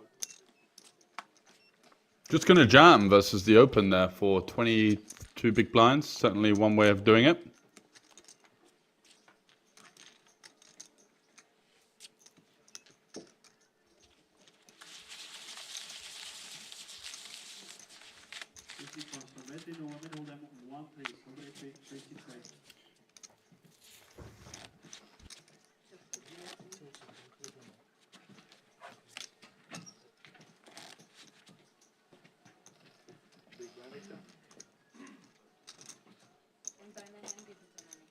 Bitte vorne. Aber den bitte liegen lassen. Ja. Soll ich das da? Ja, da liegen lassen, ist okay. Okay. Danke.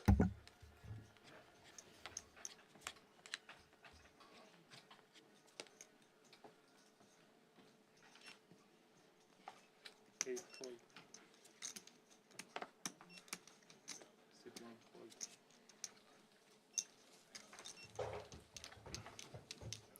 Kempf here, we've seen a real resurgence from him. Missed a couple of spots earlier, but has definitely found his feet and got comfortable under the lights. It can be a stream element, you know, having played obviously lots of normal poker and then played on the feature table myself. It's very difficult to adjust. It's quite hot, which is what's one thing you don't really expect. The lights shine really brightly, so it can be a little bit difficult to concentrate and cause sort of headaches.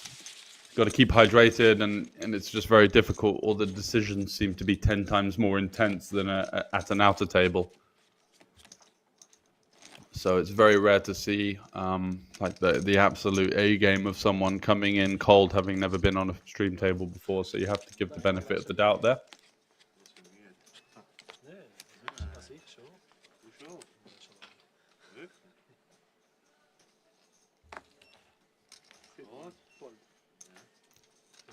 So wie du einfach 24/7 irgendwo am Poker ist. Aber jetzt online gleichzeitig.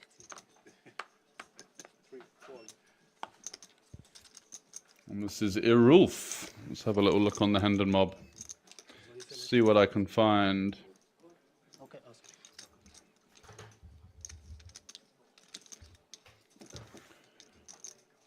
Am I going to find anything? Doesn't look like an actual surname, maybe an online moniker or some kind of other name. Anyway, he's got the ace-6 suited on the button with 1 million, so healthy stack of 33 big blinds. Wow, Shimmery is just going to fold ace-9 suited in the small blind. How did he know that Mihailo was lurking in the shadows with the pocket nines here? Mihailo not going to 3-bet and juice, just going to call.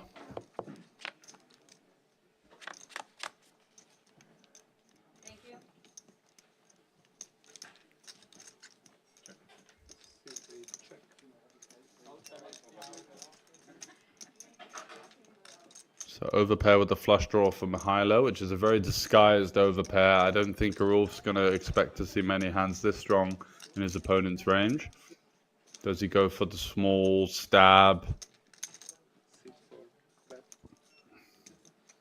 The suited advantage is quite neutral when you're opening on the button.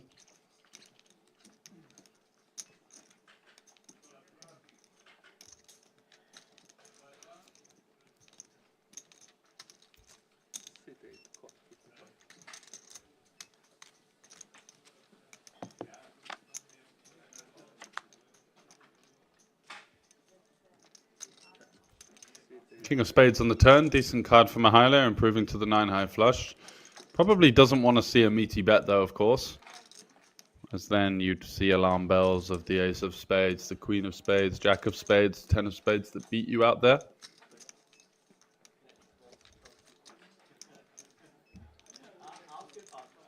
So the 5th nuts.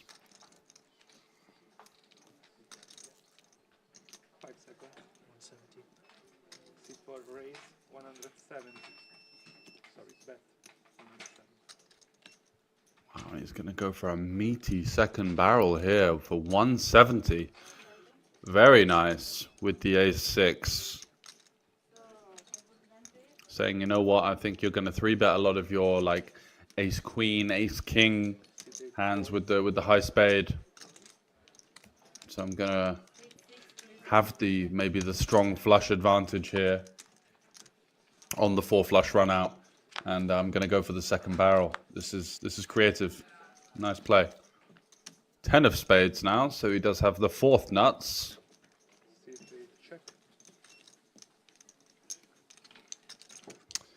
And Rolf, if you're considering hands that may fold, what are they at this point? You're looking at the 7 of spades, the 6 of spades, the 5 of spades, 4 of spades, these kind of holdings.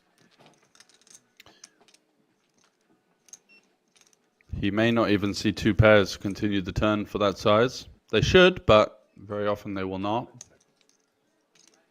But he also knows that his opponent is very rarely going to have the nut flush here, and he can definitely have that. So that's what's kind of milling around in his head right now. Thinking, you know what, it just seems so capped. The check call. Didn't seem to want to raise at any point in the hand. 300. Sit for Wow, 300. this is strong poker. I think the sizing is a little small. Maybe he's saying, oh, I want to value bet the queen as well here. But you know what? With this amount of ICM pressure, it's probably a rarely effective sizing. It might do the same job as a size like 3/4 as well. And Mihailo really playing kind of guessing games right now, trying to work out, is my 9-high flush good here? Who even bluffs these runouts? And he does find someone capable of doing exactly that. Tough to find someone able to 3-barrel on the 5-flush run out. It's quite impressive from both players here, both the call and the triple barrel. So a lot of respect. But someone's got to win, and Mahalia with his stubborn check call, check call, check call line is going to be the victor on this occasion.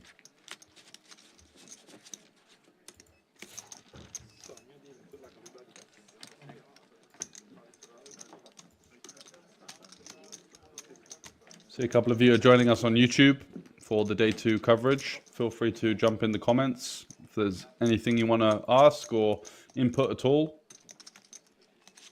Just let us know. That's what we're here for. Appreciate you tuning in. Day 2 coverage, deep now into the Spadepoker Tour main event here in Liechtenstein with Mexes in seat 1, the chip leader on the table, 62 big blinds, shortly followed by the Romanian, the resurgence of Romania over the last level or so. It's been a big one for Mahalia. Picked up a few nice pots and just picked off a 3-barrel bluff there with the pocket 9s. Lovely stuff. Kempf now under the gun with the ace-deuce suited. Looks like he's going to relinquish that one. 6-handed we're playing now with the big blind ante. I think we do want to be getting in there from any position with any suited ace. Especially at this stage of the tournament, the utilization of the ace blocker is so much more important than the early to mid stages of a tournament. With the removal for the strength of the hands behind, 3-bet candidates, etc. And so Arduini with the Queen 10 of spades, opening it up in the hijack, 65k to go. And Mexes is going to come along, certainly one of the more comfortable players at the table, not going to be overfolding his big blind by any stretch. Does flop a piece, both players flopping a piece, top pair versus middle pair. And the hijack versus big blind.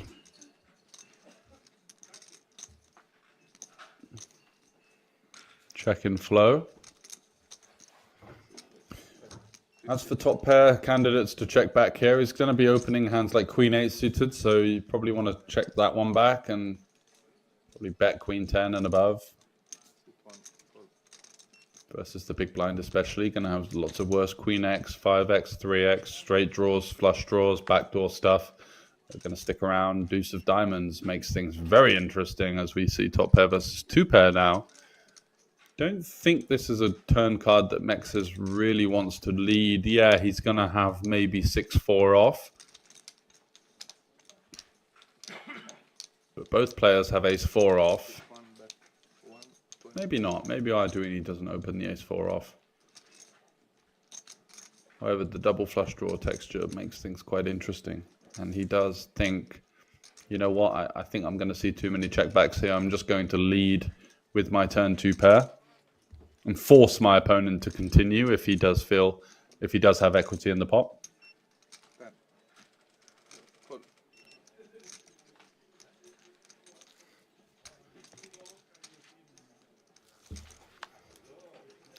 Ooh, that's a spicy run out, isn't it? The 2 pair now gets counterfeited and we're left with 3 pair, kind of almost a bluff candidate, although we are ahead of the missed flush draws. So yeah, he's just going to take this one to showdown. The only other option would just be to jam, which would just completely bin almost every hand in our opponent's range.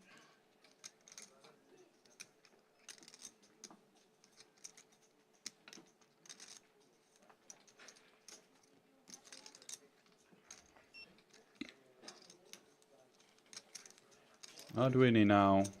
Is he gonna? Ooh. Opening the door maybe for Mexes to find a PLO-esque check jam on the river with the 3 pair.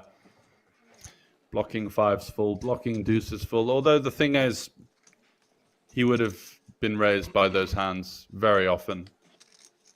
This is a nice find by Arduini. Most people just check this back here. But what hands does Mexes really check here that beats Queen 10? Hard to find one.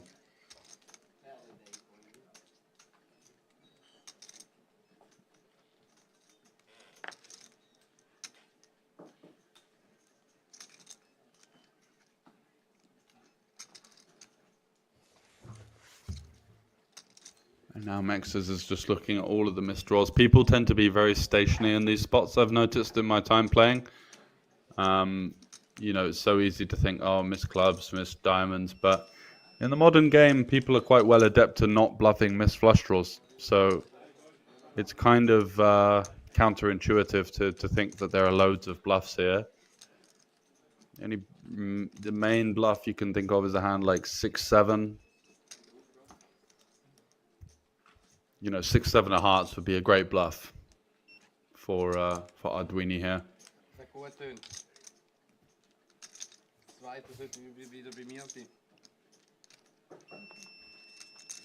It's another time bank going in. It's a very annoying situation. You have allowed your opponent to find these value bets with the Queen X, with maybe even hands like Jacks and 10s. And he does flick in the call, and we'll see the bad news here as the Italian now takes over control on the table. Up to 2.1 million. The roles have reversed. Nice find there from Arduini. Very comfortable post-flop, understanding exactly where he was in the pot. And an excellent job.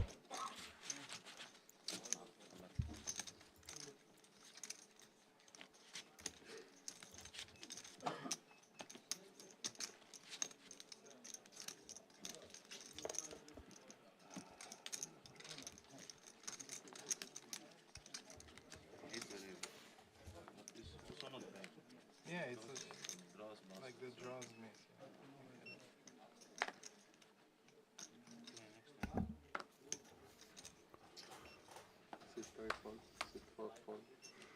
Can't play the rush with the 10-3 off. And Shimmery, who's been doing lots of limping in these situations. Does he continue that theme? Yeah, he does. Just loves a late position limp, this guy.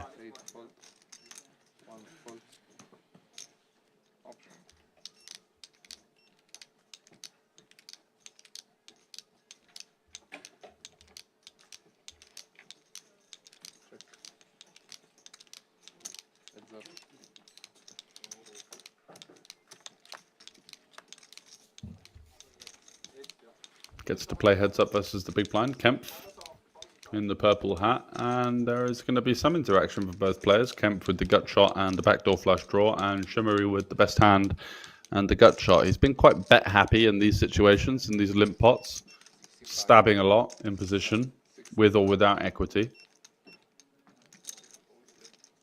And he's going to continue that theme for 65k. So quite chunky. Over half pot.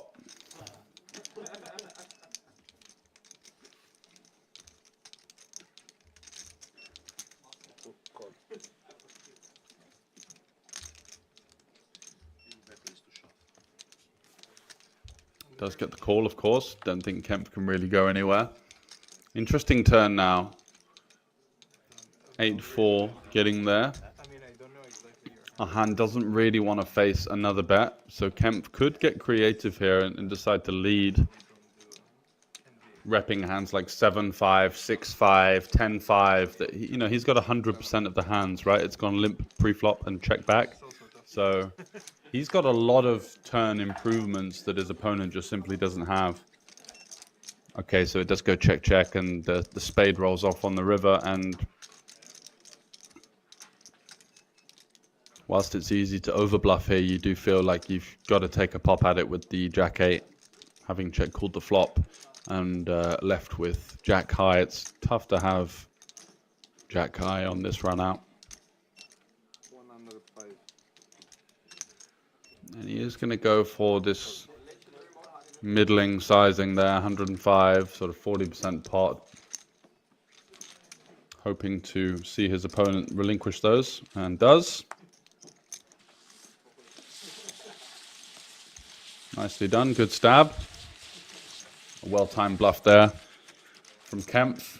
I've certainly seen a lot more bite in his bark over the last couple of levels. As we do see 18 left here on the second day of the Spadepoker Tour main event. 500 Swiss franc buy-in and a current payout of 2,120, I believe, is going to be for 17th, sorry, and 1870 for 18th. So we are on another pay jump bubble.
Kempf on the button with the King 8. Getting in the mix here, making it 60k. Almost fell out of his chair there when asked how much you're playing. Hopefully that's not going to be any kind of information for his opponent.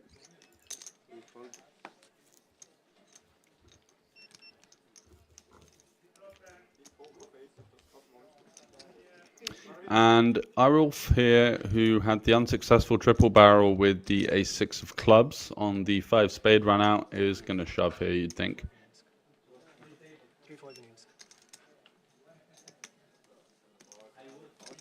He is on the pay jump bubble, so not worried about that particularly.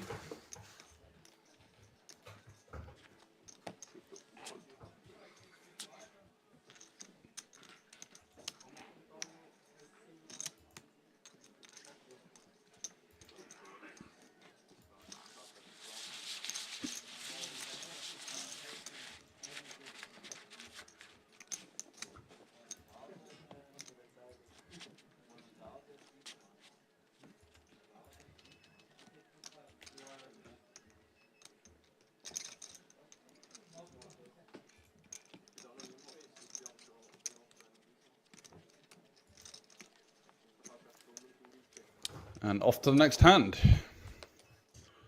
Still 6-handed here. Going to be breaking for the final table redraw of 8 per table, so 16 left.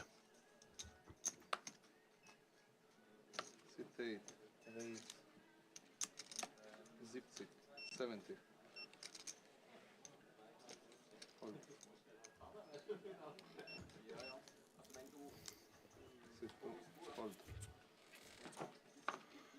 Ace King from Mahalia. Gets it through to the big blind here, up against Shummery, and that's going to do the job.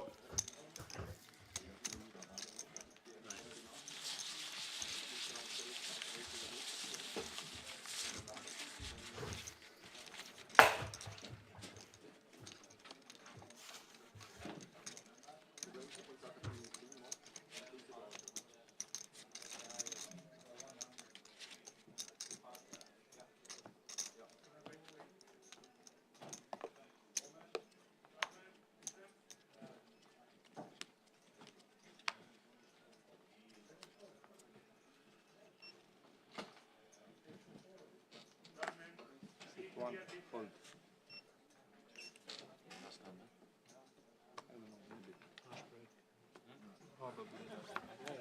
Sit two, fold. Sit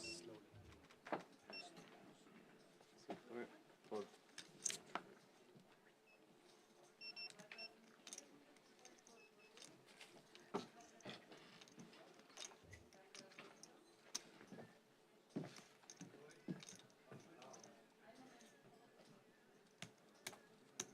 Sit four, raise. 7. Sit 7, fold. And it's Irulf's turn to pick up the ace-king now, looking to induce some action from the blinds. Doesn't happen on this occasion.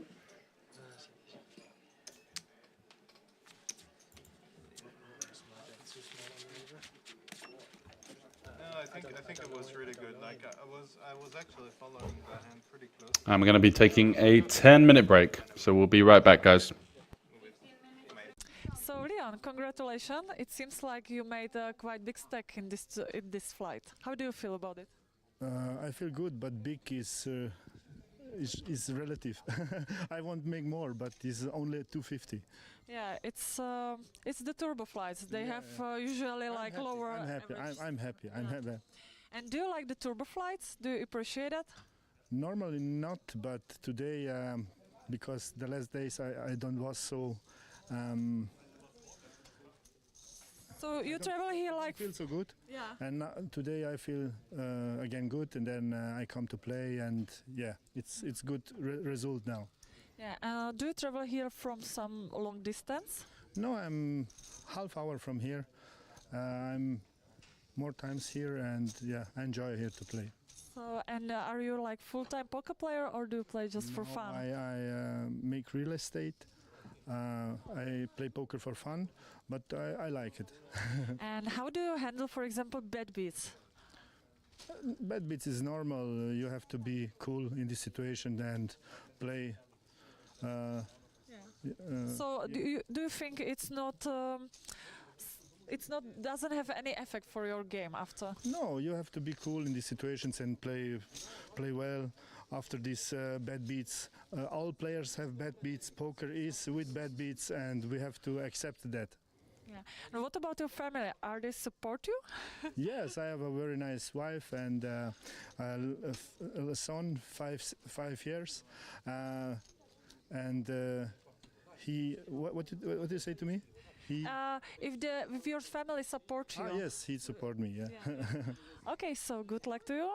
Good luck in day 2, and I hope we're gonna make an interview maybe with next champion.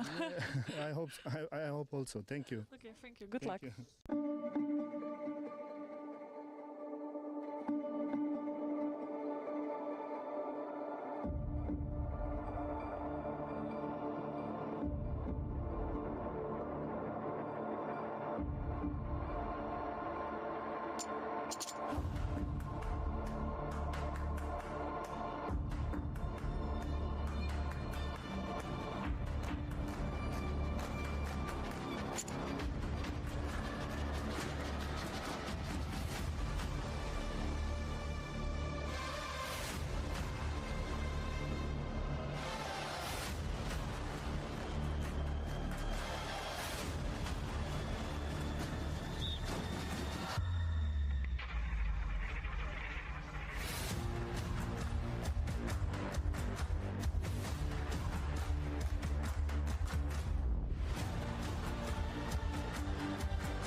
So I'm standing next to our last champion of Spadepoker Tour.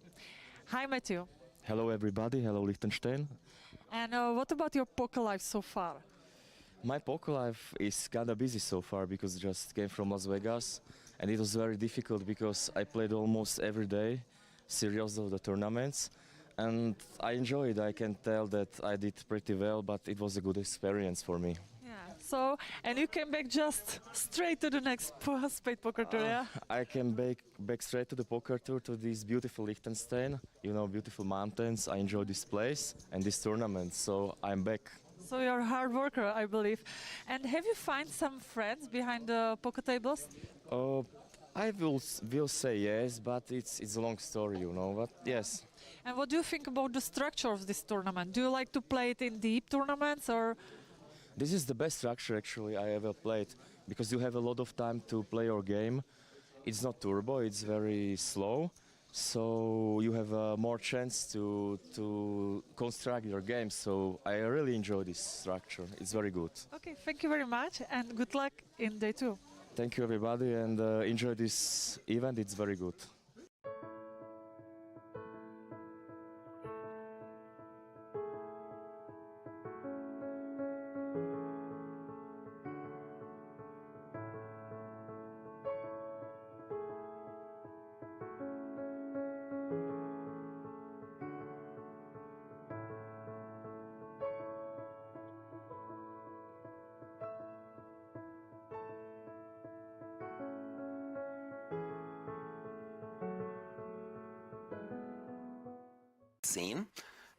Da habe ich noch ein bisschen Schweizer Franken unterschlagen. Also 4 Spieler jetzt noch dabei und alle haben 11.300 bereits sicher. Colin Lantemann. UTG. Soll das heißen, Under the Gun, der erste Spieler, der agieren muss. Und Ass 10 bei noch 4 Spielern am Tisch. Auf jeden Fall eine Hand, die er nicht weglegen kann. Mit dem Race.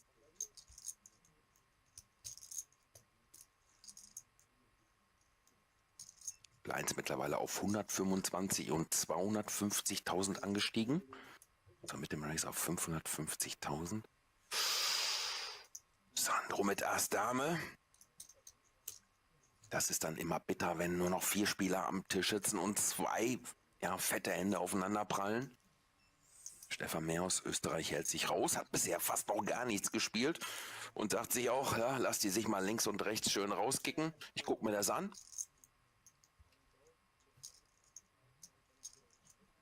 Ja. Sandro Favorit, der Call ist da von Colin und Colin braucht Hilfe hier in Form einer 10 oder 4 Kreuzen oder wie auch immer eine Straße.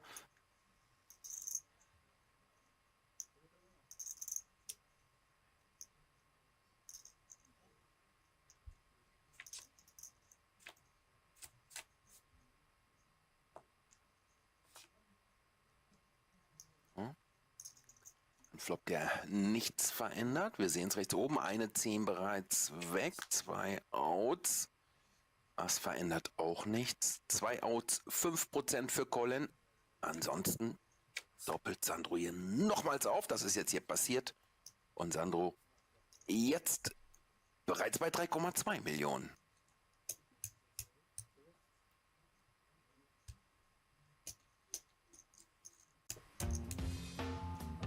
I saw myself having ace queen, suited heart. The only thing to do there is all in. I did that. Of course he called and I won the hand. I couldn't believe it. And there I was with 5 million from the short stack I was, finding myself with so many chips. I mean, I couldn't believe it. It was great. Ja, solche Phasen gibt es auch beim Pokern. Wenn es einfach mal richtig gut läuft. Colin, König, Dame und etwas mehr als um die 7 Big Blinds. Ich glaube, da muss es rein. Und genau den Move macht er auch. All in. Oh, das ist ein persönlicher Enemy. Sandro hat ihn bereits 2-mal aufgedoppelt und Sandro findet jetzt Ass Bube. 1,7 Millionen. Hat er den Dealer nochmal gefragt, wie viel sind das? Aber da gibt es keine andere Möglichkeit, als zu callen oder beziehungsweise selbst all-in zu gehen. Macht er auch. Stefan auch nochmal mit Maß, aber der hält sich. Wie gesagt, der ist ganz gut mit der Position des Zuschauers bisher gefahren. Ja. Jetzt hat der Colin seinen Sitznachbarn schon zweimal aufgedoppelt und jetzt könnte der Sandro auch Endstation sein für den jungen Schweizer Colin Lantemann. Er braucht Hilfe in Form eines Königs oder einer Dame. Kein schöner Flop. 2 Kreuzen wäre auch noch eine Option.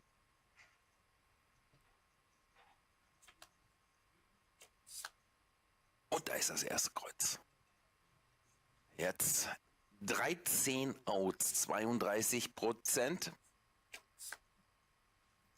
Kommt nicht. Und wir sind runter auf 3 Spieler. Gibt es auch mal, faire Verabschiedung von Colin. I was on the cutoff, which is first position, and it's normal spot to jam, and it's 50-50 after he called, and board came down little cards, nothing to help me. I think it's standard to push king queen cutoff with 10 blinds. What is a bit annoying for me is that I lost 3 times against Sandro. First spot was he pushed all in with ace-8, and I looked down in my big blind with ace-jack. It's normal, I call. And flop came really good for me. It came check 7 deuce with 1 heart. And normally it's clear what it's done.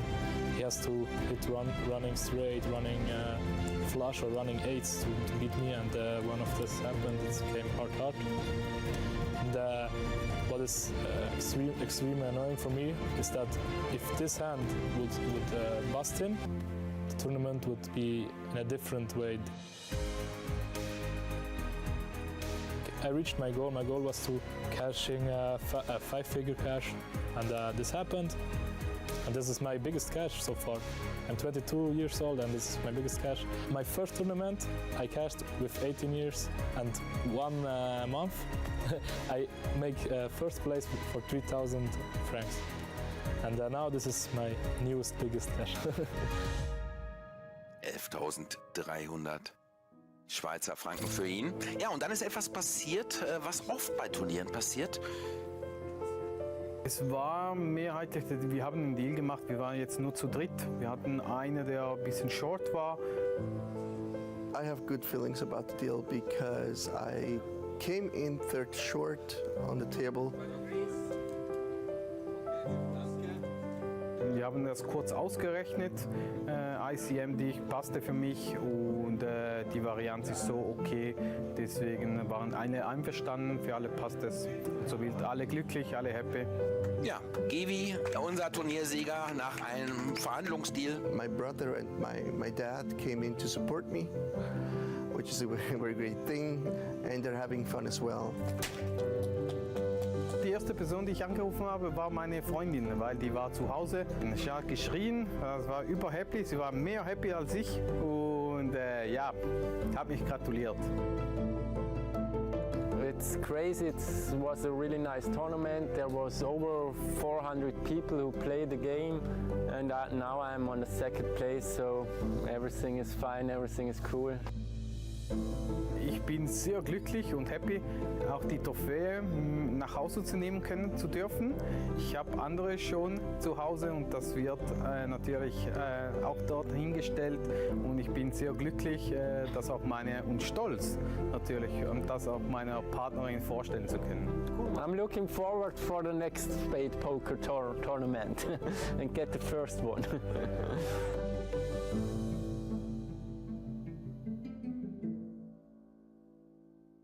So Leon, congratulations! It seems like you made a quite big stake in this flight. How do you feel about it? I feel good, but big is relative. I want to make more, but it's only 250. Yeah, it's the turbo flights. They have usually like lower. I'm happy. I'm happy. I'm happy. And do you like the turbo flights? Do you appreciate it? Normally not, but today because the last days I don't was so. So you travel here like... I feel so good. Yeah. And today I feel again good, and then I come to play, and yeah, it's good result now. Yeah. Do you travel here from some long distance? No, I'm half hour from here. I'm more times here, and yeah, I enjoy here to play. So, and are you like full-time poker player, or do you play just for fun? I make real estate. I play poker for fun, but I like it.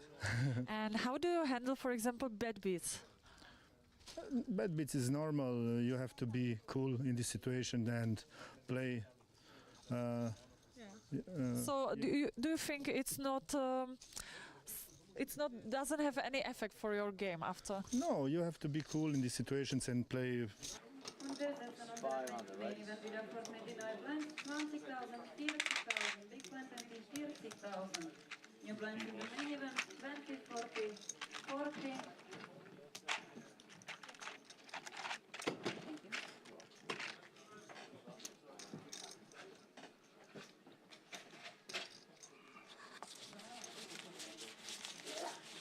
Hands bitte, phones please from everyone.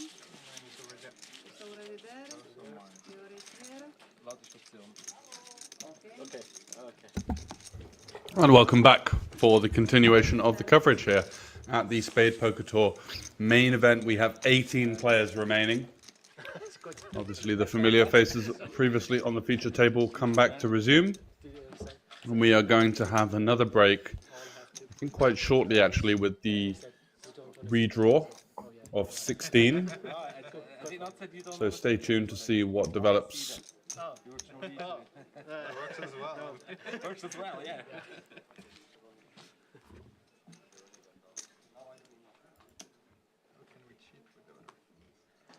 Two pass.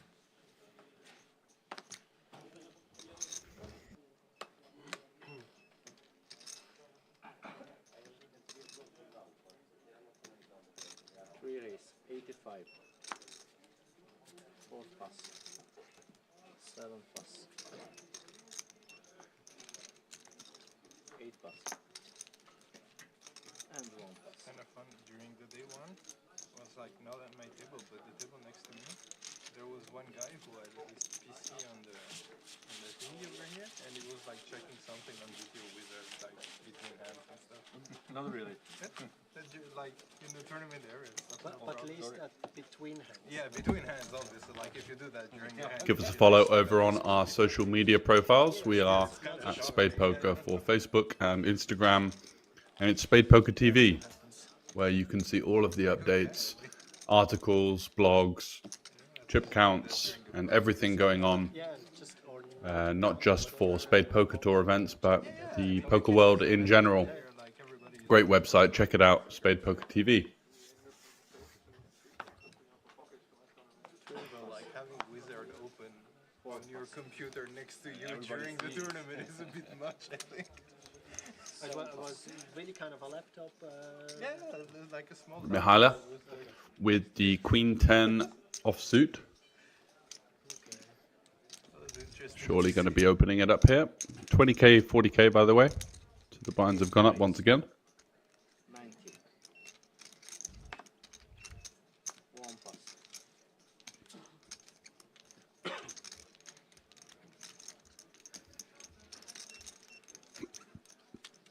And 2 pass.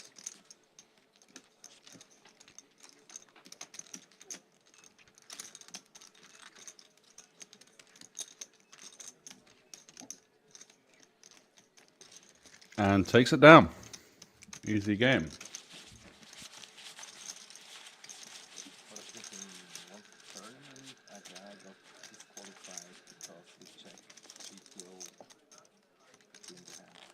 Okay, I mean, somewhere what I'm not sure about. It's like the policy about it, just from place to place. Yeah, for sure.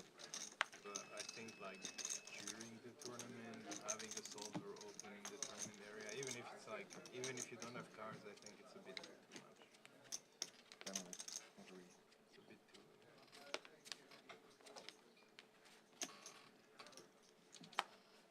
I like the one at the WSFP main event. I think it was not final table, but not 7 away. pass. But maybe 5 or 10 years ago, Mihailo really picking up some opportunities now. Ace-Queen offsuit. Another great hand to raise first in here. And that's exactly what he's going to do.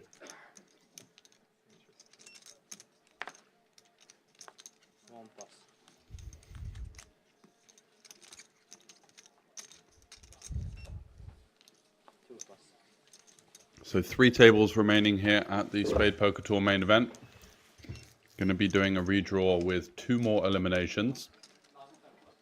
As you can see, we've got a couple of short stacks on the table. One of those being Irulf, who's going to be in the big blind and the big blind ante next hand. So coming around thick and fast.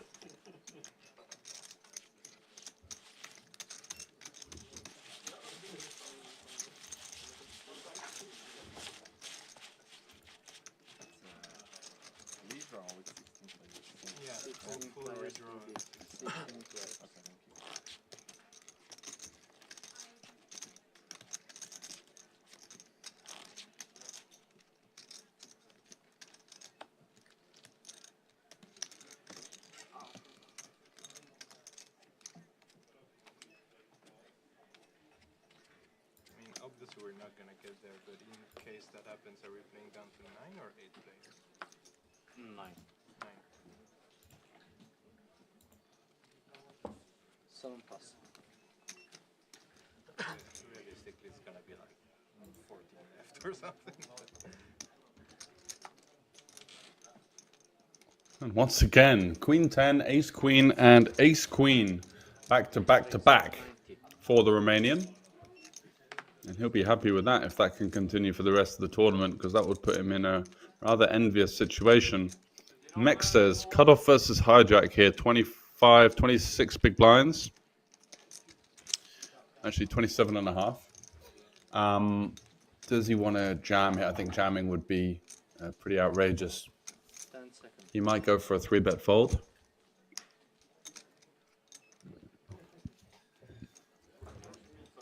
C2 raise. 230. That's exactly what he's going to do. Interesting to see how Mihailo reacts to this. It's not a particularly comfortable situation, but also we have to think about Kempf, who does come in cold with ace-jack suited. 4-bet rip here may get Mihailo to fold the ace-queen off and put him in a good spot versus Mexes, but he's obviously not going to know that right now.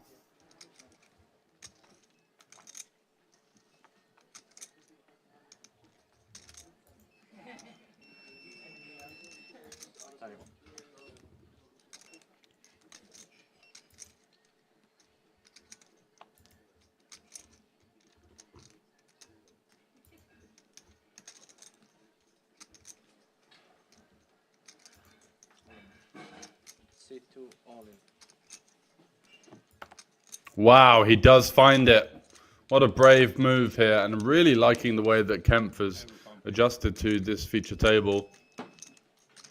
I don't think Mihailo is going to stack it off here, especially when you've got another 3-better behind to worry about. They are 27 big blinds effective.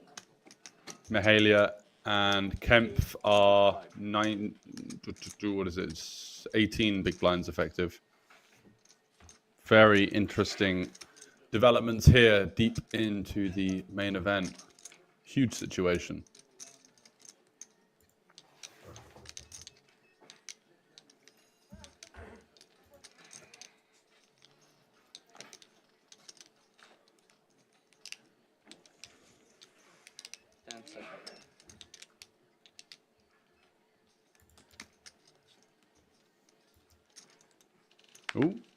Oh, no, it was a time bank chip. I thought he'd put 1 chip in as if to say, I will be stacking off with both players.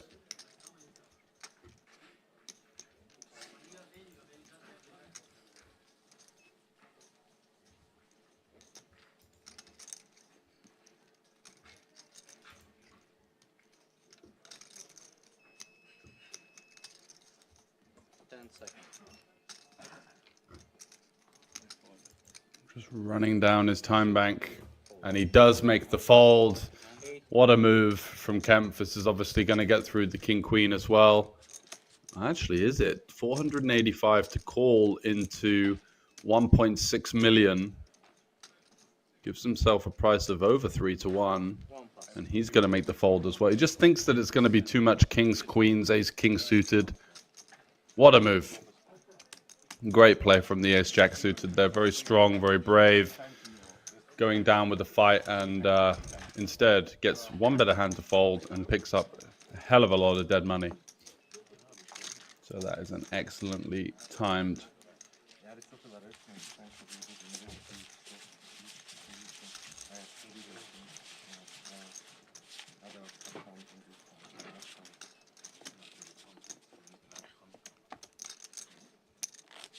$17 left. Looks like we've had an elimination on the other table.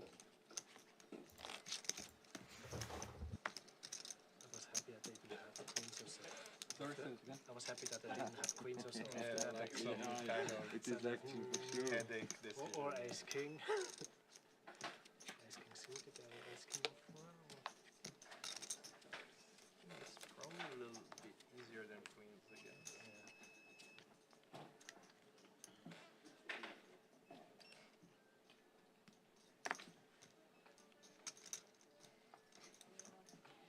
8 plus 80. 1 is 80. 2 plus. And after that, Mexes is going to get back in the mix. The unsuccessful 3-bet bluff. Now opening it up with ace-jack suited, and we'll be happily calling off the small blind here.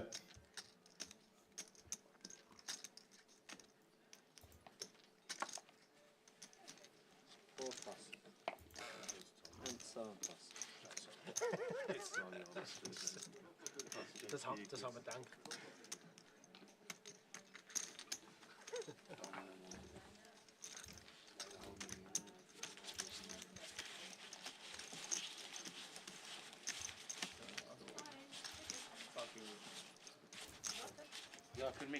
And takes it down. Nice little pickup, much needed. After facing a little bit of adversity there, losing about a quarter of his stack in the previous hand.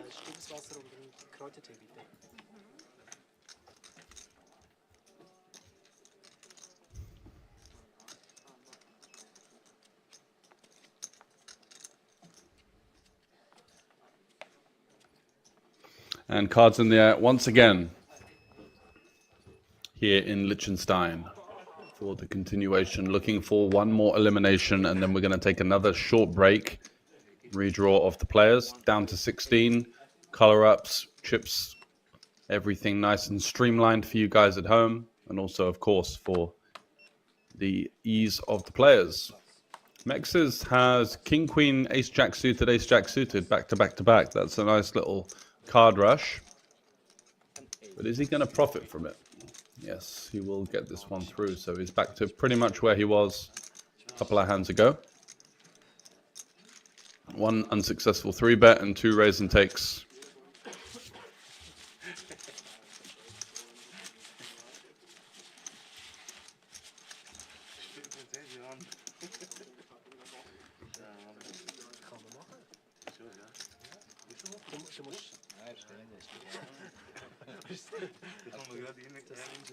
Das ist, du musst einfach, du kannst jede Hand spielen, aber dort, wo du Gegenwehr bekommst, du musst einfach haben, dann schießt es. Ja, ab und zu jetzt nicht. Du bewegst dich auch mal nicht. Nicht, ja? Tot. Tot. Wirklich, keine Ahnung, nicht spielt das nicht. 2 plus.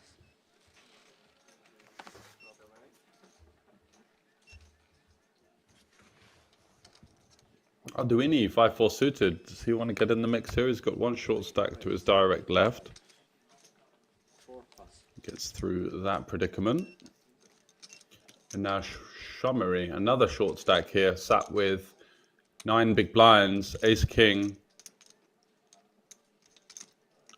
I think he's just counting his stack at the moment and should be pushing them all over the line very shortly here. 10 seconds. No other play you would imagine at this stage.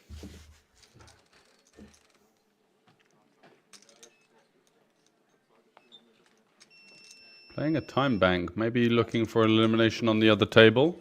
Just going to have a look at the pay jump information. They have made the pay jump of 2,120 Swiss francs. So the next pay jump is at 15. So going to have a redraw before that one. So it's nothing to do with that for him. We have seen that he does like to take his time in these big situations, but I mean, this is almost the absolute dream. Facing a hijack open from the chip leader. Sat there with ace king offsuit. Yeah, he's going to put in all of those chips. Just took him a little bit of time.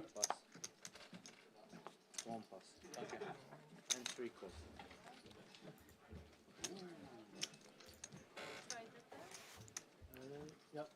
And Arduini is actually going to flick it in with the 5-4, getting the price versus the blinds. I mean, this is pretty loose, actually.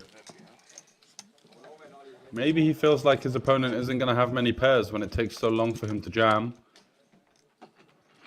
Who knows? Wow, and just flops us straight, and that could be the end of it for Shamari, who needs running 9-10 or running 9-5 or running 5-4. Yep, and that is going to be GG, good game, as they say. And he's going to hit the rail in 17th place, and we will have a redraw now after a rather speculative raise call there with the 5-4 suited.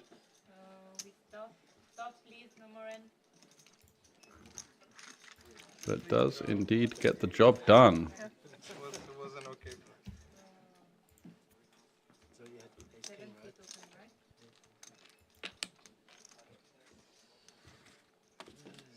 Trying to a shot on the floor.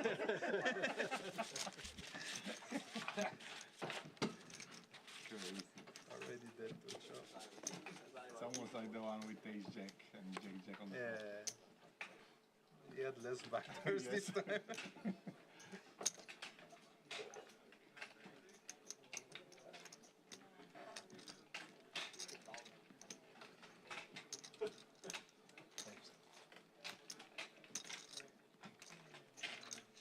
So Leon, congratulations! It seems like you made a quite big stack in this flight. How do you feel about it?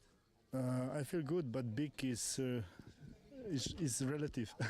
I want to make more, but it's only 250. Yeah, it's the turbo flights. They have usually like lower. I'm happy. I'm happy. I'm happy. And do you like the turbo flights? Do you appreciate it? Normally not, but today because the last days I don't was so. So you travel here like. I feel so good. Yeah. And today I feel again good, and then I come to play, and yeah, it's good result now. Yeah. Do you travel here from some long distance? No, I'm half hour from here. I'm more times here, and yeah, I enjoy here to play. So and are you like full-time poker player, or do you play just for fun? I make real estate. I play poker for fun, but I like it. And how do you handle, for example, bad beats? Bad beats is normal. You have to be cool in this situation and play. So do you think it's not doesn't have any effect for your game after? No, you have to be cool in these situations and play well. After these bad beats, all players have bad beats. Poker is with bad beats, and we have to accept that. Yeah. And what about your family? Are they support you? Yes, I have a very nice wife and a son, 5 years, and he. What did you say to me? He. If your family support you. Yes, he support me. Yeah. Okay, so good luck to you. Good luck in day 2, and I hope we're gonna make an interview maybe with next champion. Yeah, I hope also. Thank you. Okay, thank you. Good luck.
So I'm standing next to our last champion of Spadepoker Tour.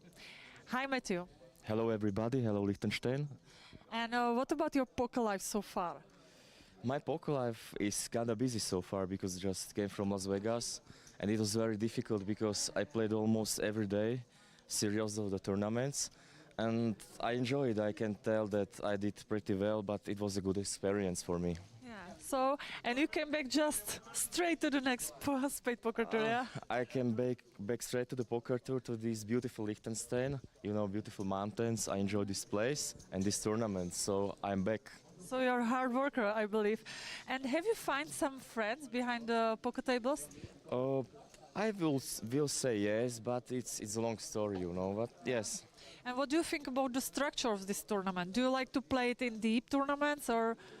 This is the best structure actually I ever played because you have a lot of time to play your game. It's not turbo, it's very slow, so you have more chance to construct your game. So I really enjoy this structure. It's very good. Okay, thank you very much and good luck in day 2. Thank you everybody and enjoy this event. It's very good.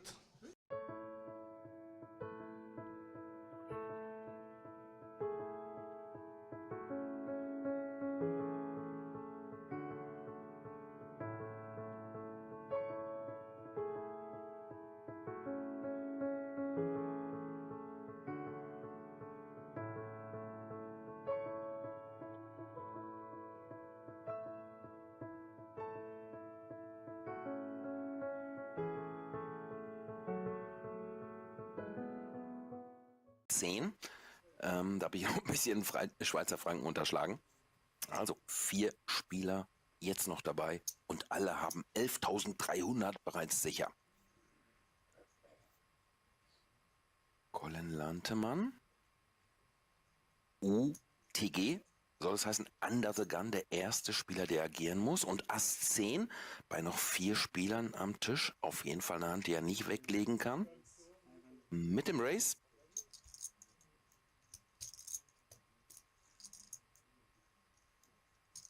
Blinds mittlerweile auf 125 und 250.000 angestiegen. So mit dem Race auf 550.000. Sandro mit Ass Dame. Das ist dann immer bitter, wenn nur noch 4 Spieler am Tisch sitzen und 2 fette Hände aufeinander prallen. Stefan Mehr aus Österreich hält sich raus, hat bisher fast noch gar nichts gespielt und sagt sich auch, ja, lass die sich mal links und rechts schön rauskicken. Ich gucke mir das an.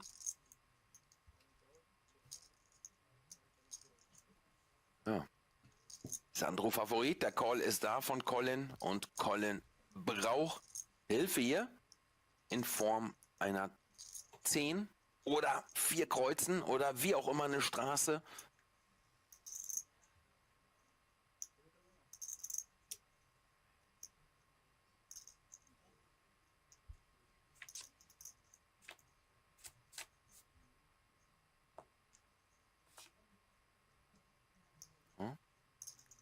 Flop, der nichts verändert. Wir sehen es rechts oben. Eine 10 bereits weg. 2 Outs.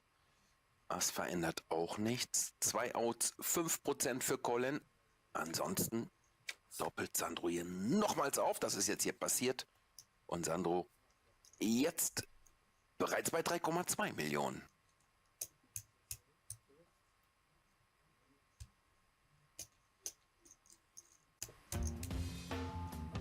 I saw myself having ace queen, suited heart. The only thing to do there is all in. I did that. Of course he called and I won the hand. I couldn't believe it.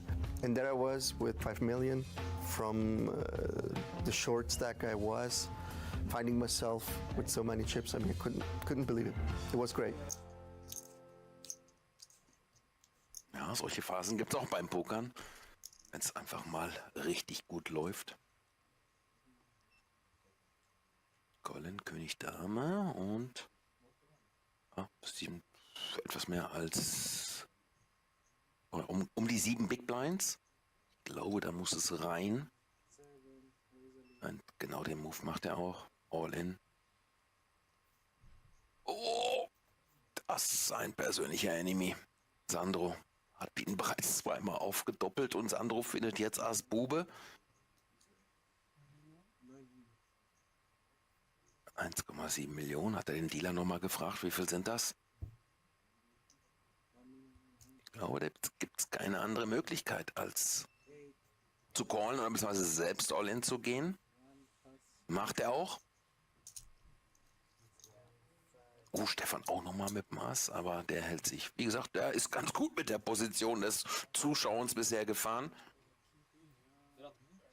Ja.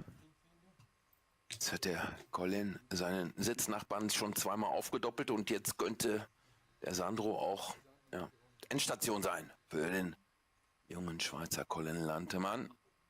Er braucht Hilfe in Form eines Königs oder einer Dame. Kein schöner Flop. 2 Kreuzen wäre auch noch eine Option.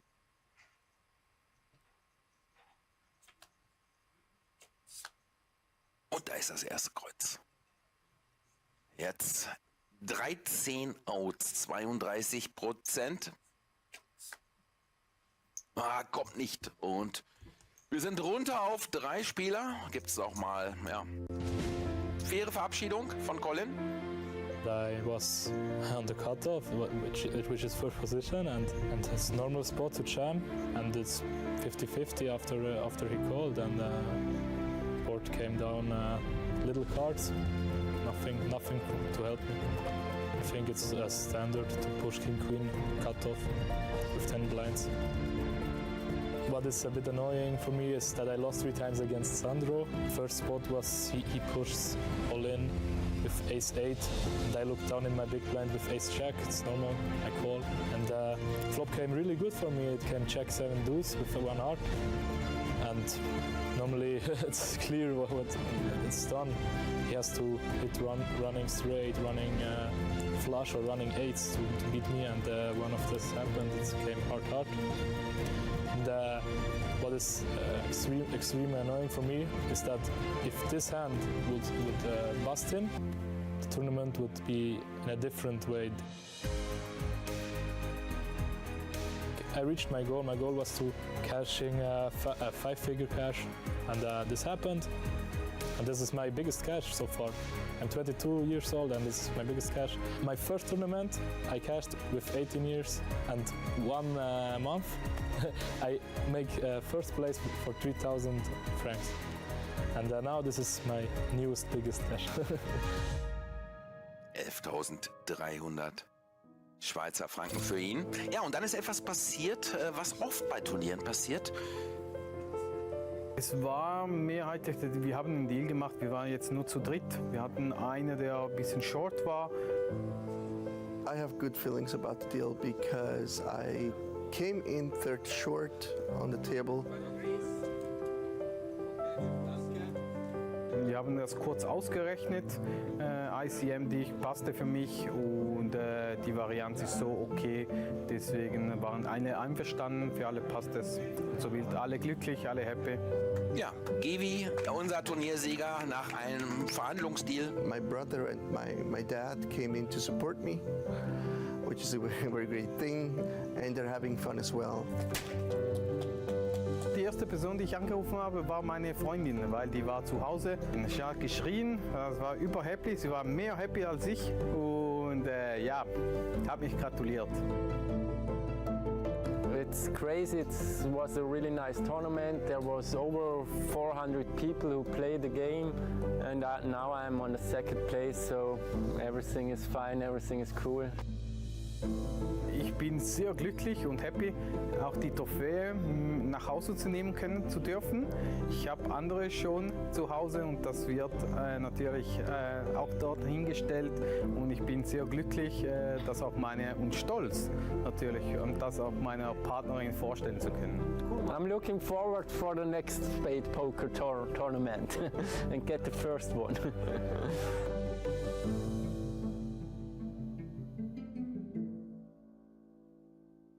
So Leon, congratulations! It seems like you made a quite big stake in this flight. How do you feel about it? I feel good, but big is relative. I want to make more, but it's only 250. Yeah, it's the turbo flights. They have usually like happy. lower. I'm happy. I'm happy. I'm happy. And do you like the turbo flights? Do you appreciate it? Normally not, but today, because the last days I don't was so. So you travel here like... I feel so good. Yeah. And today I feel again good, and then I come to play, and yeah, it's good result now. Yeah. Do you travel here from some long distance? No, I'm half hour from here. I'm more times here, and yeah, I enjoy here to play. So, and are you like full-time poker player, or do you play just for fun? I make real estate. I play poker for fun, but I like it. And how do you handle, for example, bad beats? Bad beats is normal. You have to be cool in this situation and play. So do you think it's not doesn't have any effect for your game after? No, you have to be cool in these situations and play well after these bad beats. All players have bad beats. Poker is with bad beats, and we have to accept that. Yeah. And what about your family? Are they support you? Yes, I have a very nice wife and a son, 5 years, and he. What did you say to me? He. If your family support you. Yes, he support me. Yeah. Okay, so good luck to you. Good luck in day 2, and I hope we're gonna make an interview maybe with next champion. Yeah, I hope also. Thank you. Okay, thank you. Good luck. You.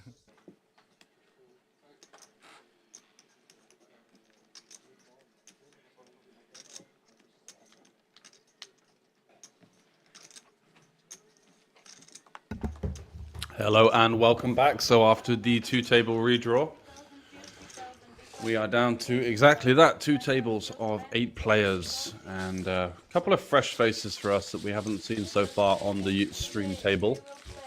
Give us a follow over at Spadepoker on Facebook and Instagram, just to remind you guys.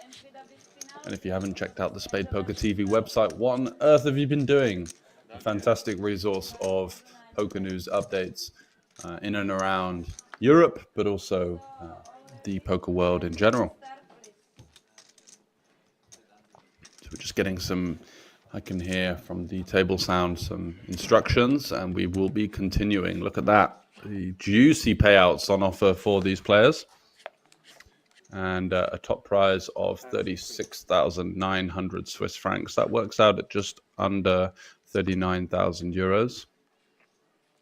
So lots to play for.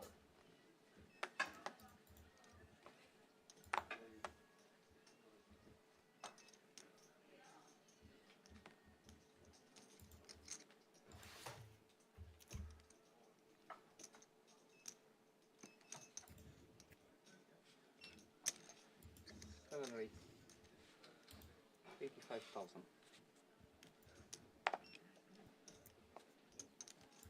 One fold. 2 fold. 3 fold. 4 fold.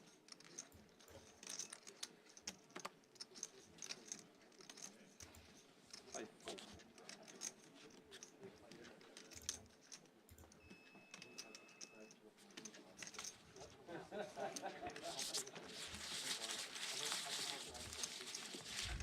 And there we have it, the names of our featured players. So we've got Luchkar back again, the Belarusian, who is on a hell of a run recently. Hendon Mob scores of 15,000, 14,000 and over 50,000 just in the last 2 months, back to back to back, and now making a big run at the Spadepoker Tour main event. You could see him there in seat 4. We have Hoffman, once again, from earlier on. The Swiss 11th all-time money list player. And he's in seat 7 and the under the gun seat right now.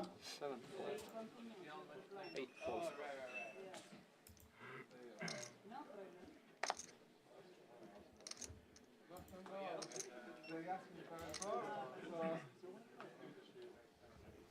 And Mexers is the player here in the +2 seat with the pocket 6s. Seen a lot of him. Very capable player.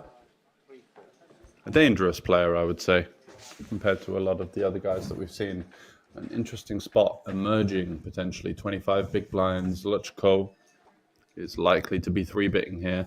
And I think 6s under the gun 2 going to be one of our weaker pairs. So if we do face a 3-bet here, likely to see Mexes just relinquish it.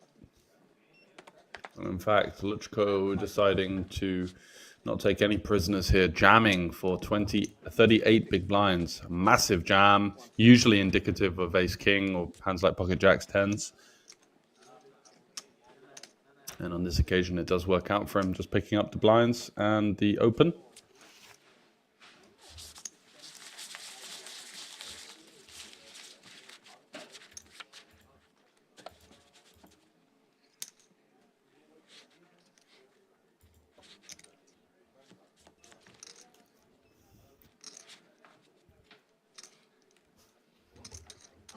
And you can feel a kind of tension in the air at this point in the tournament. There's almost zero table talk whatsoever. Everyone kind of tiptoeing around, treading water, trying to nail on their position.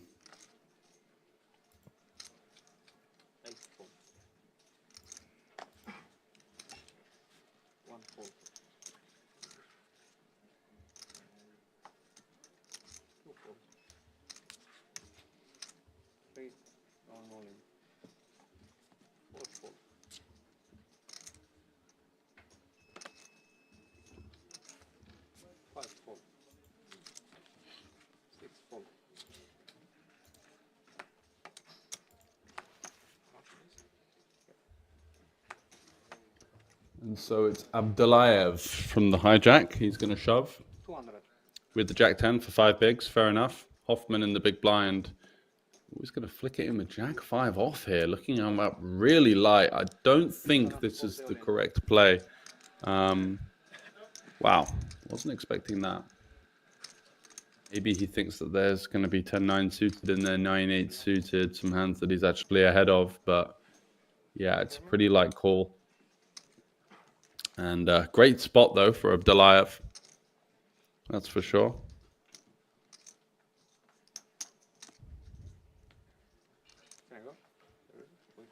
Just needs to fade the 5 or some spades or hearts. And he's going to be in a much better situation up over 10 big blinds.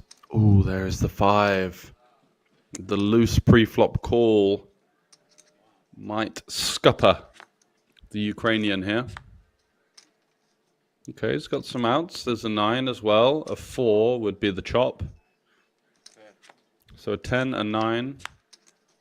There's the 10. So he does forge the lead. And wow, that would have been a little bit sweaty. You could see he didn't show much emotion until after the hand. And now he's kind of chuckling to himself, thinking, surely he didn't almost send me home with the jack 5 off there.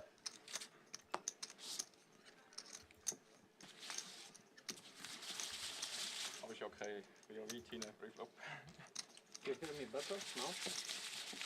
Okay.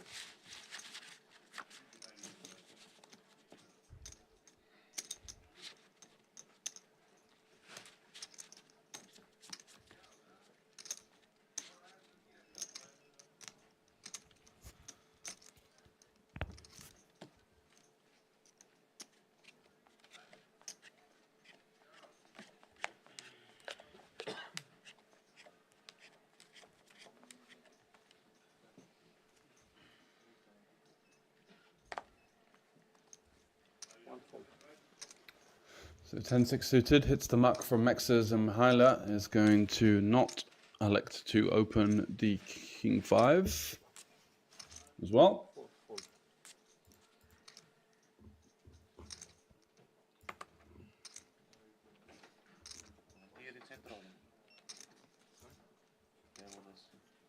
Papa Watts is the new player we've not seen a lot of. Very automatic decision here with the ace 10. It's going to be shoving it all in. 16 left. Very short.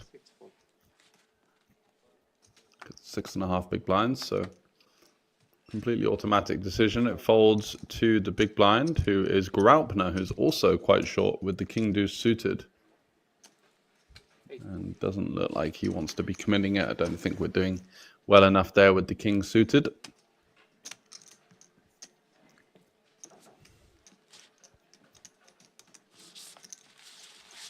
ICM pressure as well. He wants to make sure that if he did call and lose that one, he would have had basically no fold equity on his future jams. So that makes a lot of difference. Thinking about the future scenarios that may occur if you win or lose is very important in tournament poker, especially in the short stack realm.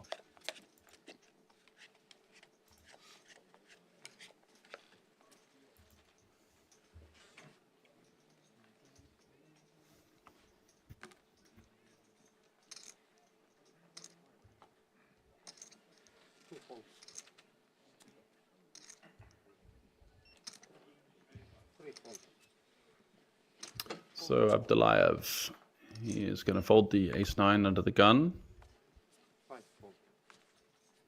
Pepperwoods gets out the way as well. Hell of a name, that, Pepperwoods.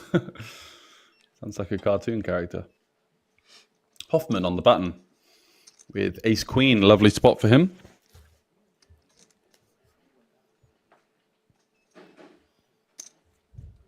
He's going to raise.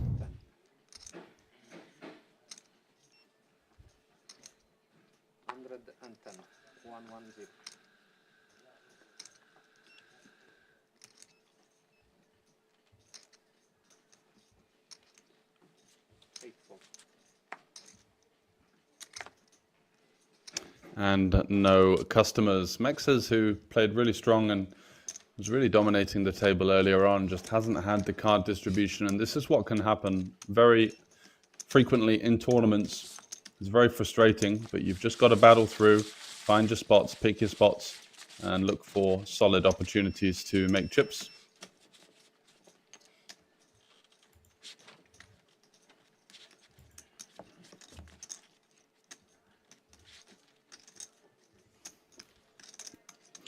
So as you can see, the pay jumps there. We are 2 off the next pay jump of a jump of 350 Swiss francs, which is almost the stage where each pay jump is then a full buy-in. That would be reached at the 11th to 9th pay jump. So the final 9 are going to get 38.20, and the final 11 get 31.70. Luchko here with the king 10 suited. Certainly going to be popping that one up.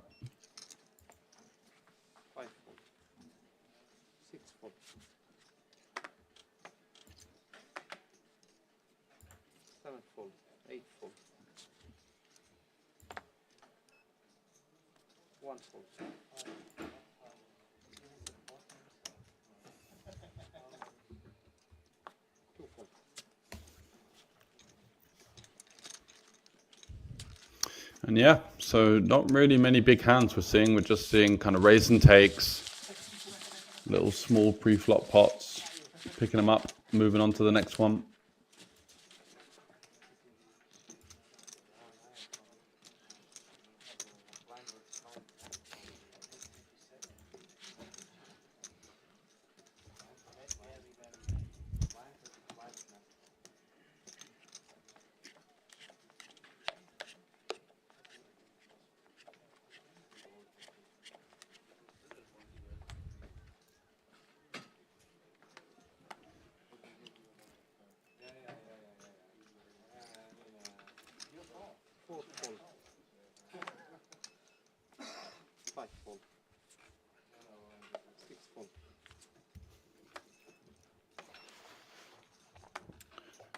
Hoffman. King Jack certainly should be raising this one, 1.3 million. So that's 32 big blinds and a half. 7 raise. 85,000. 6 fold. 1 fold.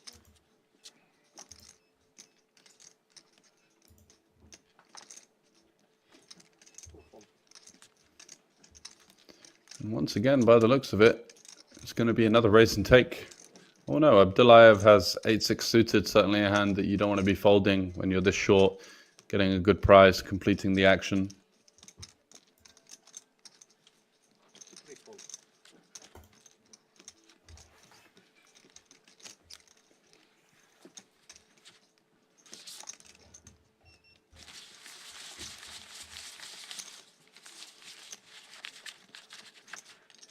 But he does let it go. So surprising.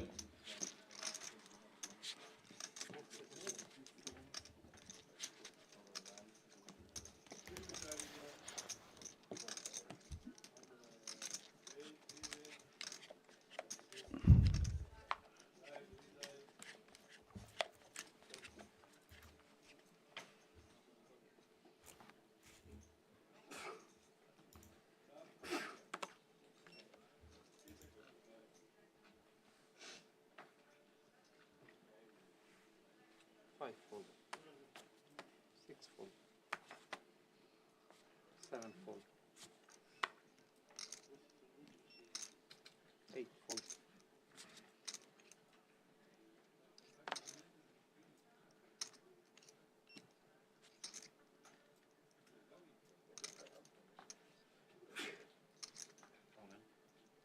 One going all in.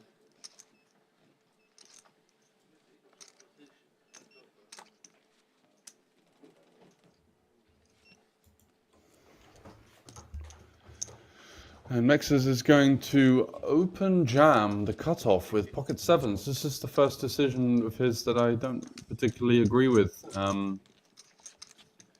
Yeah, it makes the hand easy to play, but we don't mind raise calling it with the sevens at this point. Or if it goes raised 3-bet, 4-bet all in, then you can even fold. So committing the 20 big blinds or so there might seem like a little bit of a misstep.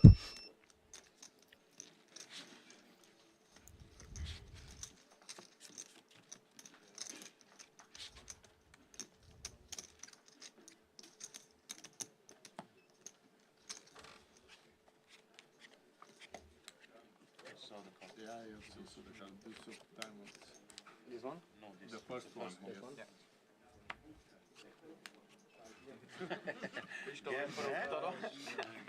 Toch diamonds first one.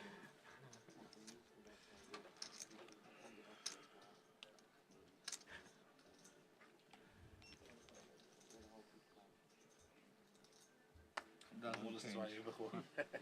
6 fold. 7 fold. 8 fold.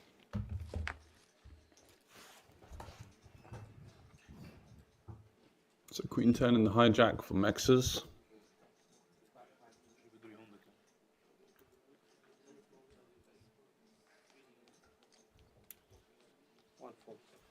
Now he folds. Interesting.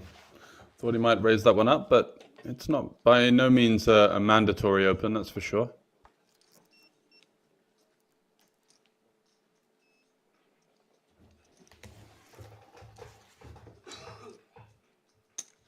Right. 95,000. 3 fold.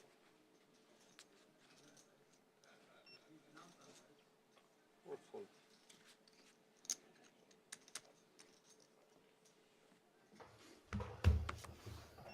So Mihailo is going to go for the creative open with the king 3 into the short stack and the big blind.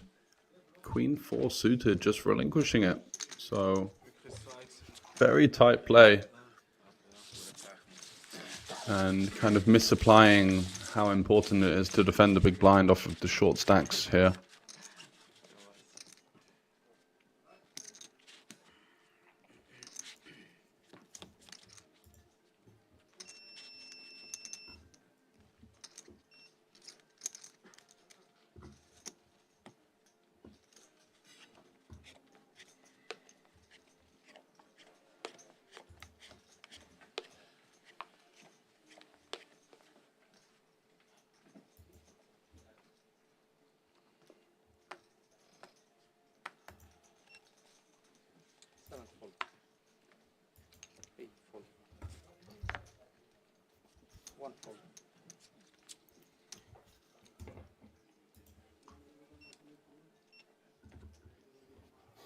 So Mihaila with the Queen 10.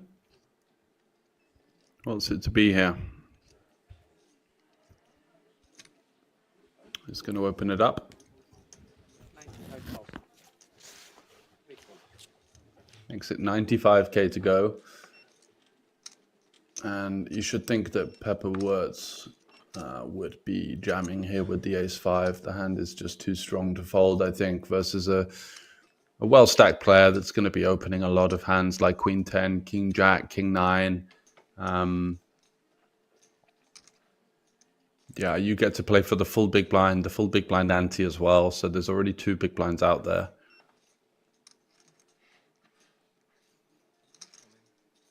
Yeah, and he is going to shove. I like the idea. It's not particularly comfortable. You don't have much fold equity. Steiner actually is in a really awkward spot here with the ace-8, but he's just going to relinquish it. Wait for another day with the 7 big blinds behind.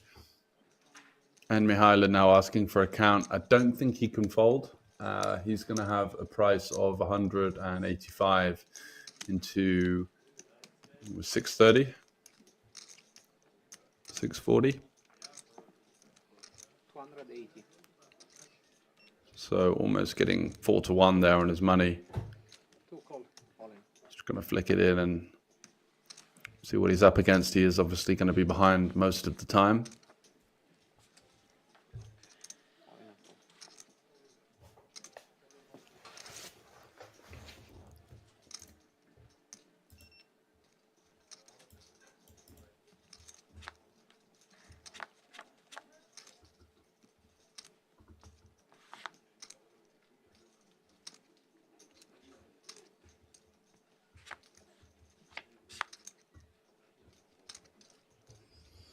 And it's open-ender versus flush draw ace high, so needs to fade a king, queen, or an 8 or a 10, and does.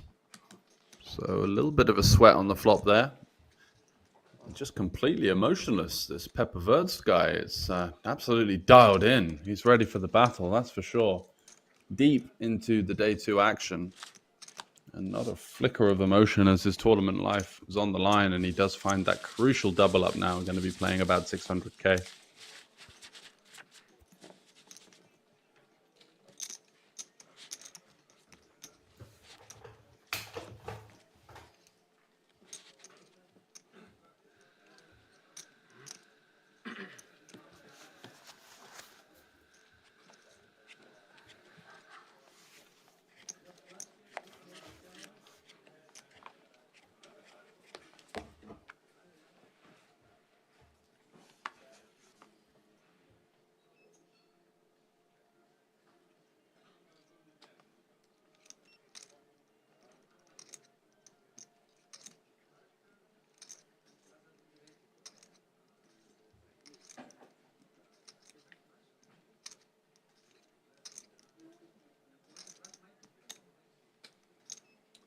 Raise 125,000.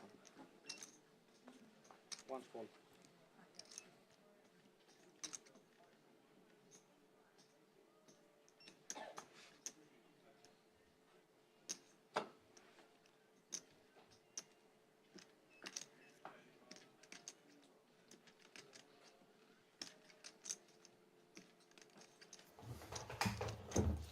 Graupner with the queens under the gun playing. What a strange sizing. So he's gone for 3.2x.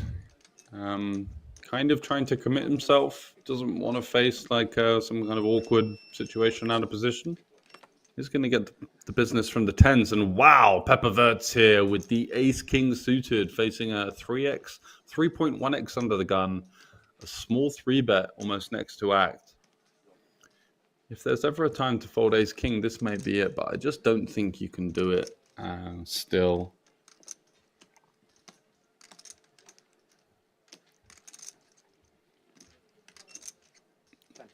Offsuit, yes. Suited, I think you need to draw the line somewhere and go with it. And that's what he's going to do.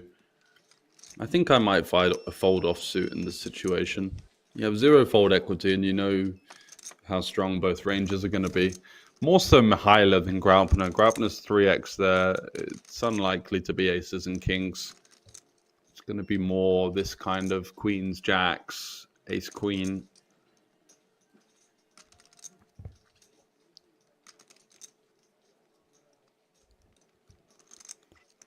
This is interesting, actually, even for the queens. He's looking at this hand thinking, what on earth am I up against here?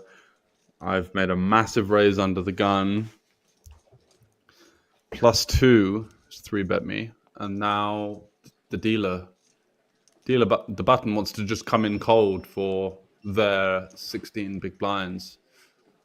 So it's not actually an easy decision, but you got to draw the line somewhere. Again, it's one of those situations where I think you do fold jacks here, but queens just goes in. And Mihaila now has an easy route out, I think. Although getting 380 into a pot of 1.9 million, almost 5-1. How many times is he going to be up against ace king, ace queen, ace king, ace king? He's almost getting the price for knowing that they have aces and kings. But the loss of those chips could be brutal for him in terms of the future game.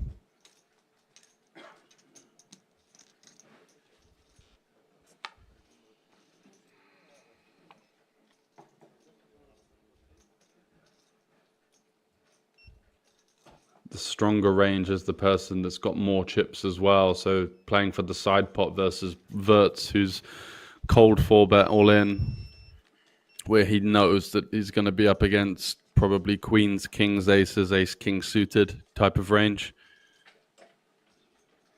If it was the other way around and the weaker range was going to be, which is the guy that 3x under the gun, had more, then it's an easy call. But in this situation, he's going to put in the majority of the side pot there with what feels like 20 to 25% equity on average.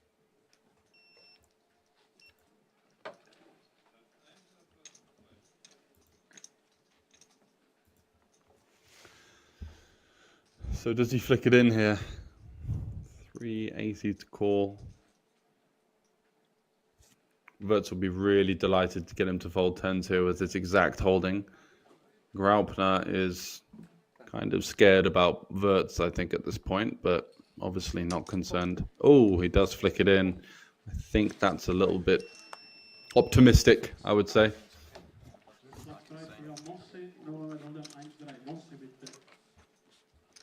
And look at Graupner's reaction. He's so happy to see that he's got one player dominated and flipping with the other. Oh, he's getting the he's going for a couple of the tricks here. He's got the bag on, sunglasses in the pocket, stood up. Wirtz isn't going anywhere. He's saying, I'm sticking around here.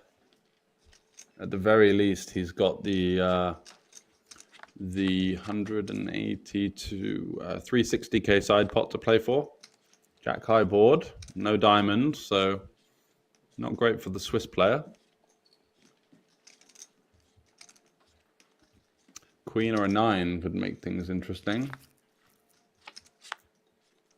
There's a 6, another complete brick, so an ace or a king for Wirtz. Graupner needs to fade an ace, king or 10. Praying at this point. It's a huge spot for him. And it's a 5 on the river, so clean as a whistle hold for Graupner. Mihaila is going to be the payoff wizard for everybody here. And Wirtz loses, sorry, what am I talking about? Wow, I just completely lost my trail of thought there. I got completely confused because his range was so strong that I thought that he had doubled. But yeah, excuse me, a bit late into the night here. So Wirtz is obviously hitting the door with the ace high, and the 10s does win the side.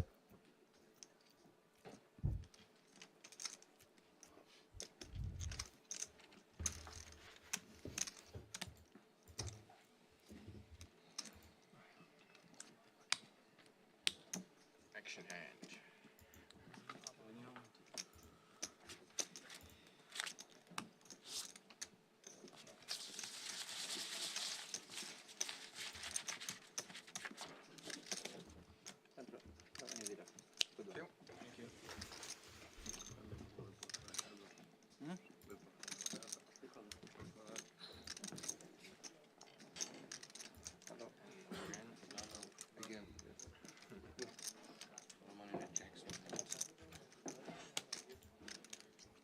Check habe ich gehabt.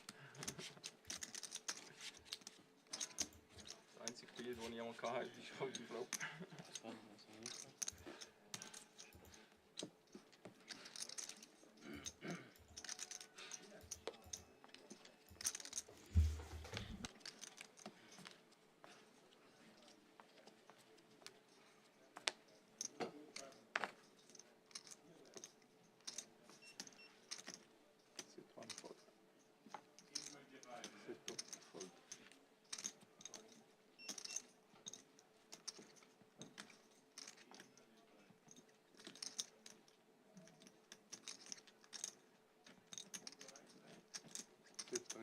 All in.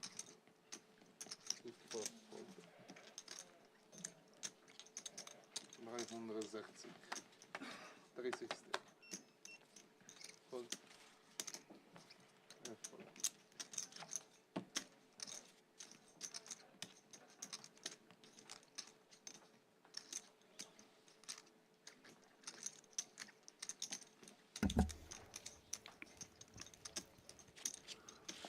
And Abdullayev is going to get a pickup now.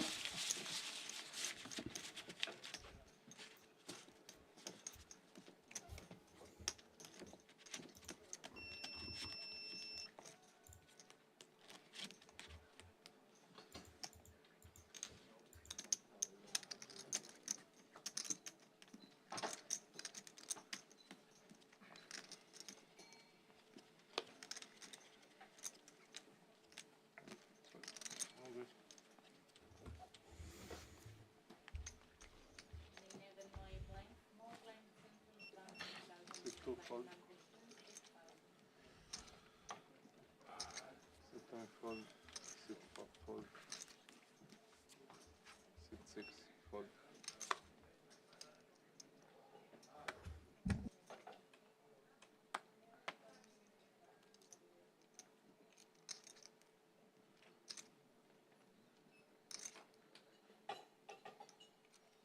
Sit seven, raise 110. Hoffman opening it up on the button, and Grout put it in the small blind there after the whirlwind hand, propelling him all the way up to 35 big blinds out of dust. Just going to get out of the way with the King 5 suited, and it's over to Mixers in the big blind with the 8-7 of hearts. Lovely playable hand. And a little size up there from Hoffman, so a little bit of extra meat on the bone. And fairly boring in the form of action flop, because it's just going to go check, bet, fold a lot of the time. But that'll be a nice one for Hoffman. He'll be happy with that.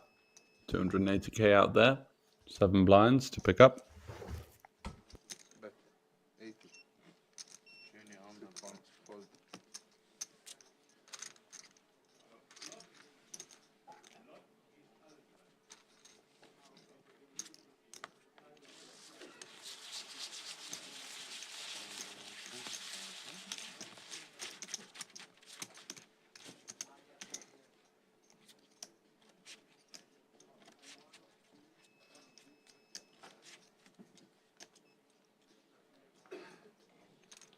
Blind 25-50.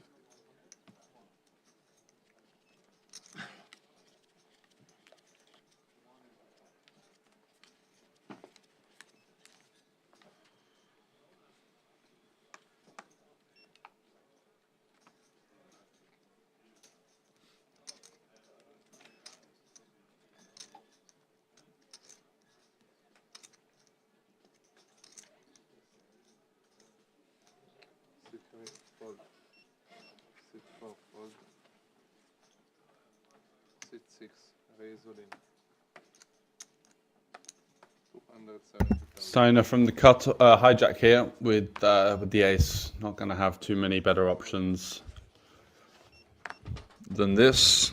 Getting quite desperate to get a shove through, and let's see if he does exactly that. Mihailo's made some speculative calls, but the 10-3 off you feel is a step too far in the wrong direction, and that is going to be a nice pickup there for Steiner, up to 370. So he's almost up to the 10 big blind mark. as we are left with 15 remaining here at the main event. They have just reached another pay jump, so 24.20, 2,420 Swiss francs guaranteed for every player.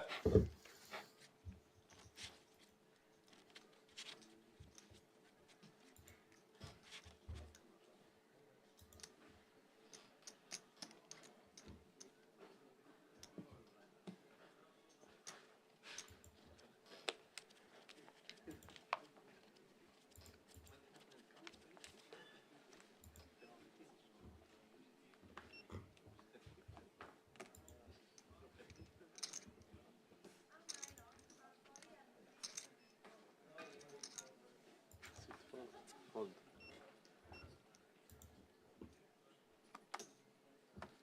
6, fold.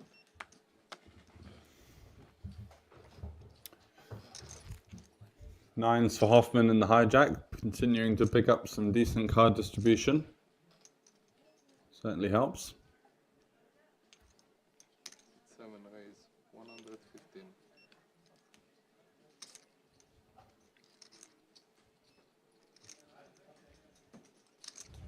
An ace-king for Graupner in the cutoff.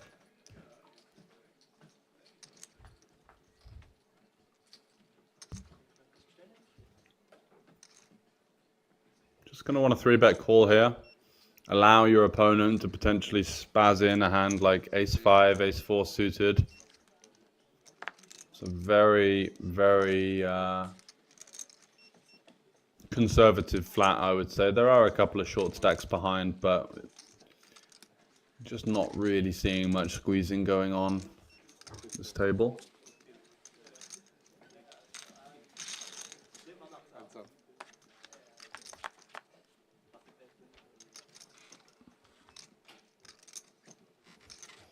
Jack 10-6, all clubs. Hoffman out of position here. Nines with the club. Feels like a very natural check. Don't really want to be inflating the pot out of position with this kind of holding. Graupner, no club in hand, 2 overs and a gut shot. Doesn't want to get check raised off of his equity, so also seems to be quite a natural check back. And he's going to need to hit an ace-king or a queen that isn't a club. The pairing of the 6 might be interesting for Hoffman to fire out some kind of like small blocker / protection bet, but I do like the check. And Graupner would be quite happy to take this one to showdown now. He's ahead of some ace-9, ace-8, ace-7, ace-queen, king-queen, and the 4 of clubs on the river for Hoffman. The green light for a value bet, looking to target some hands like pocket 8s, pocket 7s, pocket 9s, some 10x.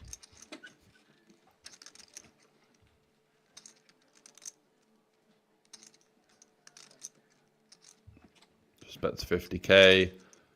I'm yet to see anyone use this sizing in taking this line as a bluff on the flush completer. But Graupner thinks otherwise.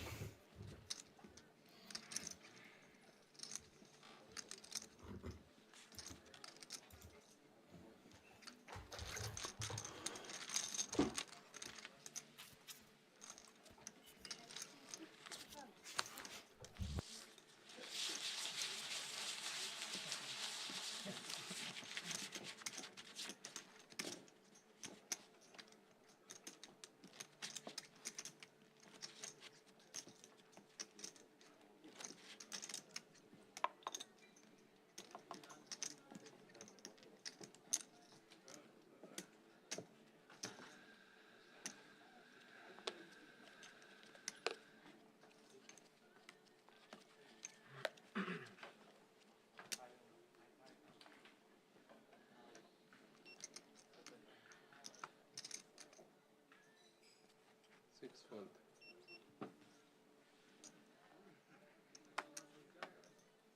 7, fold. 8, fold. 1, fold.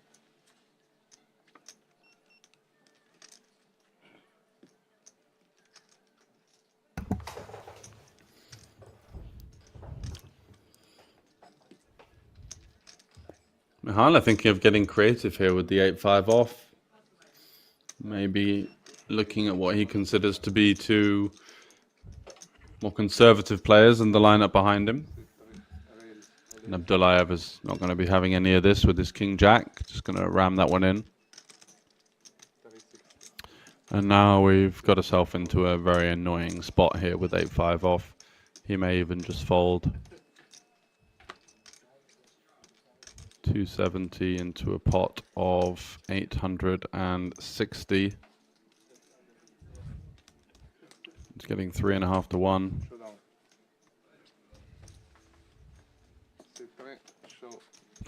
He can't believe it. He's like, surely you can get away from that one. And, you know, the numbers speak for themselves. If you haven't got a pair, he's going to have the equity to call this. And most of the time, you're not going to have a pair small blind versus button. But I think the decision that was wrong in the first place was to open at all. And there is the king. So now Abdullayev is going to look to fade the backdoor clubs and the backdoor straight draw. It's looking really good for him so far. And there it is. There's the 10. Happy days. Clean double up. What was a little bit of concern / anguish at the beginning of the hand now turns into, well, what an absolute generous donation that is, sir. Please feel free to donate some more.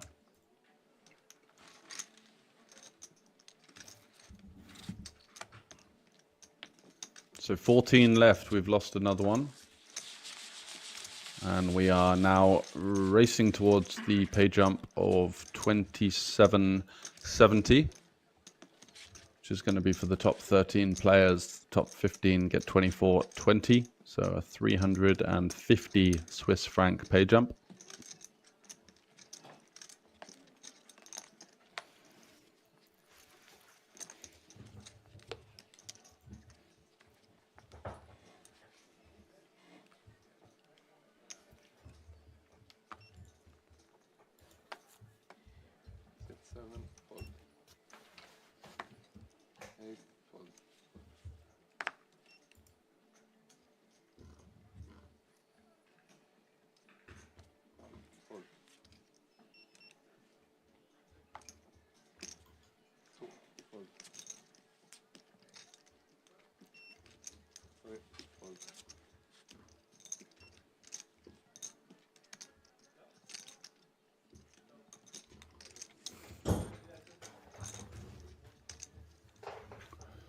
Luchko with the 7-4 off. Should be limping in, seeing a flop, or trying to at least, and does get a free look at it from Steiner, who's not going to jam his Jack 3 suited. Again, the question of how often do people actually trap in these situations? Very rarely, but just happy to see a flop with the suited Jack. So Luchko with the 7-4. Not going to be able to have much King X in his range. You feel for 7 big blinds effective, he'd just be jamming that any kind of king, king deuce, king 3, king 4. So the only kings that he reps are pocket kings or like ace king suited. So let's see if Steiner figures that out. He does just fold jack high. It is annoying. We don't have a backdoor flush draw. I can understand it, but yeah, if you really boil down his range there, the best hand that you can really have is going to be queen high.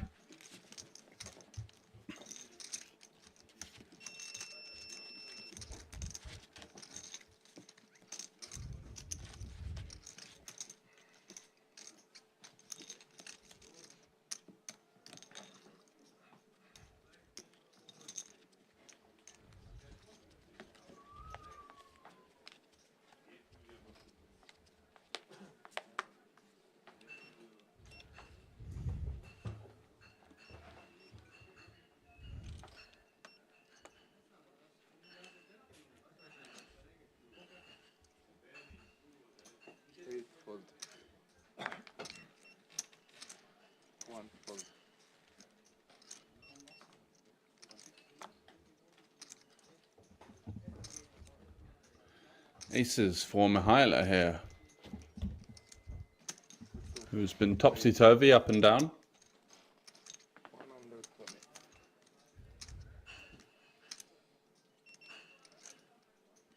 Abdullayev no business with the king 5 off. Three fold, four fold, six fold.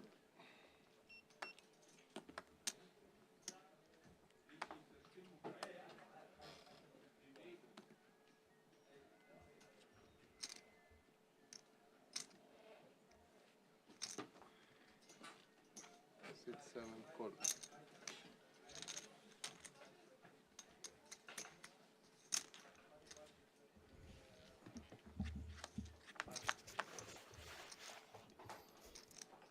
So hijack versus big blind, and it's going to be an open ender and a backdoor flush draw for Hoffman. So that's exactly what Mihailo is looking for, some action with these aces, and that's what he's going to get. Obviously, it's never going to be easy. 8 clean outs to the nuts. Or the nut straight, I should say. 2 of those would give him the redraw to the nut flush. What sizing does he go for here? Nice and big, I like it. I want to set up a 2-street game here. All of the 8x, Jack X, open enders, Queen 10s, Queen 9s. We're going to call pretty much any sizing, so why not go big? Ooh, that is a cold turn card. The Queen of Spades, double flush draw.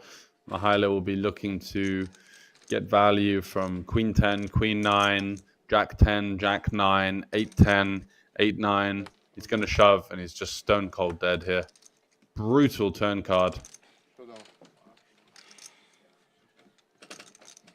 And he sees his fate, and he's going to be out of the tournament in 14th place, running into the nuts on the turn.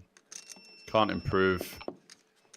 The absolutely inconsequential King of Spades on the river, and that's going to be the end of it for our Romanian player, who fought a good game, played well, got a bit unlucky there. Just needed to fade a queen or a 7 on the turn, really, and he was going to take that pot down.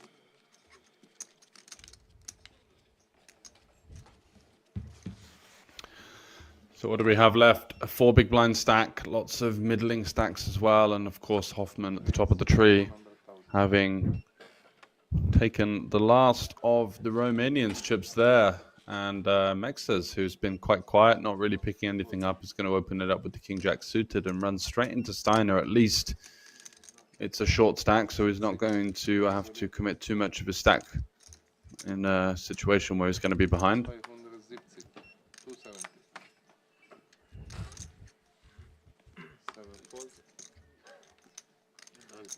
And we are off to the flop turn in the river. Ace King of Diamonds facing the King Jack of Spades. Pretty big confrontation for both of these guys. 12 big blind pot. Very significant at this stage as we are approaching the final table. Can Steiner get the really much needed double up? Or is it going to be Mexes that crushes his dreams and moves up to over $1 million again? There's a king in the window, followed by 2 diamonds. Ouch. It's going to be a tough one to recover from for Mexes. He's going to look for maybe a 4-4, 6-6 for the chop. Yeah, there's the 6. So a 6 now. 6 or a jack. Ja, König. Ja, König. Oder 6, ja. König. Los. Blackbox. Ja, Moment. GG. Einmal an jetzt.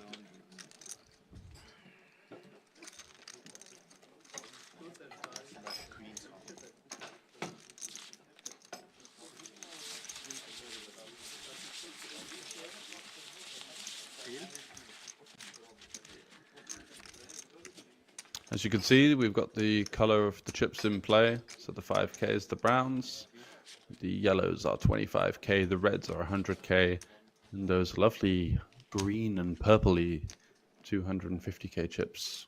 That's the current rotation.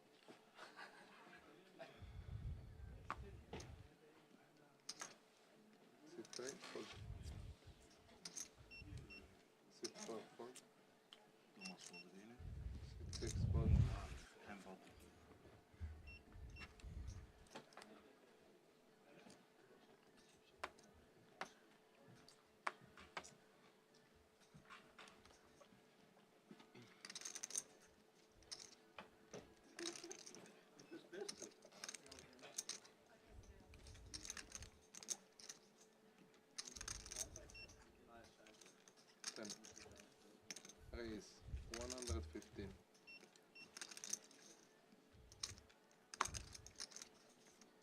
Eight fold.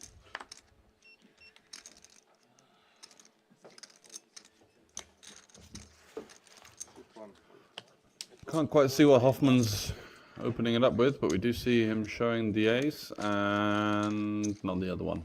So just kind of one of those psychological things where he's saying, look guys, I'm not just bluffing. I do have a good hand, so don't shove on me. You know, it's that kind of dynamic that he's setting up, showing a lot of experience there.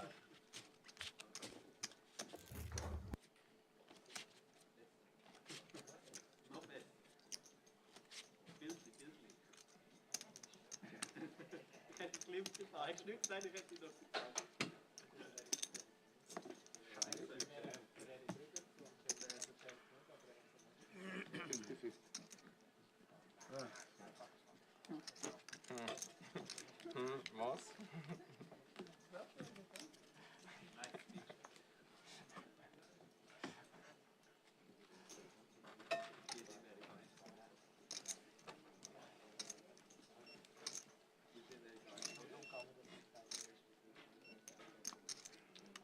Four, fold.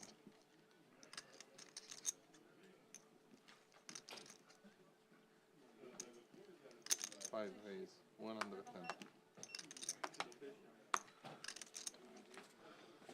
7, 8 fold. 6, 1 fold. 6, 3 fold.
Sit 6 raise 100,000.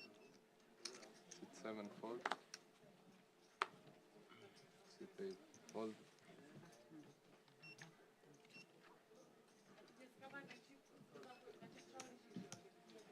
Sit 1 fold. Steiner opening it up to 100k. Getting the fold from the Jack-10 suited by the looks of things, and Luchkow lurking there in the big blind with pocket eights. So you're going to rip that one in.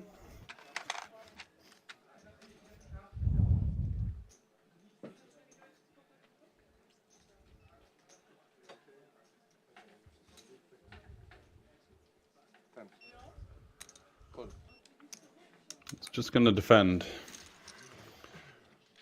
seeing as we're not completely full-handed now, and people are opening a lot of these types of holdings, lots of suited broadways, king, queen suited, king, jack, king 10, queen, jack, jack 10, ace 9, ace 8, ace 4, ace 5, you know, all of these hands you get to fold with the jam.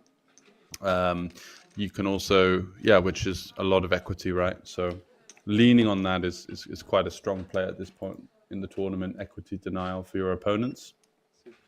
But 80,000. So I'd have probably gone with the 8s, but he's going to actually call and lead the flop. Steiner flopping the king high flush draw. Just going to come along in position, kind of curious as to what's developing here. He's got backdoor straight draw, he's got 2 overs and the king high flush. And there it is. There goes the check mark for the Swiss player. And now the Belarusian, who's played this quite unorthodox flop lead, is in all sorts of bother now. And this is the issue that can happen when you do get yourself into these situations. He thinks that he's value betting versus hands, or sort of denying equity versus hands like ace, queen, king, queen, king 10, queen 10. But in reality, he might be running into a pretty strong range now when he does get continued here, or even open the door to get bluff raise. And there is the raise to 250.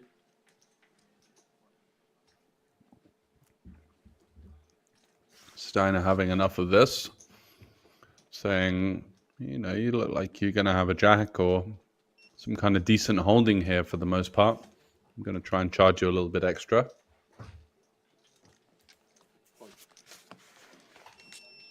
And let's get the fold from Lechko, so the Belarusian knows that the game's up at that stage and relinquishes the holding.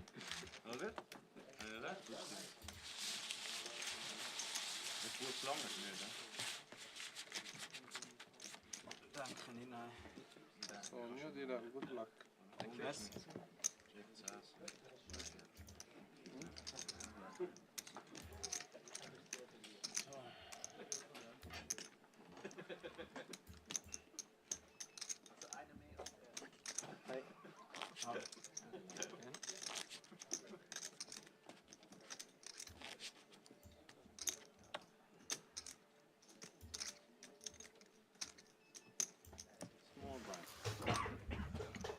And here you have the chip counts. Hoffman, who's just kind of had a very smooth sailing towards the final table here. 13 left. He just hasn't had many difficult situations. He's had a really nice run of the card distribution, had the big hands in the big spots, had some donations come his way.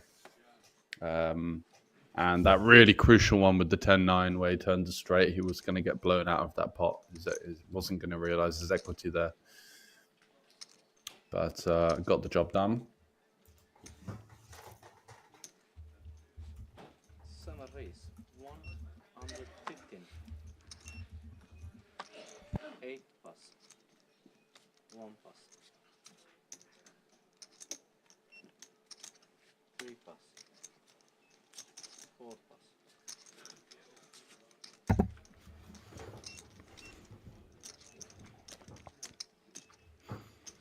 And 6 pass.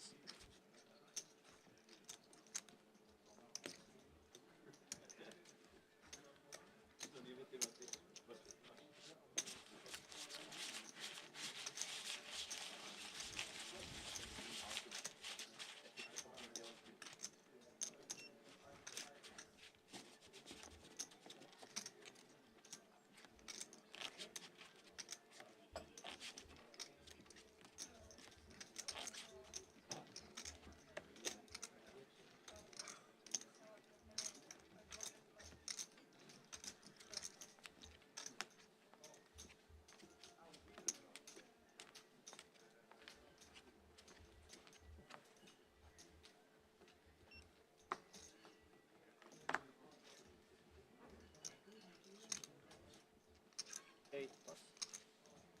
1 pass.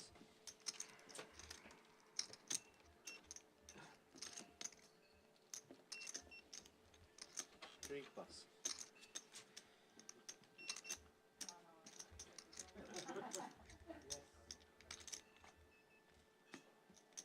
Fourth race, 100.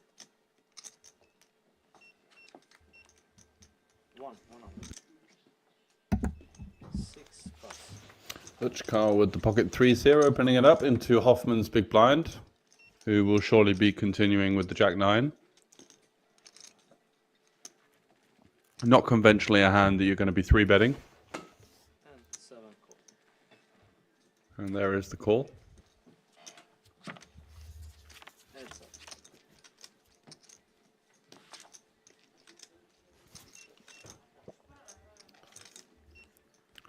And in the modern game, pocket 3s is one of those hands that you could see firing off here, looking to lean on this kind of advantage that we have in the form of ace king, ace queen, but also it does achieve a lot, and you've got 2 outs to the effective nuts, so it can be used as a multi-street bluff hand here to try and get 6x, 10x, or even weak a6 to fold.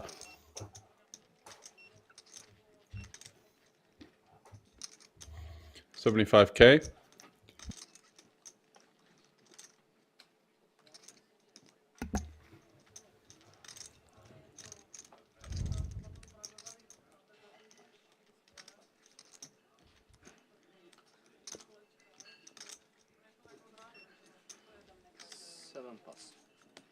And gets the job done. Even the backdoor straight draws. Maybe Hoffman would be tempted to fire in a raise with some kind of backdoor flush draw as well, but just left a little bit cut and dry there with the jack high.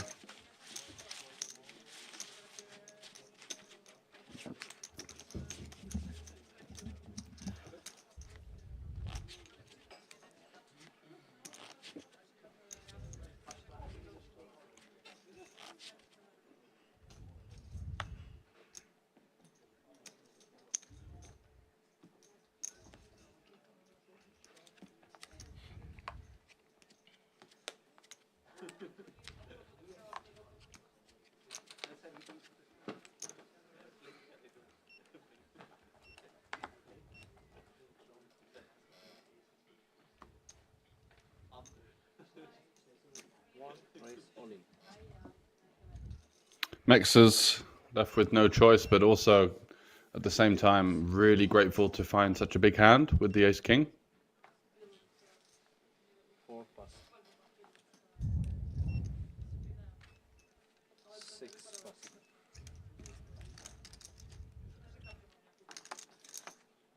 7 pass. 8 pass.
Abdullayev getting out the way, been quite quiet, got the king jack in miles ahead of the 8-5 off for his double up, and has been kind of treading water ever since. Steiner here in the cutoff with the ace-8 suited is going to open it up.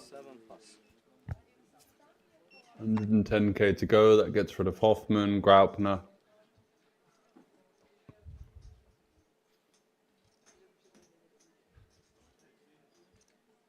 Graupner's going to make a bit of a meal of it, but we've got Jack 5 offsuit, buddy. There's nothing we're going to be doing here. And again, trash for Mexers in the big blind, just getting a little bit, saying Scheisse. Even I know what that means. Getting a little bit frustrated, which is natural.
10 seconds. 7 raise, 130.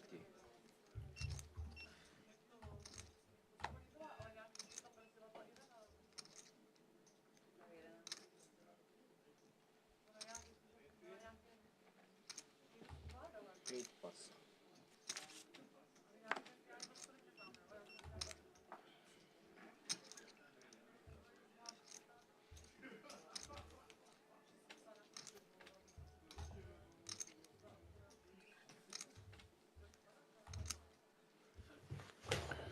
Mexer's facing this open here from the cutoff with King Queen in the small. You do feel like this is going to be go time here. You get to play for the full big blind, the full ante, and you're going to be ahead of this cutoff opening range quite a lot. It's quite annoying that he's going to be up against ace-3 off in this situation, and he actually may have a smidgen of fold equity versus the ace-3. But I think this is go time. I think he knows it. I think he's just stalling for a potential pay jump.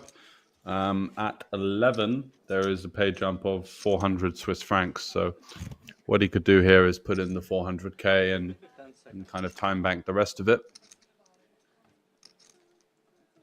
But he's just going to shove, and I think that's the right call.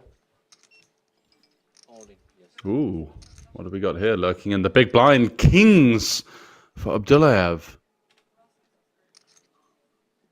And this is the worst possible situation for Mexers.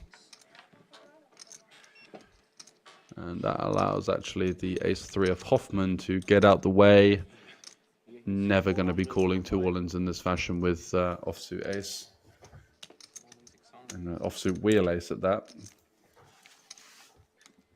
Here is 645.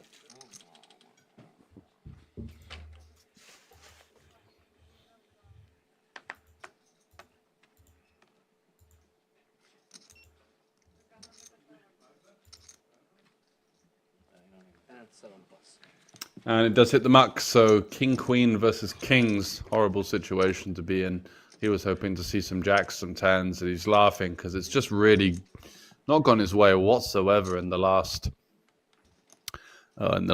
couple of levels at least. He was playing really well earlier, just couldn't get anything to happen.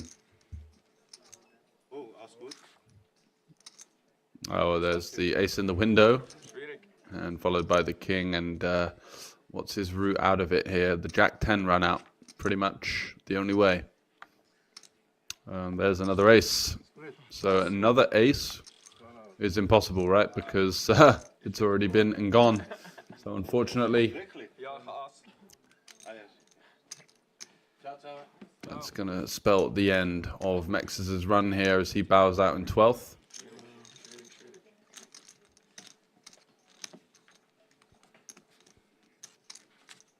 And he's going to cash for 2,770 Swiss francs. So not a bad return, 5.5 times his money. But one of those ones that will sting for a little while.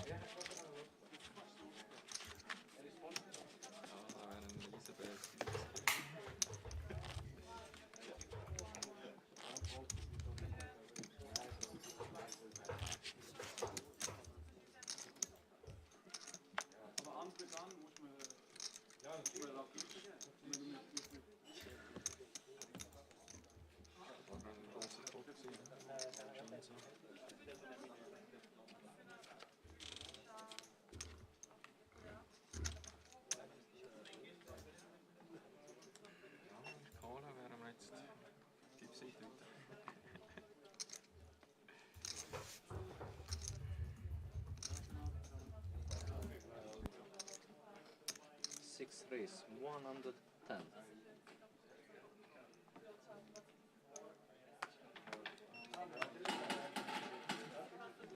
Seven pass.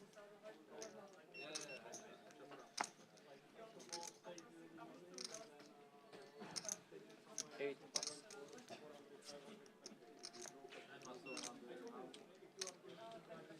Three pass.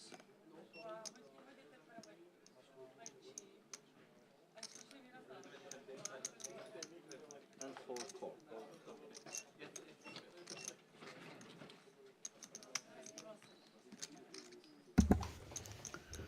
So Steiner opening it up, and Luchko is going to defend with the ace-jack at the big blind here.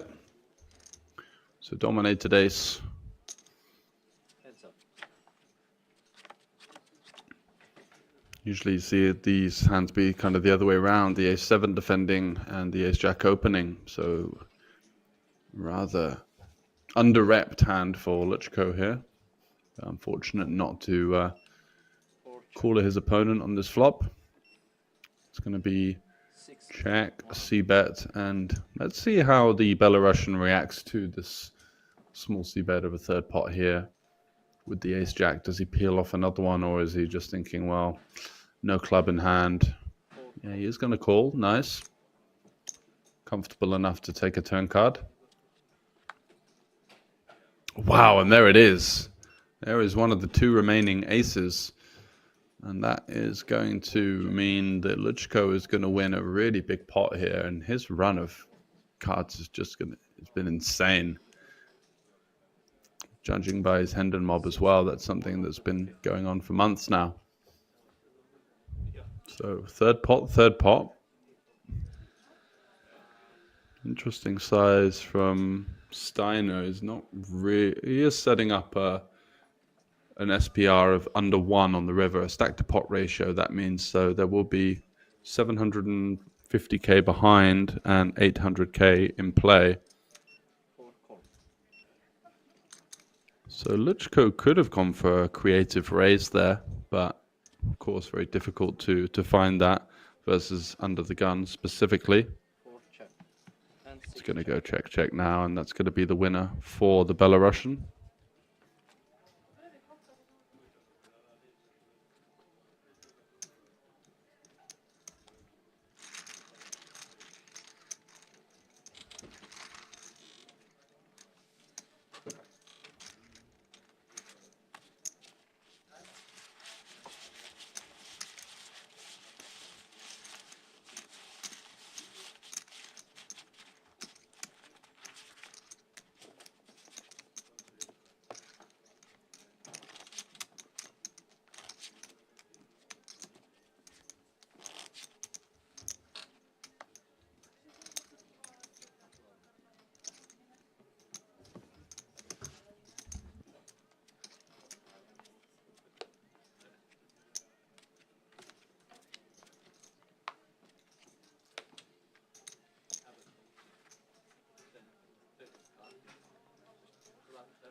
Seven plus.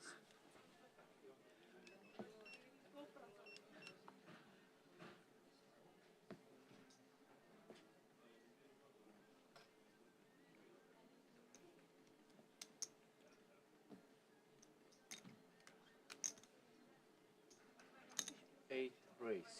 1 on the 10.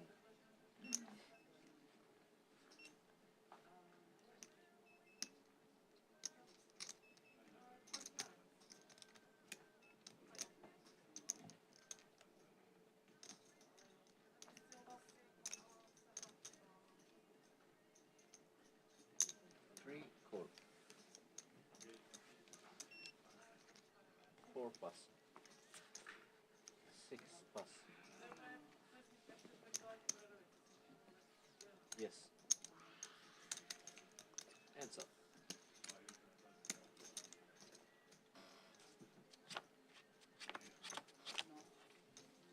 Sixes versus 6-5 here. Pretty off-piste open there from Graupner in the cutoff. Might be a little bit bored. Hasn't had the best card distribution since the treble up, but he's going to take off here. He's got a backdoor straight draw, so any kind of 7, 3, deuce, or 8 would give him some additional equity. Is he going to be able to fold Abdullayev off of the sixes here for 1 bet? I don't think so. I think this is going to be an easy call. He may even go for... Oh no, he does just fold. Wow. Look at that. And that's how to get it done.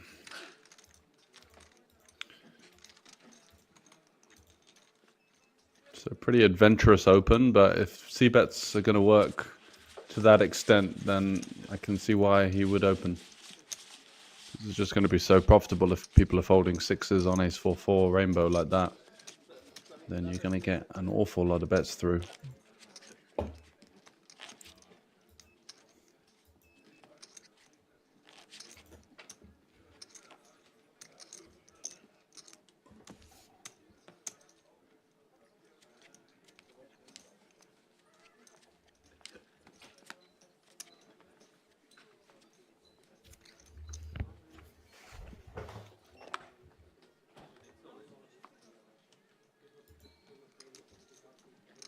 Plus. 3 plus.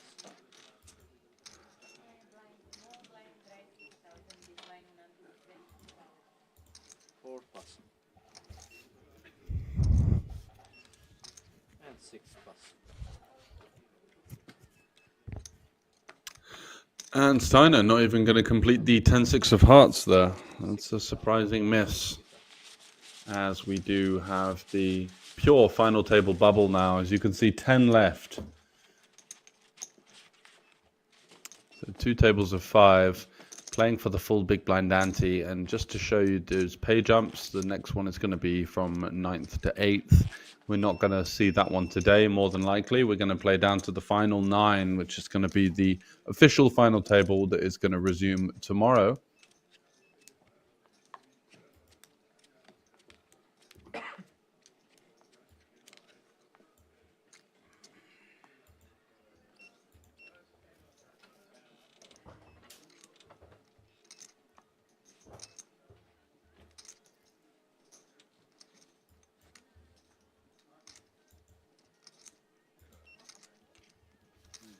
So Jack 10 suited for Abdullayev. 4 plus. 6 plus.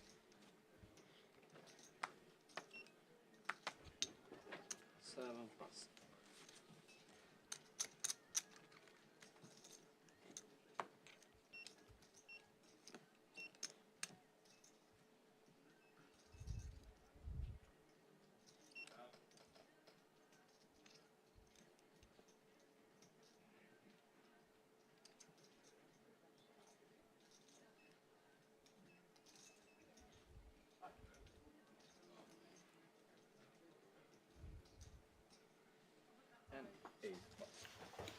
He's going to get the job done. Another nice pickup for the Ukrainian, whose little surge here has come at a great time. Came into the feature table really short with sub 10 big blinds and now comfortably over 20 with 10 left.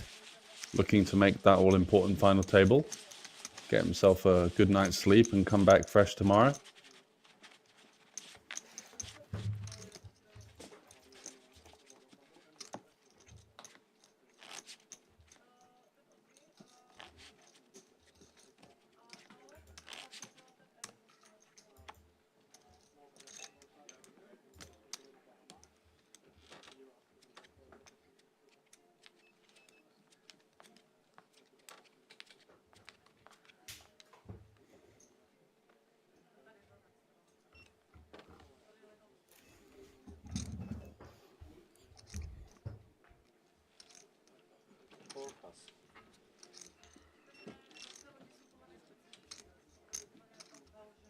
Six, raise, 125. 7 plus.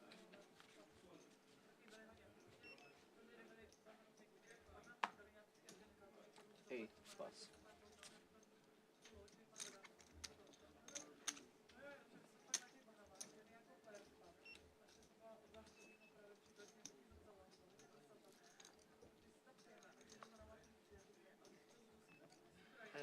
3 call.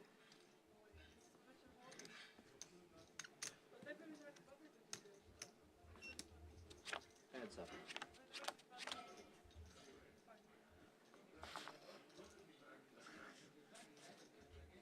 3 check.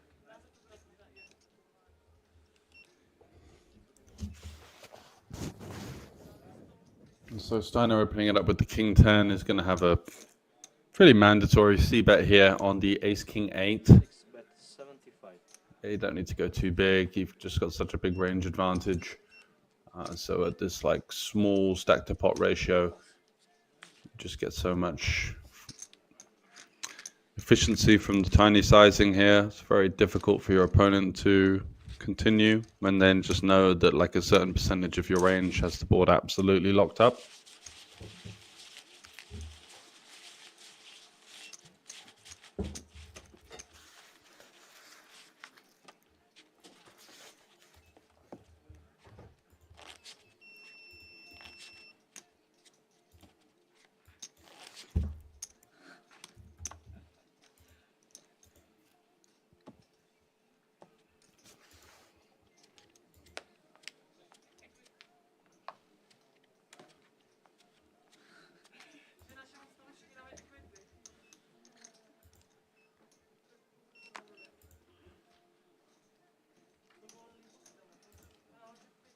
Six plus.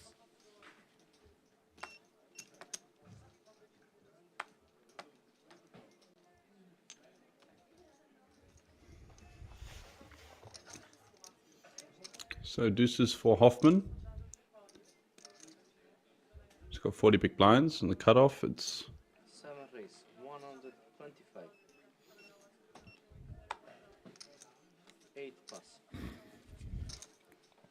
3 well, a table of very strong, aggressive players that are going to find the correct rejams, etc., etc. Deuces might not be a hand that you'd elect to open because it just has zero interaction or removal for any kind of strong hands. In fact, it's got the sort of reverse blockers in some ways. You want your opponents to have a deuce in their hand because they're just going to fold. But in this table, we've seen a lot of pre-flop passivity. Haven't seen many 3-bets. We haven't seen really any 3-bet bluffs, maybe 1 or 2.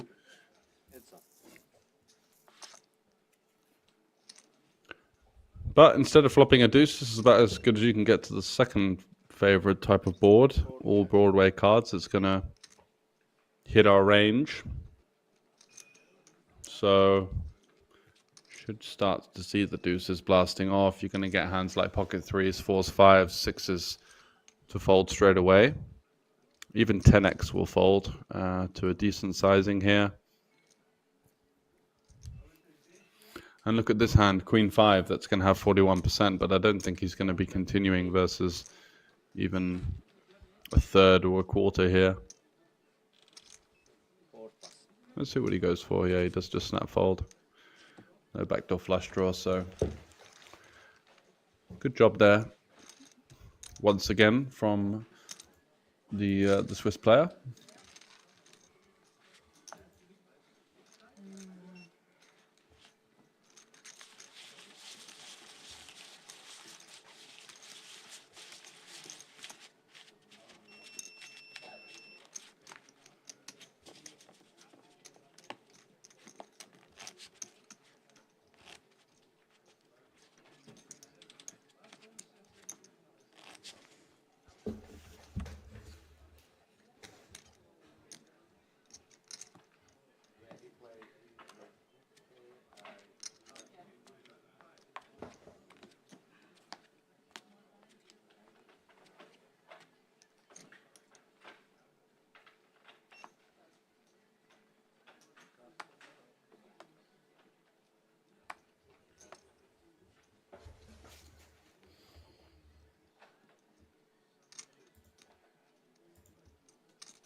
Seven raise, 125.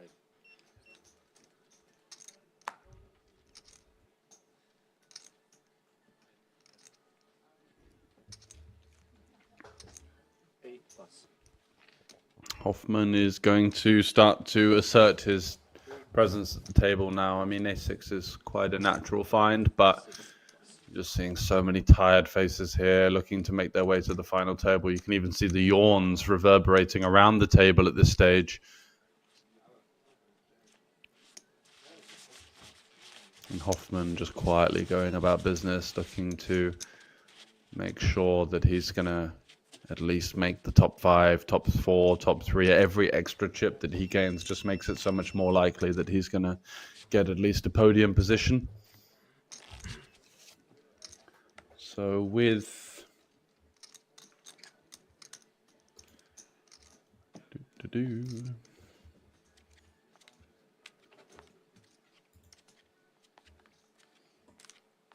Yeah, so there are 16.2 million chips in the entire tournament by the looks of things. So the final table average will be 1.8 million, which is going to be just over 30 big blinds, which has been consistent. So a great structure, of course. So any stack of sort of 3, 4, 5 million is going to have massive leverage on the final table. And that's what Hoffman has the ability to amass here with his 2.8 million.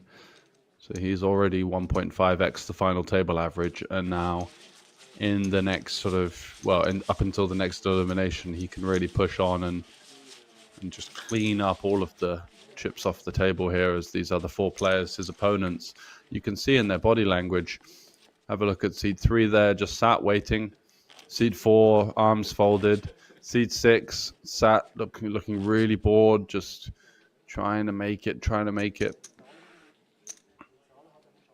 And then the one opponent that looks quite alert and up for the job is the big blind over there in seat 7.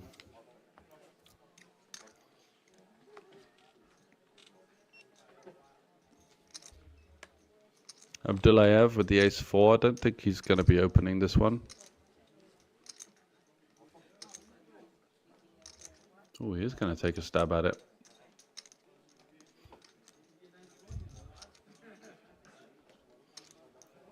We are playing effectively 20% ante, so I don't think it would be the worst choice of hand selection for a mid-range steal there, but does elect not to. Hoffman here with the pocket 8s.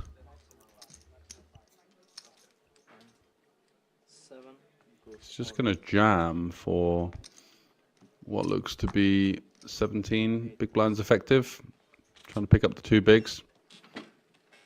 Shows his opponent what he's up to there. I think it's a little bit of a waste of such a premium like 8s. Limping has many merits. You're going to see some isolation raises. You're going to see some people jam over your limp really wide. We've seen some crazy shoves versus limps so far. 5-4 off was one of them. But Hoffman continuing to amass all of the loose chips on the table as we do play down to 9.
56 raise. 130.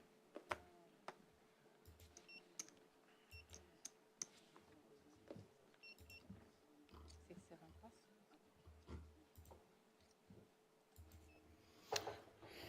So Grabner is taking his sweet time here with the King 8 versus the Ace Jack suited open from Steiner. Abdullayev gets out the way and it's over to the Belarusian, who looks quite interested actually. Let's see what he's got. Sixes, that'll be why. And it's not under the gun because we are playing six-handed, so it's essentially versus the hijack. And again, one of these situations is when you think about this opening range, there's just so much King 10, King Queen, Queen Jack, these kind of hands in there that you get to raise fold, that you get to just run the equity versus. And he's even contemplating folding Ace Jack suited by the looks of things, which would be a disastrous fold, I think.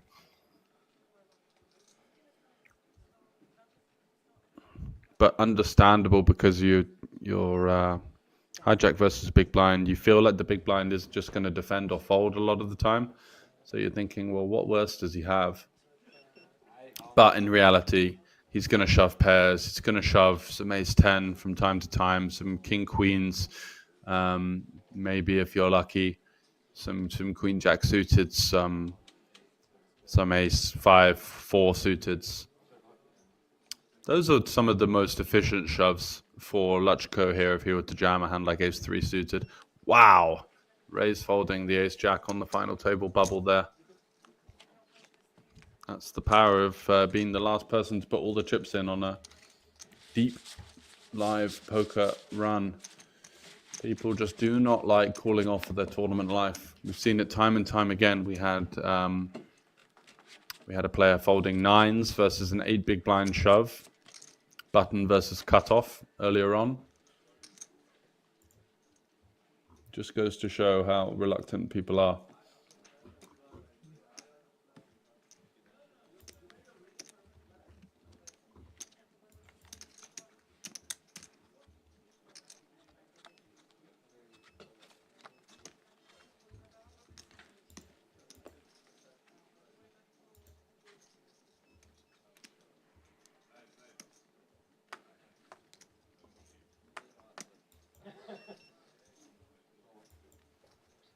So Hoffman, easy open with the king 9 suited here.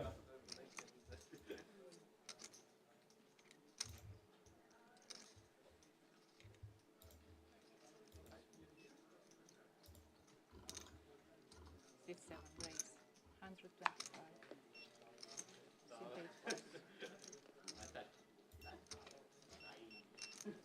Six, three plus.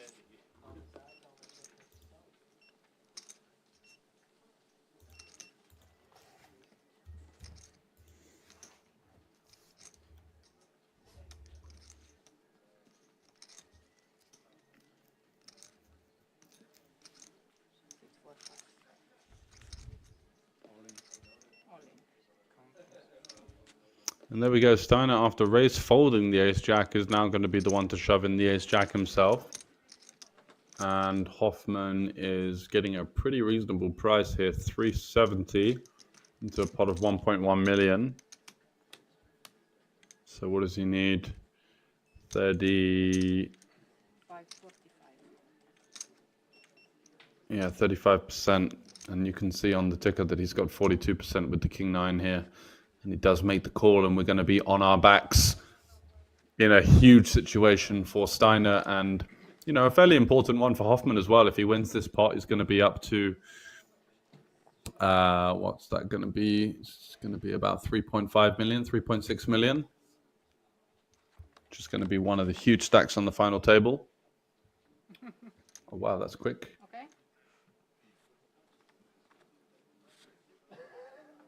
Okay, no, we had a little bit of a jump.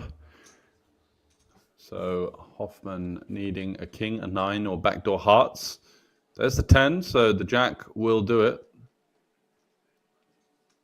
But the king no good anymore. So 87% for Steiner, and a nice clean hold with the ace jack. Very well done, sir.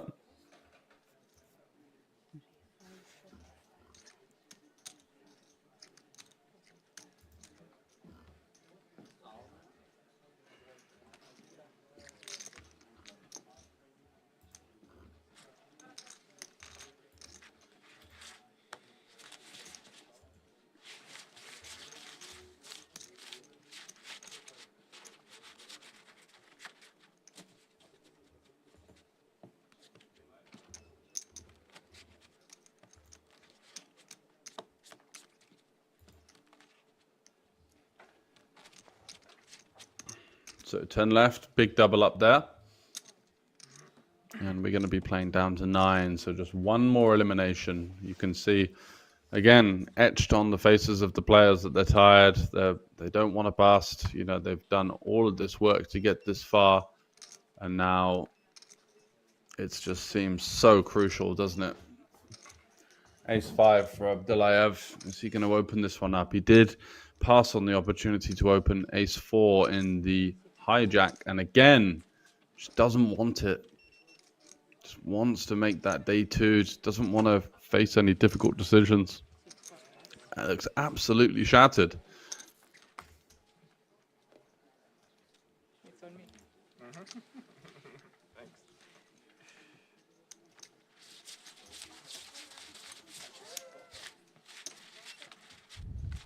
And a walk there for the table chip leader.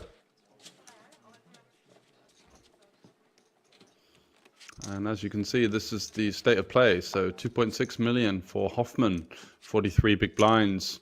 As you could see, he's just winning so many small pots that dent, doubling up the 9 or 8 big blind stack, just didn't even affect him because he's just winning so many hands. He was on 2.8 million. Last time I mentioned his stack, 27 big blinds for Lachkow and 3 short stacks as well. Abdullayev, 10-9 suited. Based on the way he's been playing, he might not even open this. Let's have a look. He is going to go for it. There we go. Makes it 120k, gets through 1. Steiner with ace-9. He'll be quite interested here because Abdullayev has been particularly quiet, hasn't really done an awful lot. So it's a little bit too weak to flat, but do we go for the small 3-bet bluff here to try and fold out hands like that just have decent equity, like the king jacks, the king queens? Nope. Maybe the ace 10s, the ace jack offsuits as well. And it looks like the 10-9 is going to get it through. So Graupner surely is not going to be defending with jack 6 offsuit at this stage in the tournament. Every chip just so vital right now. So this will be a huge pickup for Abdullayev. Gets to pay for the next round of blinds and the ante as well.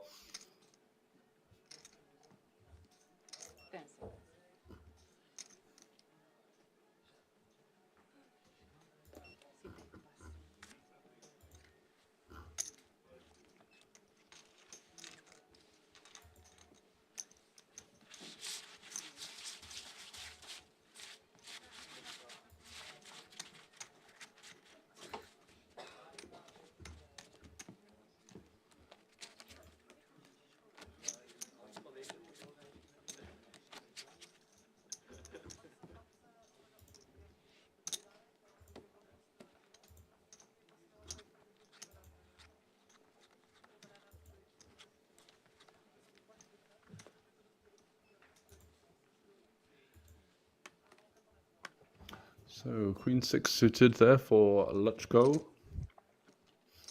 Might be one of the best spots for him to steal. Actually, probably the one where he's got the chip leader and the small blind might be better, but then, yeah, where he's going to be cut off versus small blind. This one he does have to face the chip leader on the button, so likes to let it go. Would be pretty aggressive actually with queen 6 suited, so fairly standard stuff. Steiner is going to open it up though with the ace jack, that's for sure.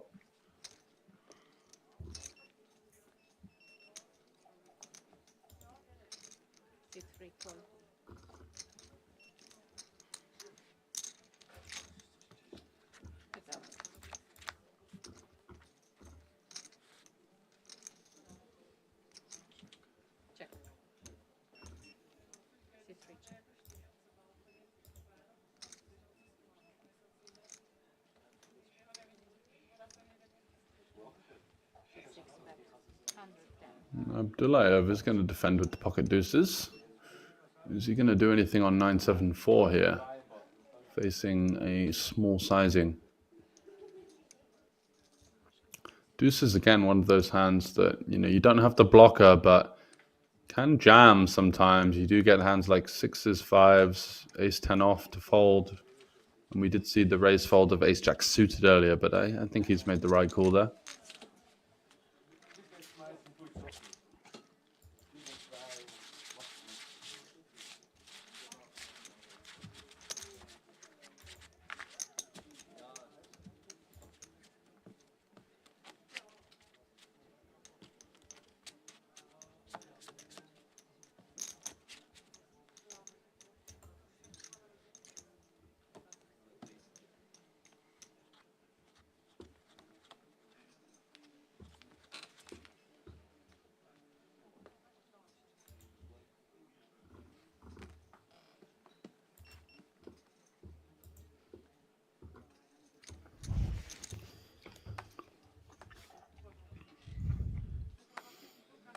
Steiner, I think, is going to get out of the way here.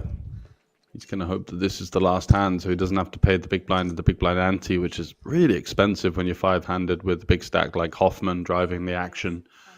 Just comes around so thick and fast.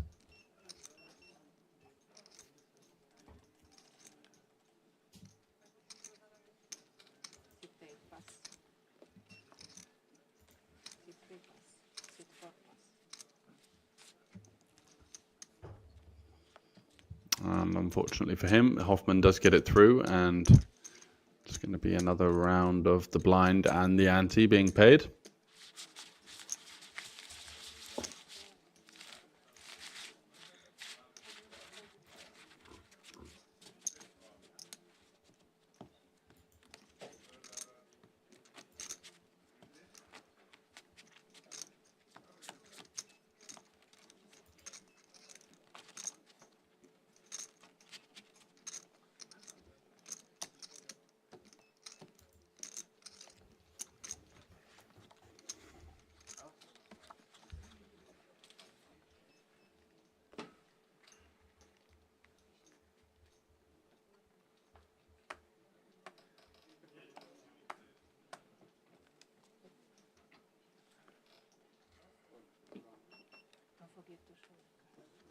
Okay. 6-7 pass. 6-8 raise, 125. 6-3 pass.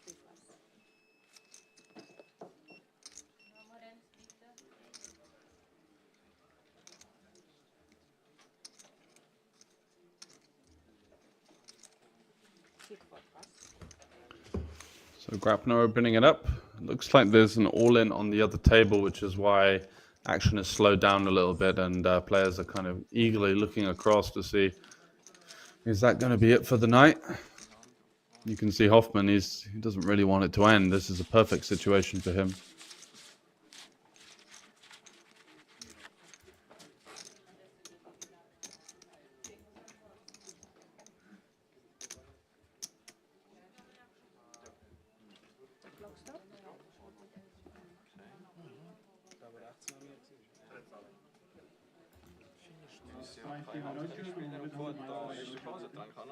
Ooh, and that is going to be it. As you can see, the ticker down to 9. 9 remaining from 407 players. Let's just do a little recap. So we are 3,820 locked up, 36.9 thousand for the winner. And the remaining 9 players are going to join us tomorrow afternoon. So head on over to spadepoker.tv to see what exact time that we're going to go live. Information will be with you on there. As for now, it's going to be everyone getting some rest, and we'll be with you tomorrow. Looking forward to the main event. Final table with 9 players remaining playing for that top prize of just under 40,000 euros. We'll be seeing you very shortly.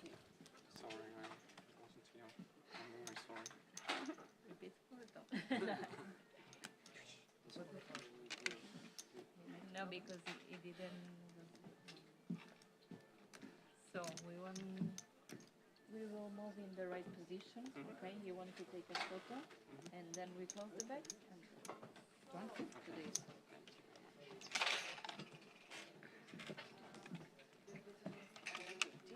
Take a photo with some rally music.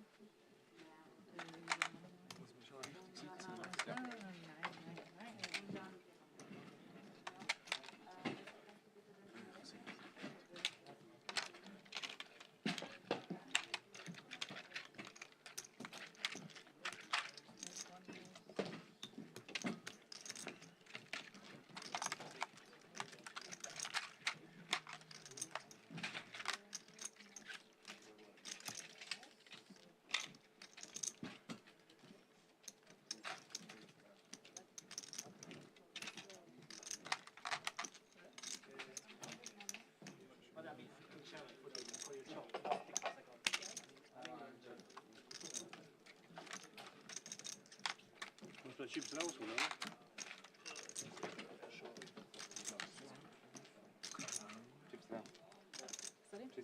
Yes. Einen Moment bitte. Wir tun sie eintüten. Romeo, I would like to change something.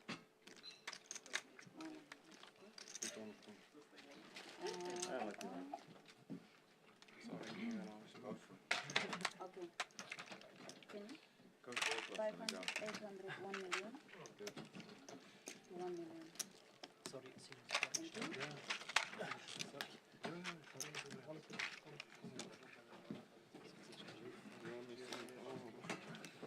Wo sind denn deine Chips? Hä? Sind das deine? Sind wir alle da?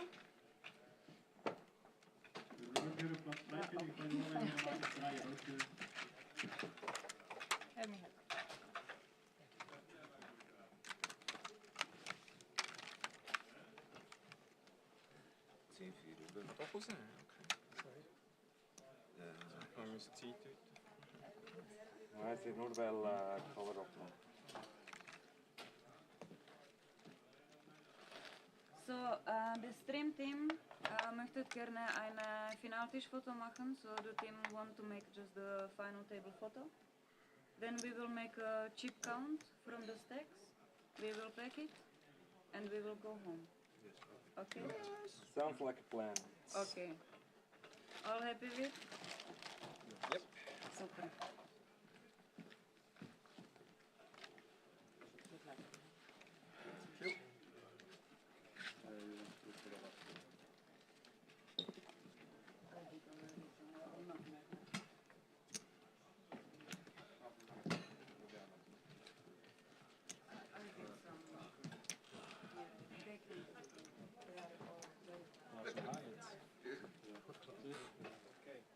Guys, please seat with number 1 and 2 can go behind, please, and also 8 and 9, please go behind. I will prepare it and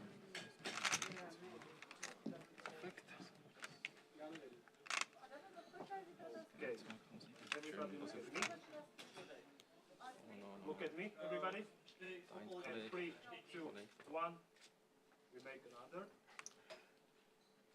Look at me. And 3, 2, 1. Okay. Perfect. Perfect. That's great. Yep. Thank you. Thank you. Voll so schmerzlos. Das kann man nicht viel. Nein, war.